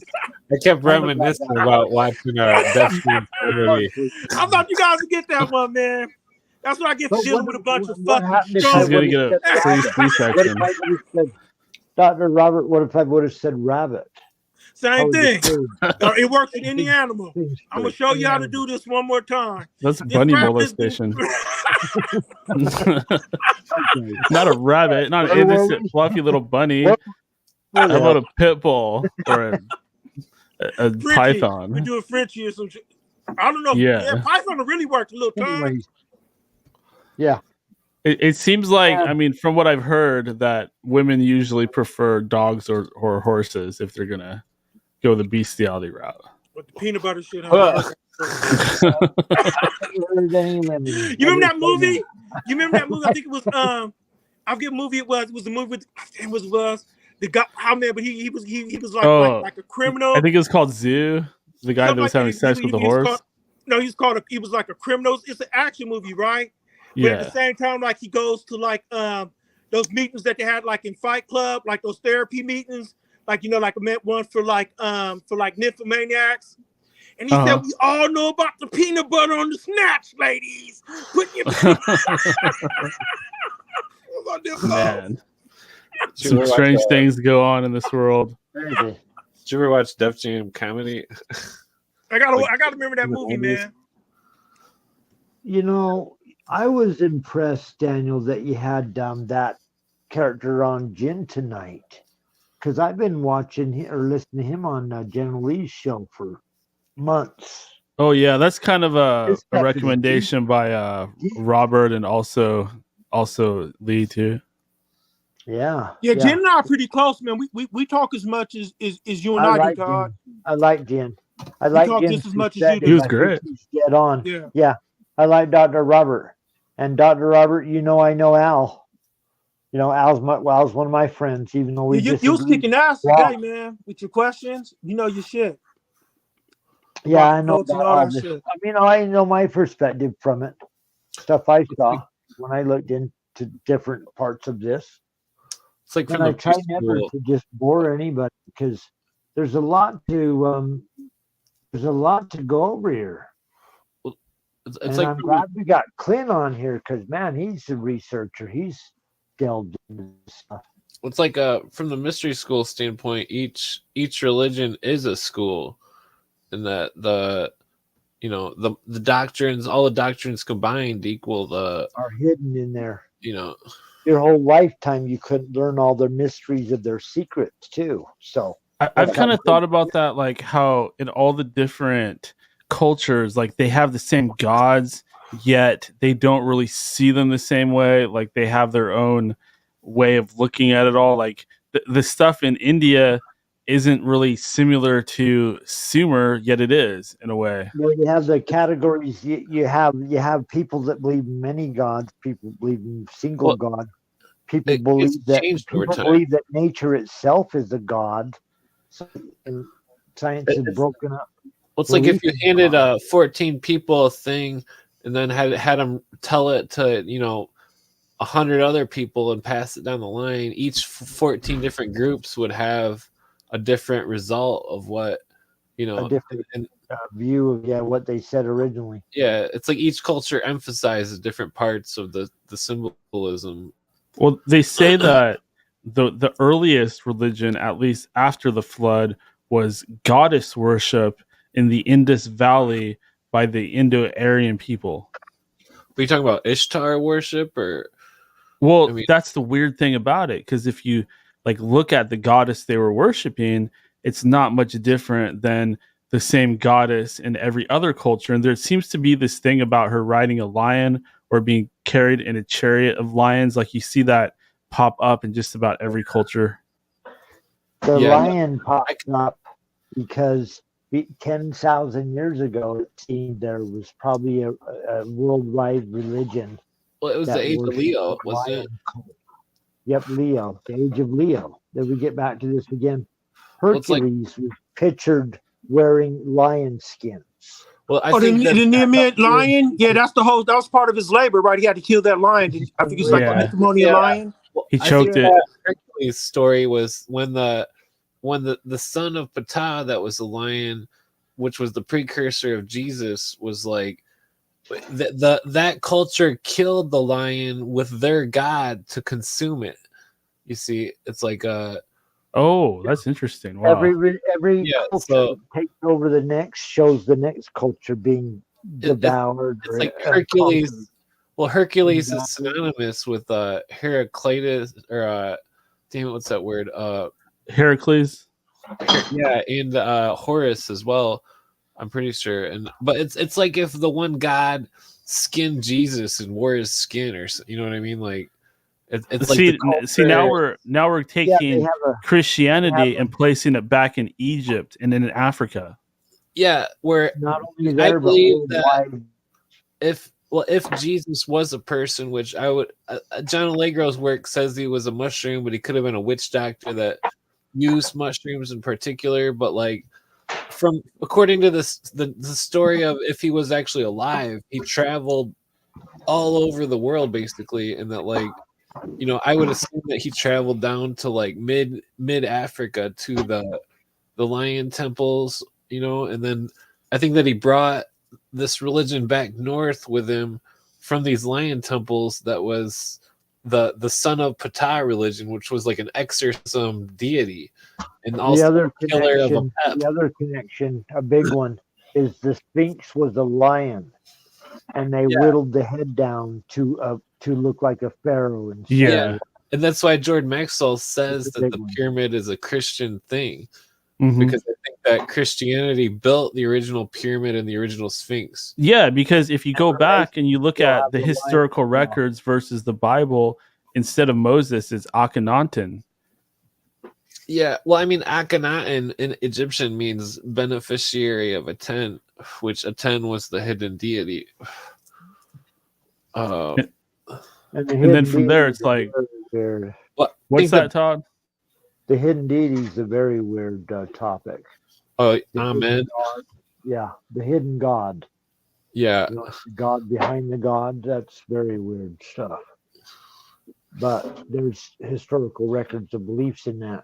They say that's why the modern religions say amen. This is what it means to me. Like, hidden God is you have the gods, right? The pantheon and whatever millions of gods they had in Egypt. But hidden God is like, well, the God that you can't see, that doesn't take a form, that's just kind of behind everything. Well, to me, God is the creator of the universe. And so if anything is claiming to be something else, then it's not God. I got to get more into like this Eastern Indian shit though, because I've explored a lot of different pantheons and cultures, but that's probably the one I know the least about and the one that possibly has the most detail in this modern day. There's references ancient, but most of them modern, about the idea of a hidden God. Dr. Roberts taught about this. It's psychologists, psychiatrists have talked about this idea. I still adhere to the shamanism of like psychedelic use over all religions. Yeah, I think there's something to that, but at the same time, like I can say that I swear I could make myself feel like I'm on acid or on something else. Like after you do it the first time, you remember it. Like you remember the conscious state, and you can return to that state, even if just a little bit or in a dream or something like that. I think that maybe Christ, instead of him like doing mushrooms or anything like that, maybe he was the guy that was on mushrooms without ever taking mushrooms. Like there's something different about his brain that made him like have like a flow of serotonin or God knows what. There's so much just based off John Allegro's, but in the book of John or the book of Revelations and a couple other books, they state that the angel came and gave them a small white thing, and that and that they were so an angel is coming and giving. In other words, they were giving him manna, and then like Jordan Maxwell documents how manna was the mushrooms, and like, but he doesn't say which particular strain, and that the they sinuses. Well, Dionysus is a whole different. I said sinuses. Oh, well, yeah. You ever had sinuses? Is that psilocybin? Dude, like if you've had Cabanzis, sinuses are like a whole different world, man. Is that the Latin name or? No, this is like wavy mushrooms. Instead of the little white ones with the blue tips, it's like these crazy looking wavy ones they grow here in Washington. I did those when I was in high school, and holy shit.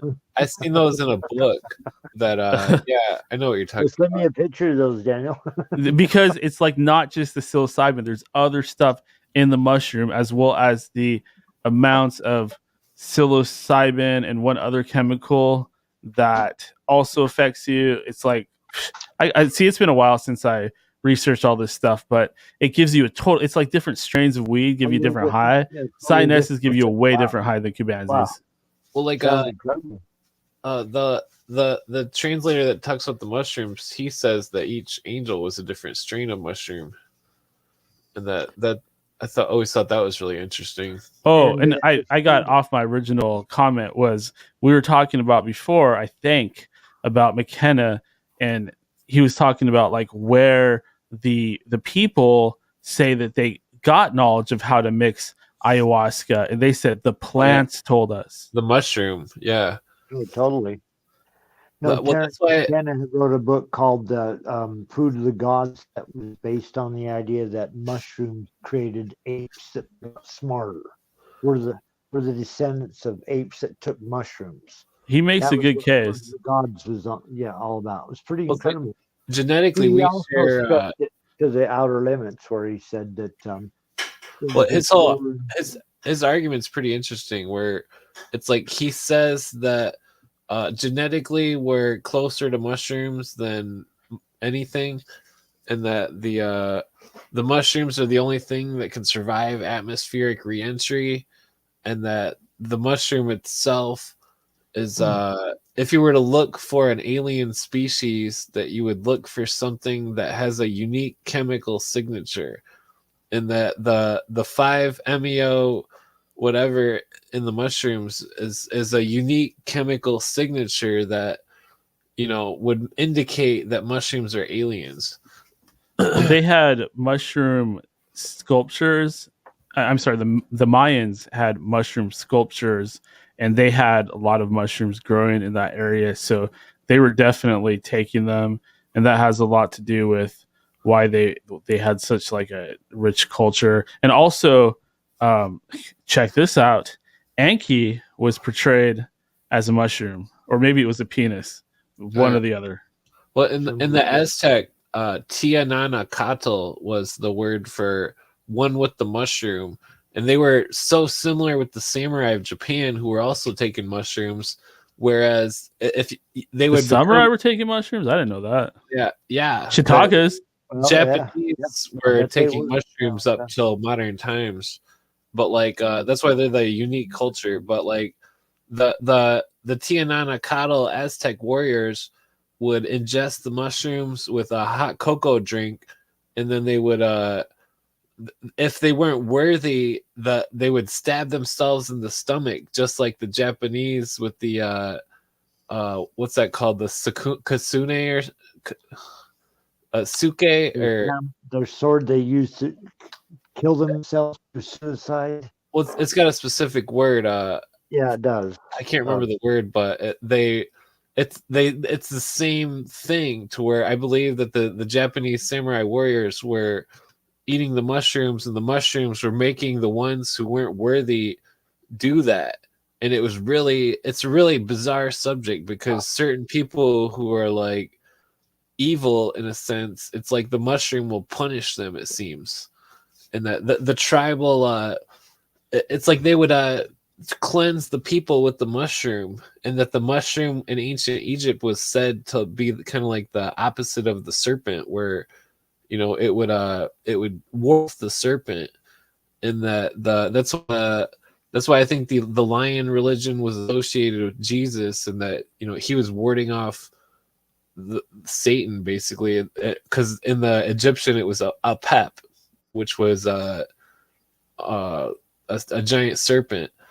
And that the mushroom stuff goes back really, really far. Where in the lore of all different, like even the Quechua, it's their shamanism was fully based on the mushrooms. Yeah, there's because sometimes we talk about that movie Gods of Eden, and it has a pep or a dep or however the hell you say his name. The giant snake. Gods of Egypt. Yes. Oh, yeah. But I think it's all kind of a perversion of the shamanic lore of the Amazon.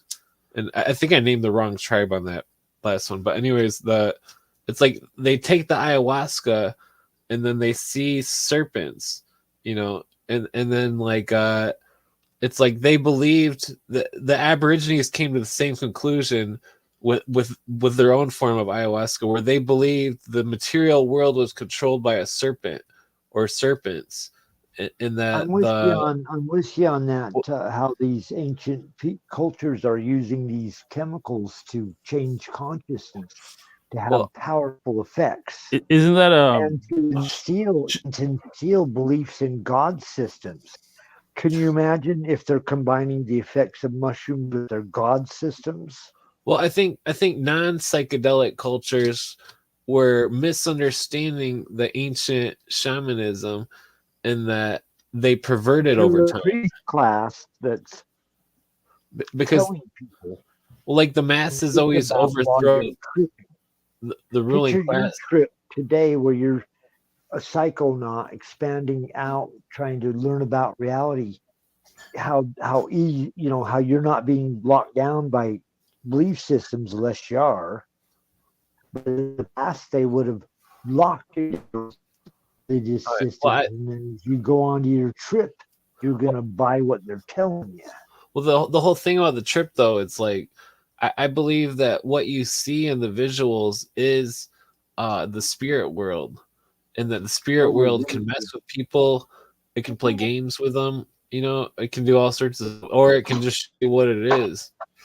Yeah, I'd say you have like the right idea. There's probably multiple dimensions that are closer to ours than others. I remember walking down my hallway, and the inside of it looked like it had this purple translucent jelly stuck to it, and it was kind of in the shape of the shit you would see on the movie Aliens. You know how the aliens multiply and they make that like weird gross stuff on the walls? It looked just like that. Wait, so you've seen like ghost plasma? Yeah, but it looked almost like technology or something. It was literally lining my hallway. Like these weird higher dimensional or lower dimensional aliens, they went into my hallway and they built their little machines on the inside of it. So when I walk through the hallway, they're like analyzing my body or something. Saw that. One time, That's why I saw. I don't know what the fuck it was. well, one of the first times I tripped in like '98 was like me and two of my friends seen writing on a blank wall that looked like the Matrix type writing, or it looked like some kind of Hebrew letters, or I don't know. Shit! You saw the writing on the wall. Yeah, I saw the writing. It's like we all seen it. Long ago. We could see it. Long ago. I His saw it. girlfriend didn't take enough, and she couldn't see it. But we were all pointing in the same spot. We could all see it, like moving in this spot. This writing that was some kind of ghost writing. That's awesome. That's like that old show on PBS, Ghost Rider. I got to a point when I was younger when I was seeing the writing on the wall without the shrooms. Oh yeah, well that's where you want to definitely take a break. That's what I was gonna say. You need a few years, just like it's like that was smoke so weed long for a ago. few That was years. so long ago, but man, when I got to that point, I meant this was beyond shrooms. Well, it's This like was every time I would trip, the real deal. I would just flat out turn all the lights off and have a bunch of joints pre-rolled and just sit there like Terrence McKenna says, and I would see literal entities. Now, Clint's my kind of guy. And like I have no idea what the entities were. Hang out for a weekend. Well, there was so many varieties of them. There was different kinds of entities. Somebody was saying they did. I don't know if that was you, Clint, or somebody else in the private chat. It was flying by pretty quick, but they're saying they did a bunch of Dramamine. A Dramamine? Yeah, different Dramamine. What the motion sickness? I think that might have been George, because if you take it like a whole box of that stuff, you'll either die or you'll have a trip that's like Datura. Well, it's like the trips are tryptamines. The substance, it has tryptamine in it, and like that's what makes it the trip. You know? Yeah, that's A lot of psychedelics. the ancient shamans brought themselves to the verge of death. But these are different. You might die These are not. even. No, I'm saying. Yeah, no, but I'm saying these aren't psychedelics. You get to the edge of death with the psychedelics, and if you came back, you're like initiated. Yeah, definitely. Yeah, definitely. I know what you're talking about, but these aren't actually psychedelics. The Datura, I think, is called a hallucinogenic or something like that. Well, Datura is a deliriant. I'm sorry, I had the wrong word. Clint is right. It's called a deliriant. It makes you delirious. Well, tobacco is the same effect in a way, which is interesting. Like when you do a delirium, I'm gonna go grab some real quick. All right, you will basically be like halfway in the dream world and halfway in the waking world. Oh yeah, this dude back in the 90s, I used to skateboard, and this dude that he used to go to the raves, and you could get all sorts of crazy shit off him. And fucking, I got some I don't remember what it was, but one time I bought opium off him in the 90s, and it was the only time I ever had real opium. But like, it was I don't usually do anything, but anyways, he told me a story about Datura, and that he took Datura, and that he seen like a witch, and like a dark. Weird. And it was really creepy. And that Terrence McKenna has a similar story where he said him and his friend ate Datura, and that he seen into his friend's room, and that his friend was having sex with some lady or something. Whoa. And then later he goes, he says there was no lady in there, and he said his friend, had like no recollection of it or something.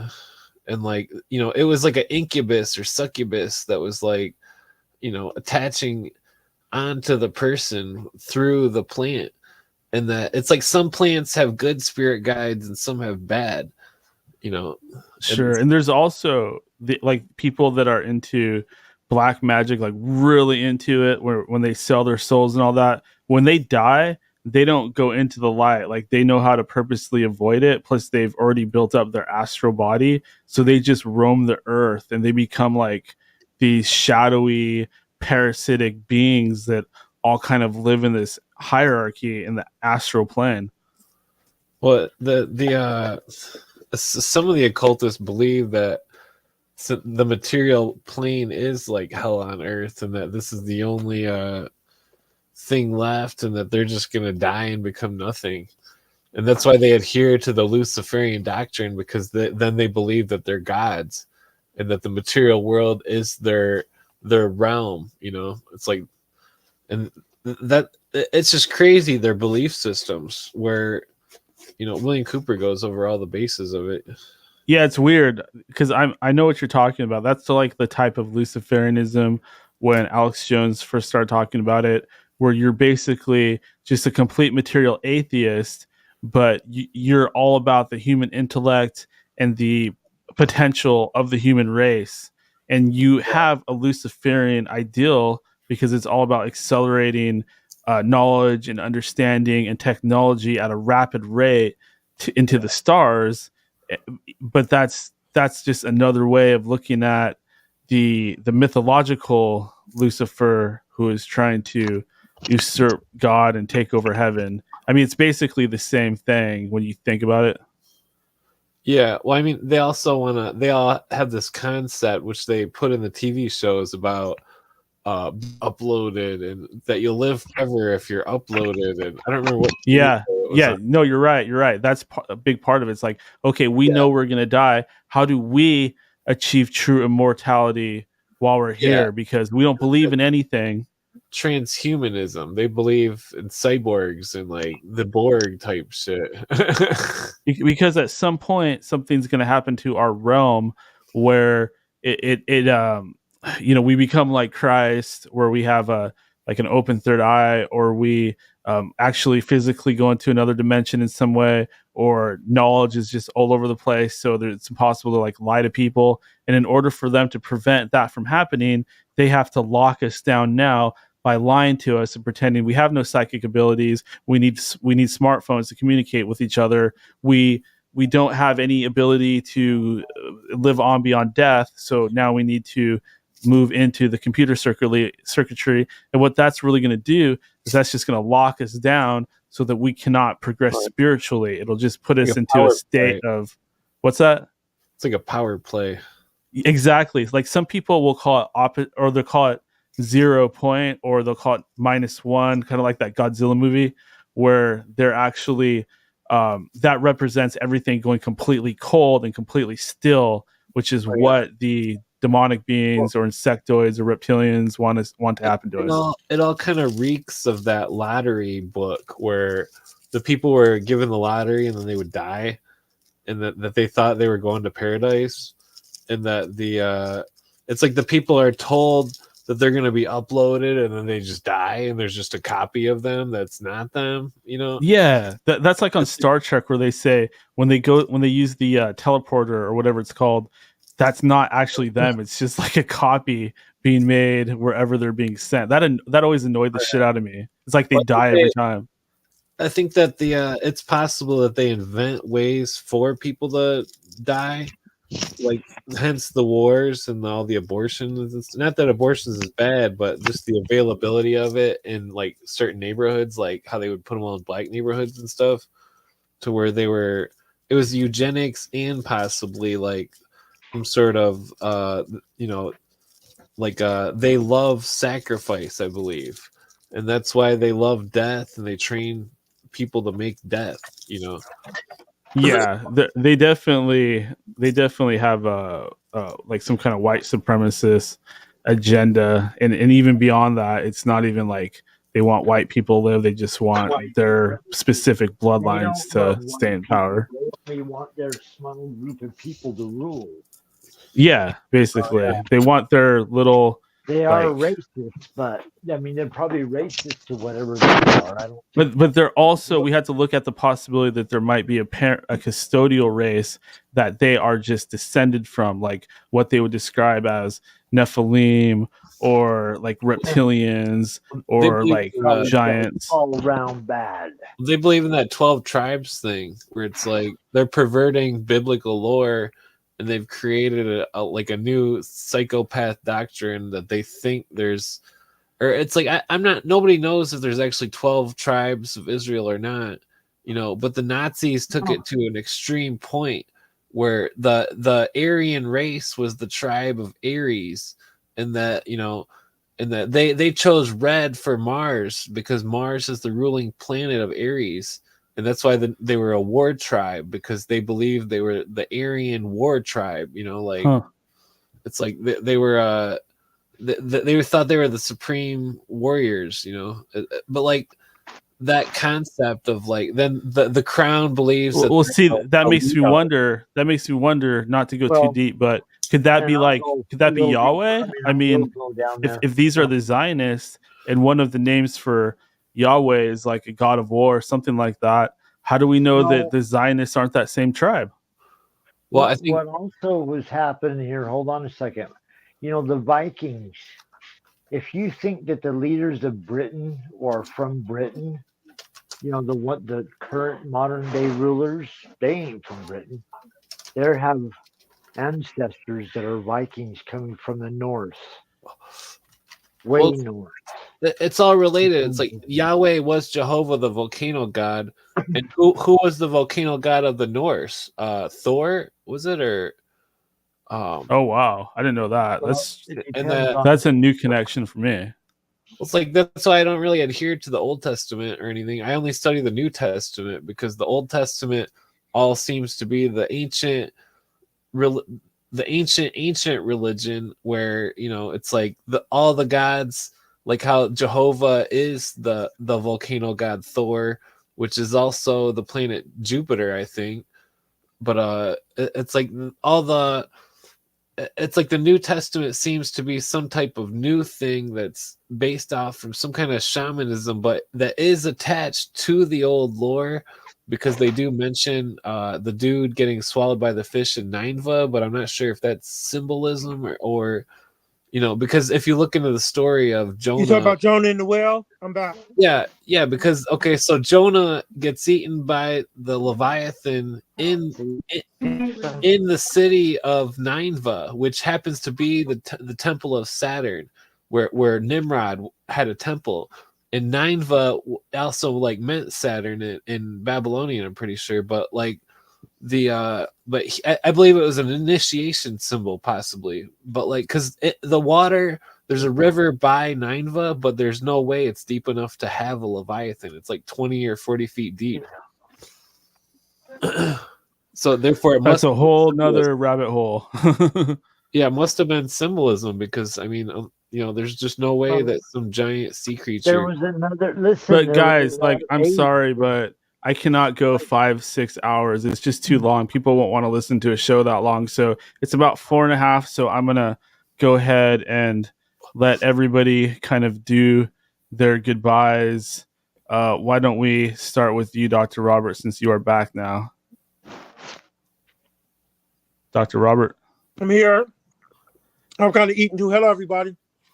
Do you want someone else to go while you kind of finish eating? Yeah, sure, that'll work. Okay. How about Todd? Todd, perfect. Sorry, I don't Todd, have perfect. Perfect. Go ahead. Todd, take as long as you want.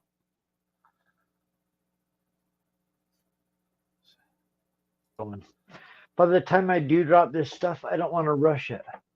I don't want to. I don't want to rush the thing I'm going to present. Kind of like Dr. Robert said, he's giving you a preview. About 3/4 of the way through. Yeah, about 3/4 of the way through what I wanted to do something on, you know, report on. And then another thing that I want to do too. Started looking at the Rothschilds a little closer.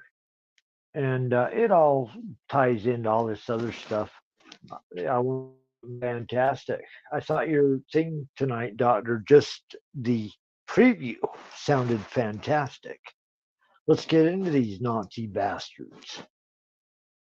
Let's get into that stuff, because a lot of the stuff I was going to go into is that too. And Clint, same thing with what you're talking about. All these guys are connected to secret societies, the communists, the Nazis. Dr. Robert, we're going to give you a lot of history on the communist connection with the Nazis through the Illuminati. That's what I hope to do. And when I say Illuminati, that's just a catch-all phrase, as we all know. The secret societies that are driving us to the one world government. That's what I'm talking about. Can't wait to put that on. Wow, fantastic show. Appreciate you having me on, Daniel. And I look forward to everybody getting together every weekend. We got a team that looks like the Avengers here now, or the X-Men. Let's keep it going and donate to Daniel's show. Send a like the show. If you're listening now, like the show. Give Daniel some kind of boost, cheap as it is. Send him some money. Keep rocking this sucker, Daniel. Love what you're doing here, my man. Thank you very much, Todd. We will talk to you again. Let's talk. All right, Dr. Robert, go ahead. And again, like, hit the subscribe button. The message I want to give, man, we have to seriously consider voting some of these, I know to call them, man, like disappointing politicians, or we got to vote them out of office, man. If they're rich, vote them out. They can't connect with us. If they have money, if they come for money, never vote for them again. They fucked up the country. They're corrupt. They don't understand this. Don't vote for them anymore. We need to get rid of rich people. Get rid of everyone who's taking money from AIPAC. We just all got to unite. Get out of our comfort zone and just vote them out. Anybody connect with AIPAC, vote them out. And anybody, man, who's not walking their talk, it's time to start really looking at what they're doing and how they're doing it. It's time to consider whether or not they have to go too. And again, support my, I always say support ALC, man. She's doing good groundwork. I think it's very essential, and it's a good model for everybody to adopt. So we make sure that our communities are being taken care of and getting the money and resources they need. But that's about it. And I'm kind of slowing down because I'm kind of hungry and I kind of got like food kicking in a bit, but that's about it. And whatever you support Daniel, man, like I said, hit the subscribe button. You know, you got family members like going on Christmas and a lot of family coming over. Make them go on their smartphone, go to End of Days Radio and hit subscribe because it's free. You don't have to pay anything to subscribe. So try to get as many people to subscribe as possible, especially if you don't have the money. Because I think if you reach a certain level of subscribers, man, like YouTube starts funding you and stuff like that. So help us out, man, and help out Danny, man, and get as many people to subscribe as possible. And again, man, that's it. And Dr. Robert's over and out. And I hope to be bringing you guys some good material with Down the Rabbit Hole with Dr. Robert and the White Rabbit Kill Squad. And we're getting the Nazis and Charles Manson and what pro-black is and all kind of shit soon. All right, love you guys. Love you all. Bye-bye. Thank you, Dr. Robert. Excellent. We will talk to you next time. And Clint Eastwood, you there still? Oh, yeah.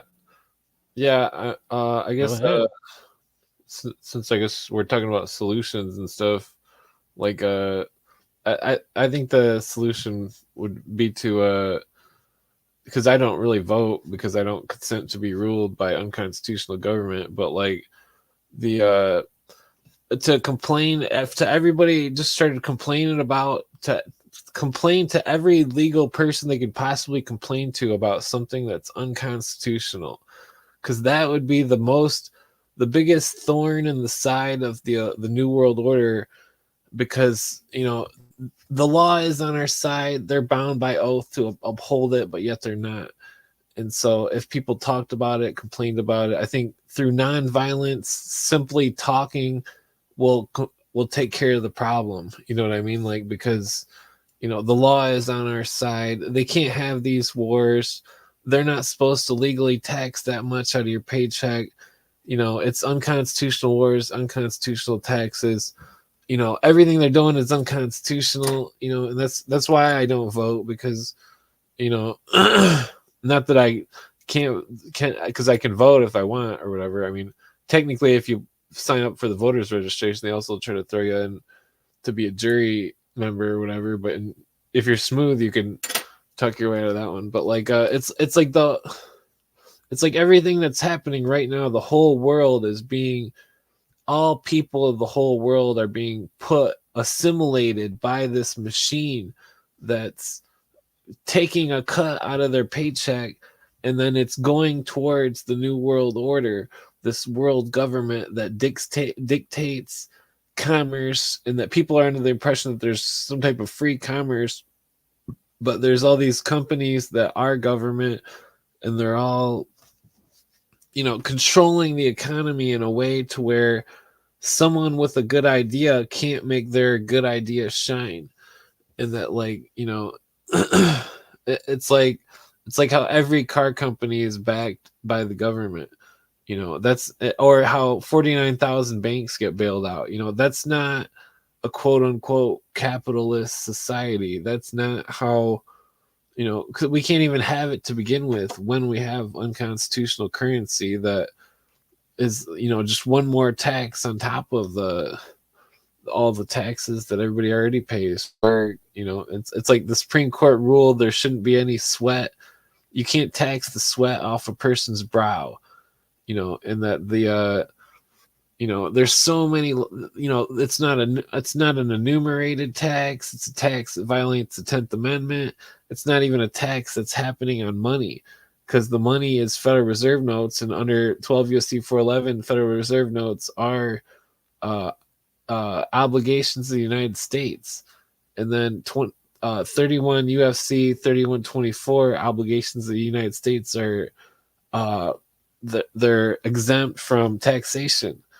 You know, and it's like they're playing a game, and it's like we're all getting screwed. And the only way to peacefully solve it is to simply complain to, you know, the Attorney General, the Congress people, the senators. Just write them letters, complain, write them a real letter, put a stamp on it, you know, send it first class. So they have to sign it.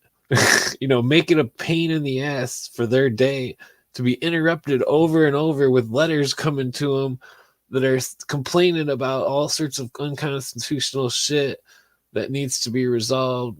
You know, that's, you know, we're just sitting here getting screwed by these, you know, these vultures that are, you know, economically raping us. You know, and it's like people don't even have any money to do anything or go anywheres, and like rich people are on TV flaunting that shit. We're sitting here fucking broke as shit. No matter where anyone works, they're taxed so hard, and, you know, just because you got a decent car and a place doesn't mean you're shit, you know? And it's like they're sitting there letting China and all these other countries buy up massive amounts of farmland. Bill Gates, you know, all these people, you know, and all this, and all of this is more laws and stuff to make it so one person can't create their own business without multiple steps of asking permission from the dictators. And that's that's what's going on. They want everybody to form a union in a corporation, you know, because they don't want them to start their own business. They want to make sure they're working for someone else and not working for themselves. And to start your own business, you know, and to write letters complaining about unconstitutional shit, that's the way to solve what's going on, basically, at a smaller level, you know. And it's just, I mean, it's really tough world out there. And it's like over the years, radio and podcasts and shit have gotten me by in tough times. Just, you know, hearing people talk about esoteric subjects, and, you know what I mean, like conspiracy and, you know, ghost sightings, supernatural phenomenon, you know, like basically all of that stuff. And, you know, I should probably quit talking because I'm sure that the host is pretty tired. Oh, I was gonna let you go. Oh, well, I mean, there's so many vast subjects of, like, you know, I mean, it's like supernatural stories of ancient lore and religions. It's like, you know, who's to say what's what? I mean, in the Aztec stuff, you know, it's like the initiates were purposely initiated to, you know, see these, you know, psychedelic entities that, you know, somehow gave them the jaguar spirit, you know, and like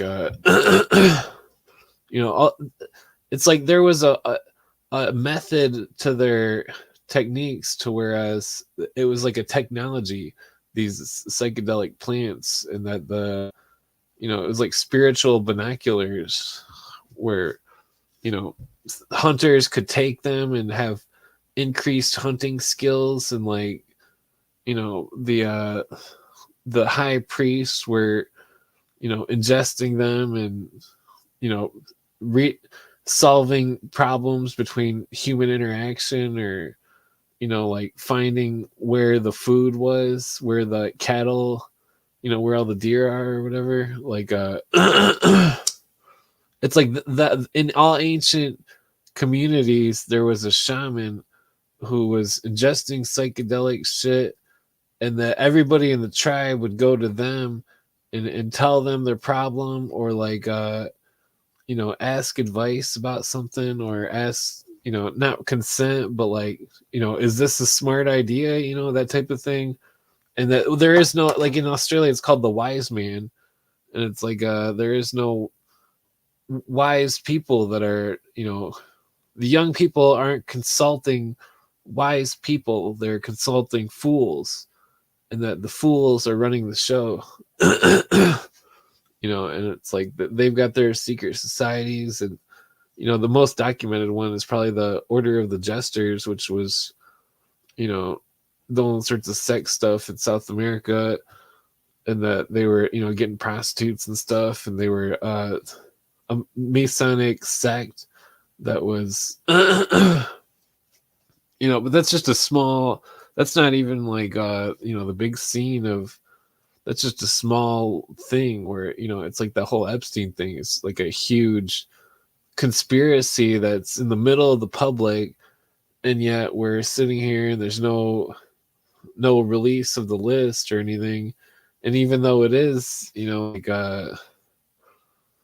it's just crazy, all throughout our lives we watch all this crazy shit go down, and and all these people are sitting there, no one's being held accountable, and there needs to be letters written first class that say, why isn't the Epstein shit being released?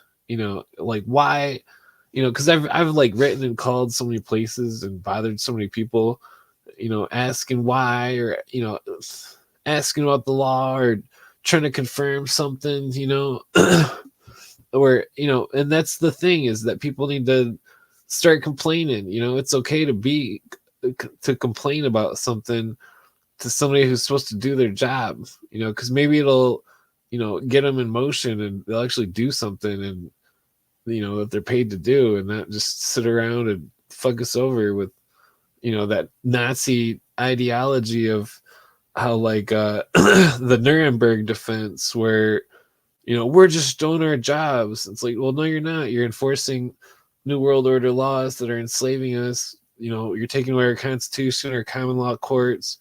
You're having unconstitutional wars. You're just pillaging the world under the guise of peace.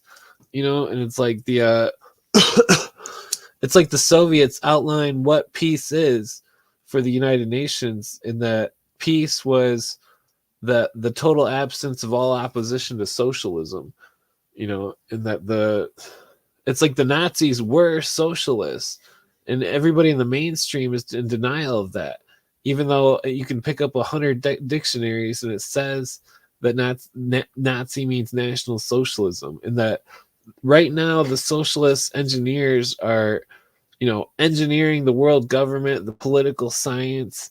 They're engineering it all, and that the whole, and that the ultimate goal of the socialism is communism, because that's what Gorbachev quotes Lenin and Marx, stating that the absolute goal of socialism is communism, and that democracy is indispensable to socialism, and that they're working a three-step the think system on us that's screwing us over, and that it's like every country that's in the second and third step is becomes like a third world country. And it's all under the guise, the mask of freedom, or but it's like a false freedom, and they're just simply putting everybody under control of the monarchy through the world tax scheme that they're running, because it is international tax fraud what they're doing to us, with because it's all going through Puerto Rico to the IMF, to the Bank of England, going to these soothsayers, fork-tongued liars who run around getting everybody's heart and everything, and then just taking it. It's like they're they're just pitting everybody against each other. You know, that is part of the. All right, we're almost at 5 hours. We better wind it down. Sorry, I wasn't. Yeah, I'm pretty much done. Okay, right on. Appreciate it though, Clint. I mean, I let you go because I get so much feedback on people that love to hear you. I mean, you've heard it yourself. Like one or two guests have already mentioned you, so shows that you're doing some good stuff. You could just have them ask questions or something, and you could read them or something.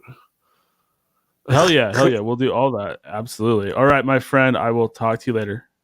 All right, later. Peace. All right.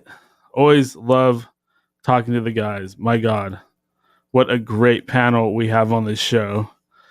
I must be blessed to have so many powerful and what should I say? I don't want to say awoken because that's not a good term anymore. But I don't want to say illuminated, enlightened. They still haven't pooed on that word yet, have they? I'm so glad to have so many enlightened minds on this show. Okay, that's right. Camera back on to finish the show. I'm definitely going to get a new camera too. Definitely. This camera, I could do better. I could get something a little bit more clear and less blurry. All right.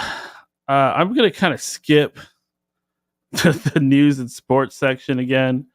I tried to make the news part of the panel, but that didn't work out. I mean, we go off topic of the news stories in like 2 seconds and back into the ancient mysteries and all that, which is fine. I'd rather talk about that stuff. But there's just a few things I want to just jump through before we get to the 5 hour mark. I wanted to kind of comment on all the youth crime. I don't know about where y'all live, but there's more and more kids, teenagers, young people doing stupid ass shit all over the place. Robbing stores, stealing cars. What's this? Martian Medicine Man Al, aka Al, he says, you need to get a ring light so your eyes look trippy. I don't know what the hell that is. Is that like one of those selfie lights or something like that? I'll get whatever will help. I just turn the lights off. I figure this show is better in the dark. More and more people are commenting about my Skull and Bones flag. I'm probably going to replace that with something else. I'm kind of getting tired of being accused of being a Freemason or Skull and Bones or something like that. I just don't. I don't want to always have to explain that it's not about that. It's just when you hear it again and again. I know, stick to your guns, Daniel, but I can put something else up there, like maybe some palm leaves or a sword, although I do sleep underneath it. Anyways, youth crime is just off the damn charts. It's tearing me to pieces because these children are incredibly foolish. They have bad attitudes. They're out of control. They can't control their emotions, and they're ruining their lives over nothing. Because they're disgruntled, they feel like they have no future. The education system has likely rejected them, as well as the system in general, or at least they feel that way. And the police won't do a damn thing about it. And now we are. Todd says I should put up a peace sign. Yeah, I guess that'd be very groovy, baby. Shagadelic. With these kids, the police aren't doing anything about it. They're taking over, right? They're terrorizing all the sane adults that comprise the neighborhood. I think that it's going to get to the point where everybody's walking around with a gun, and anytime they see somebody pulling up in a Hyundai or a Kia with a hoodie on, they're going to start filling their 9mm in their waistband, right? And then it's going to turn into like vigilante shit because the police aren't doing anything about it. Either they're going to take over or people are going to start fighting back.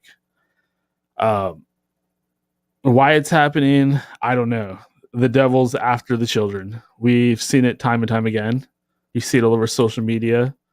I don't know a better way to explain it. I guess you could say society's degenerating. That's the devil. You can say it's end times. That's the devil. Alcohol is the devil.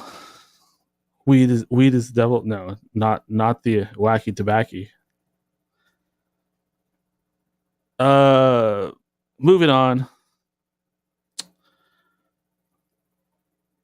I think that something needs to be said about keeping clean when you're debating people online. Like, I've gotten into some nasty little arguments lately.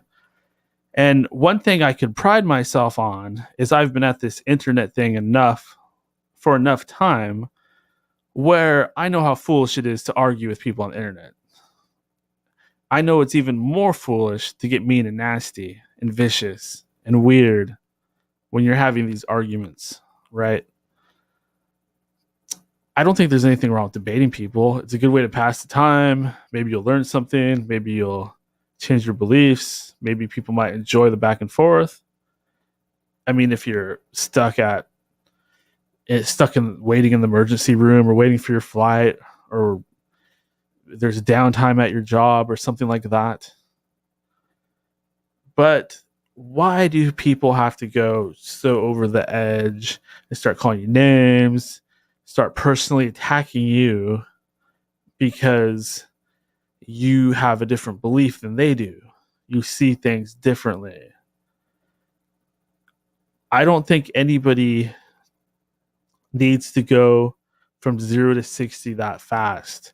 Why is it that so many of these like encounters, whether you're playing Xbox Live or you're doing some kind of online dating thing or something like that, how many of them turn into like cases of stalking and people murdering each other and stuff like that, or at least making death threats? Like, you see that in a lot of even in sports, like a player misses a field goal and now he's getting death threats. Like, it's not bad enough.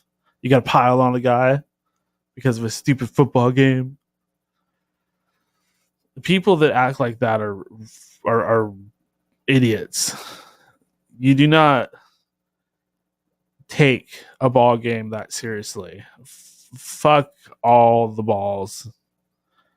It's not fun when you act that way.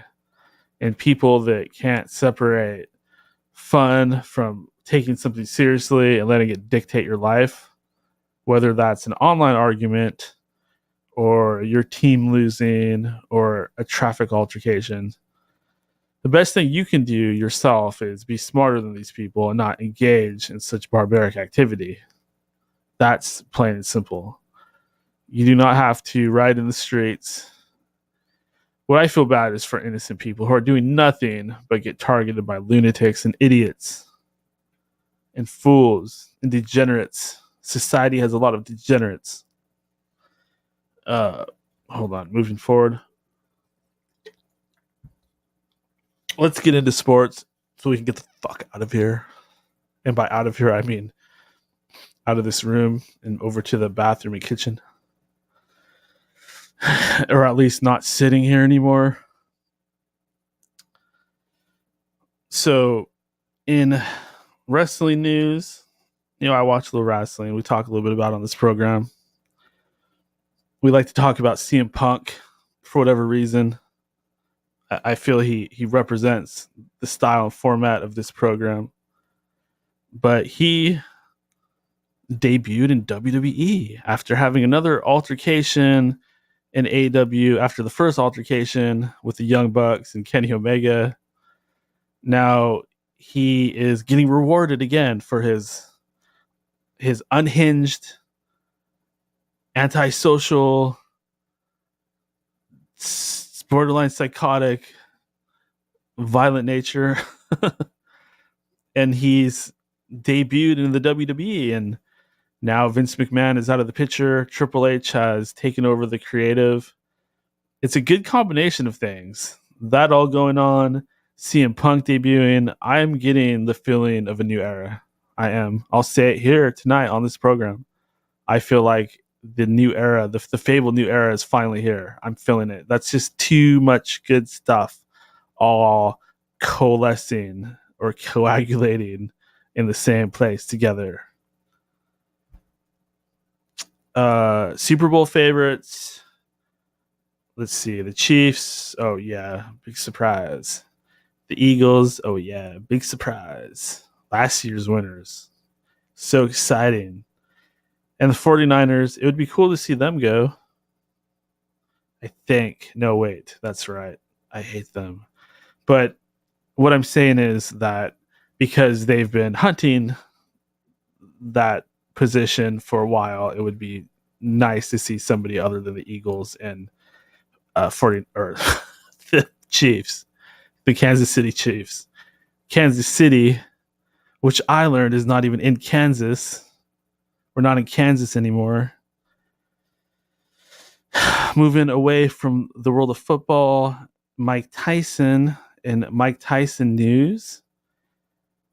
His lawyer is not going to be allowing the man who angered Mike Tyson and triggered him and was just fucking with him like a lunatic on an airplane. You have to have balls to do that, or a very strong desire for money. I guess I shouldn't say that that's balls. I mean, if you think you can sue him for $1 million, he got Mike Tyson to lose his temper and kind of beat up on him. The lawyers say nothing, zilch, nada, you will not get anything. He's saying it's an obvious setup, it's an obvious ploy. You're not going to get a penny from my client. I approve. I don't think that piece of shit, isn't the guy like a longtime ex-convict?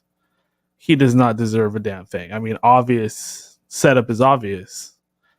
I think they're making a good choice there. I think that that's a bad plan. I mean, maybe go to McDonald's and order some hot coffee and like throw it in your face or something like that and then sue them. I mean, aren't there better ways you can do this than targeting poor Mike, who already lost his daughter, and you know his boxing days are over. It seems like he's found ways to make money. I got to respect the guy. He seemed to get himself together a little bit psychologically. He seems to have ways of generating income, even though he claims that he spent all his money from boxing. So good for him.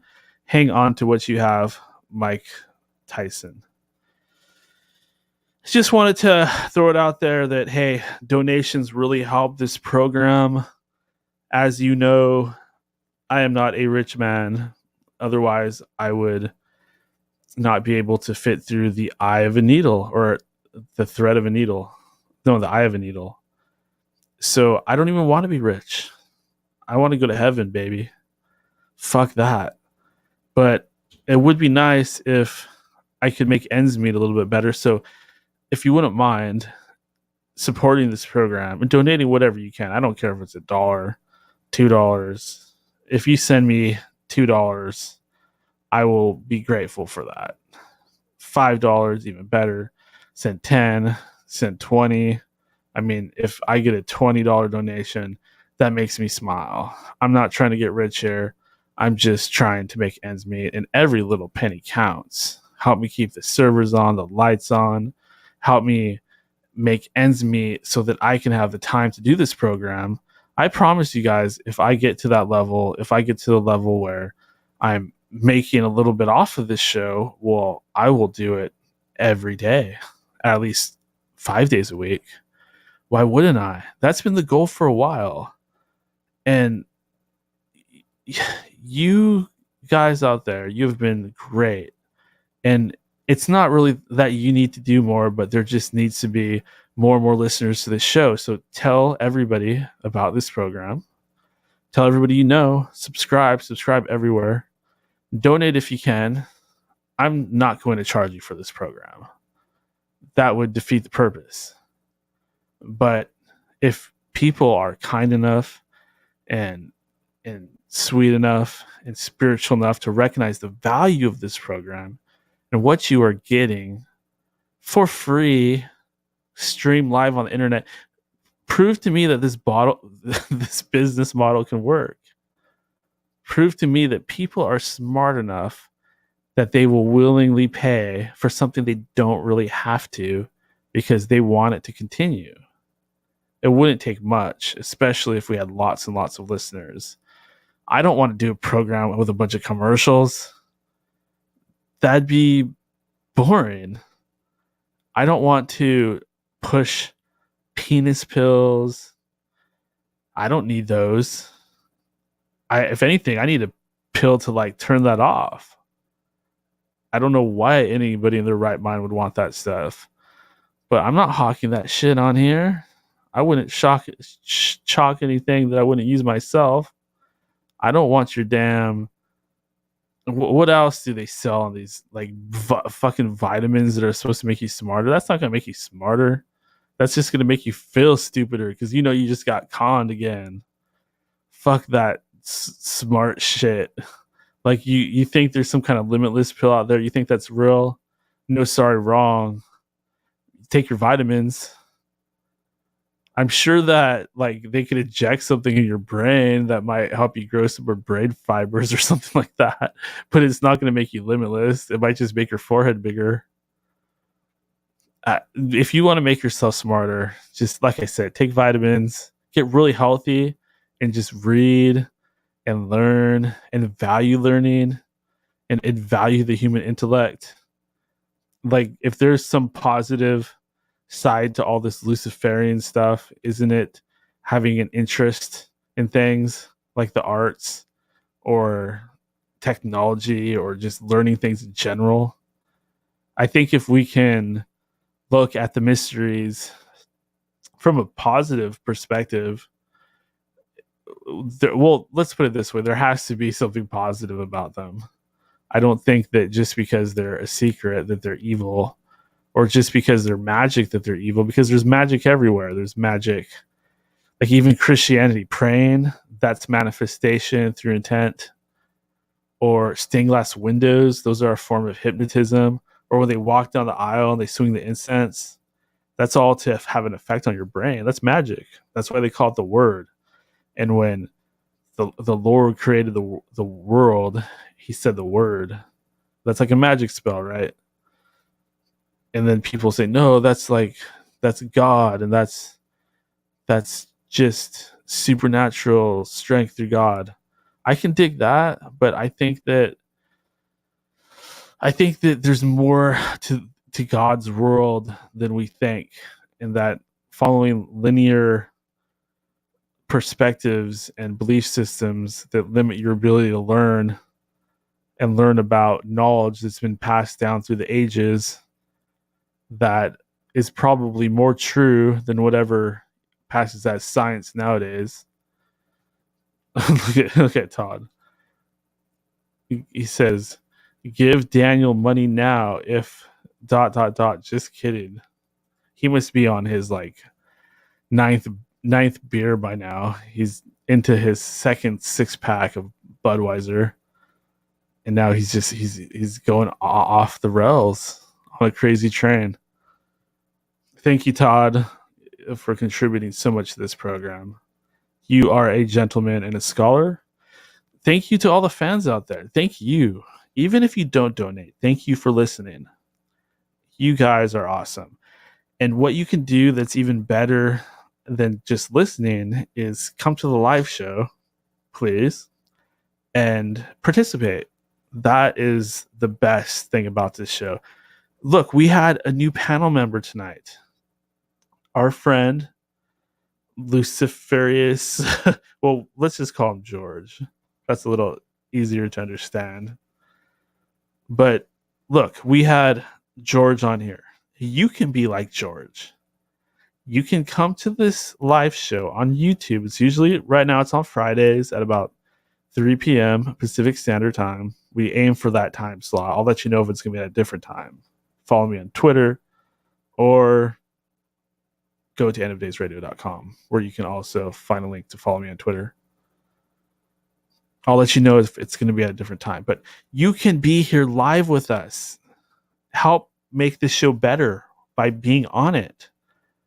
The more the merrier. The more people that can contribute to the wisdom that we are accumulating here, the better. I'm just a guy streaming on the internet. I'm just a guy that is asking you to come here so we can put our minds together like some kind of ritual, right?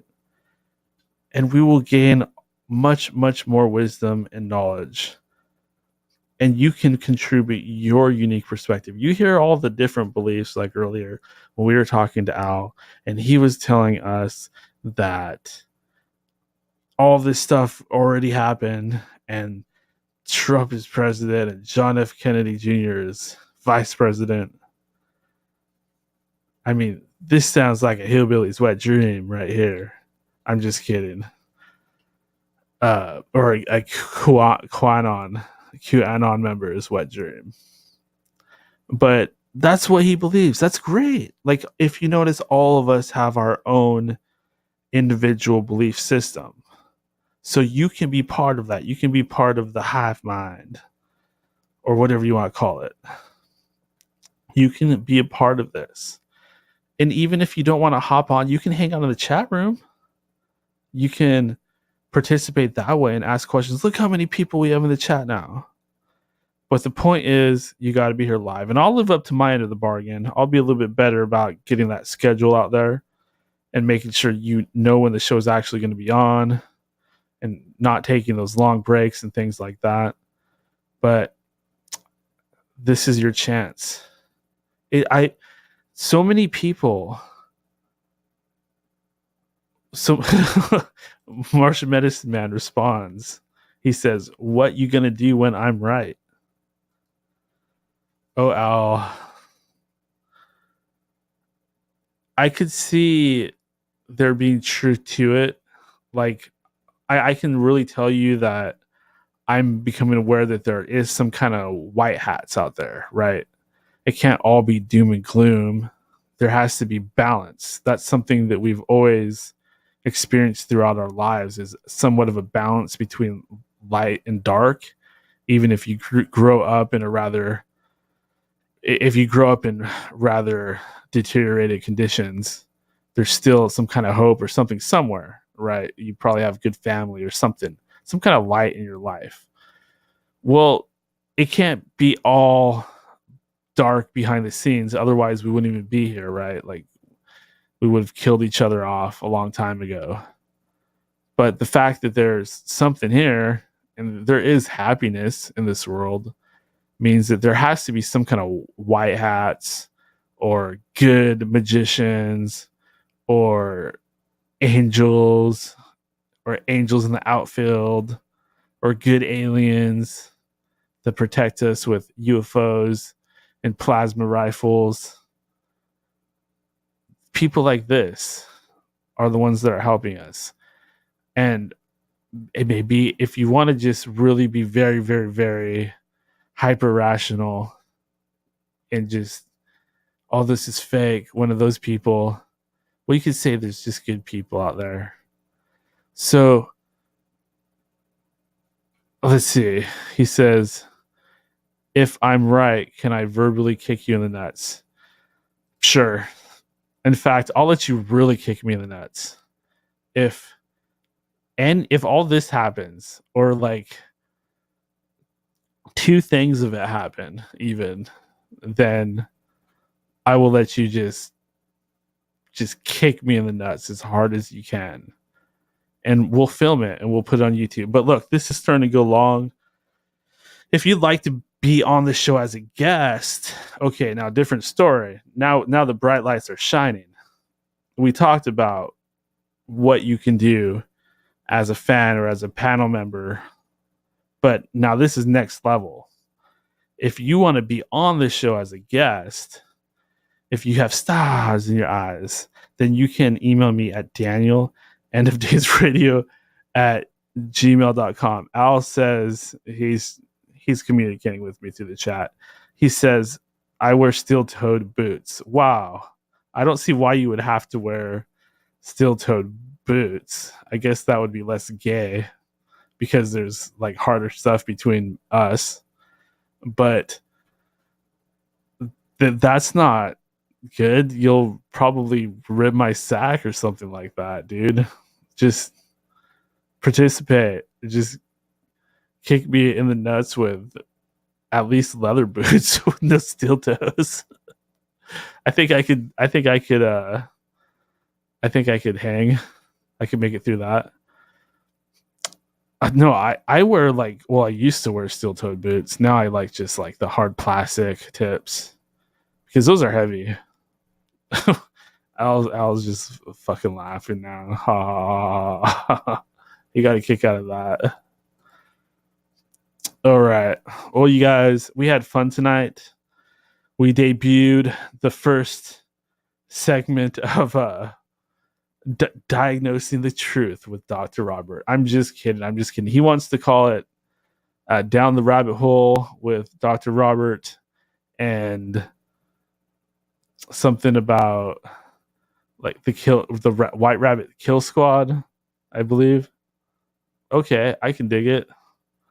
We debuted that tonight, and it'll be back next time, and we'll see what surprises our good doctor has in store for you all. He's going to put on a show like we've never seen before. He's going to do great things on this program. He's going to single-handedly change the world with the work he's going to do on this program in the upcoming episodes. So please stay tuned for that. Love that. Love you guys. You look beautiful tonight. Also, Todd Miller, he's going to be doing a segment as well. We haven't really decided when we're going to do that. We might kind of have that at the end of the episode, break things up, keep things fresh and exciting and fast paced like you guys like. Or we just go bam, bam, bam. You can't miss this. One great segment to the next. And you will continue to listen to the show forever and ever. I hope that you do. I hope that you listen. I hope that you tell people that you know. I hope that you put a message in a bottle and throw it in the nearest body of water, preferably the ocean, and it spreads the word. And somebody in Africa finds the bottle and they open it and they tell everybody that they know. And it just spreads and it spreads all over. This is where you learn the truth. This is where you experience a program that's unlike anything that anybody else is doing out there. Let's face it. We're on a whole nother level here. We're doing things that nobody's done before. We are reaching people all across the world because we know how to do it right here. And we've been doing this for a long time. Todd says he's still working on his segment title and the song for his intro, and he's going to do it next show. So I'm excited. The debut of Todd Miller and his segment on End of Days Radio. Oh my God. Todd has been a fan favorite since the beginning. So many emails, so many comments. I love Todd. Let's hear more Todd. Love the Todd stuff. He's earned every bit of respect and reputation that he has garnered here. He has fought tooth and nail to bring you the truth that he knows is out there. And because of this, he has reached a certain level of status, certain level of fame, and it's just going to get better and better. We will see what's next from him. Todd the Bod, hailing from Utah, Mormon country, Salt Lake City, Utah. Actually, I have no idea where he lives. He lives somewhere in Utah. So if you want to appear here, Daniel endofdaysradio@gmail.com. That's Daniel endofdaysradio@gmail.com. Once again, we went way too long. It's to the point where I'm not even sure I can control it anymore. It's just happening. This train's running. I'm just along for the ride because there's so much magical energy pulsating into the show from every direction that I can't let it out in just 2 or 3 hours. I need like 5 or 6 hours to just, squish all this out of me. That's how powerful this show has become. And I can't control it no more than I can control taking a dump or needing to breathe. I did this to myself. I know. But overall, I am thankful, and I'm also tired. So, am I forgetting anything at all? Next show? That is actually a work in progress. So, there's a bunch of people that are in that funnel, but we'll see which one pops out the bottom. I'm excited. This is Daniel, broadcasting from the Broken Ruins. Good night, everybody. It's been fun.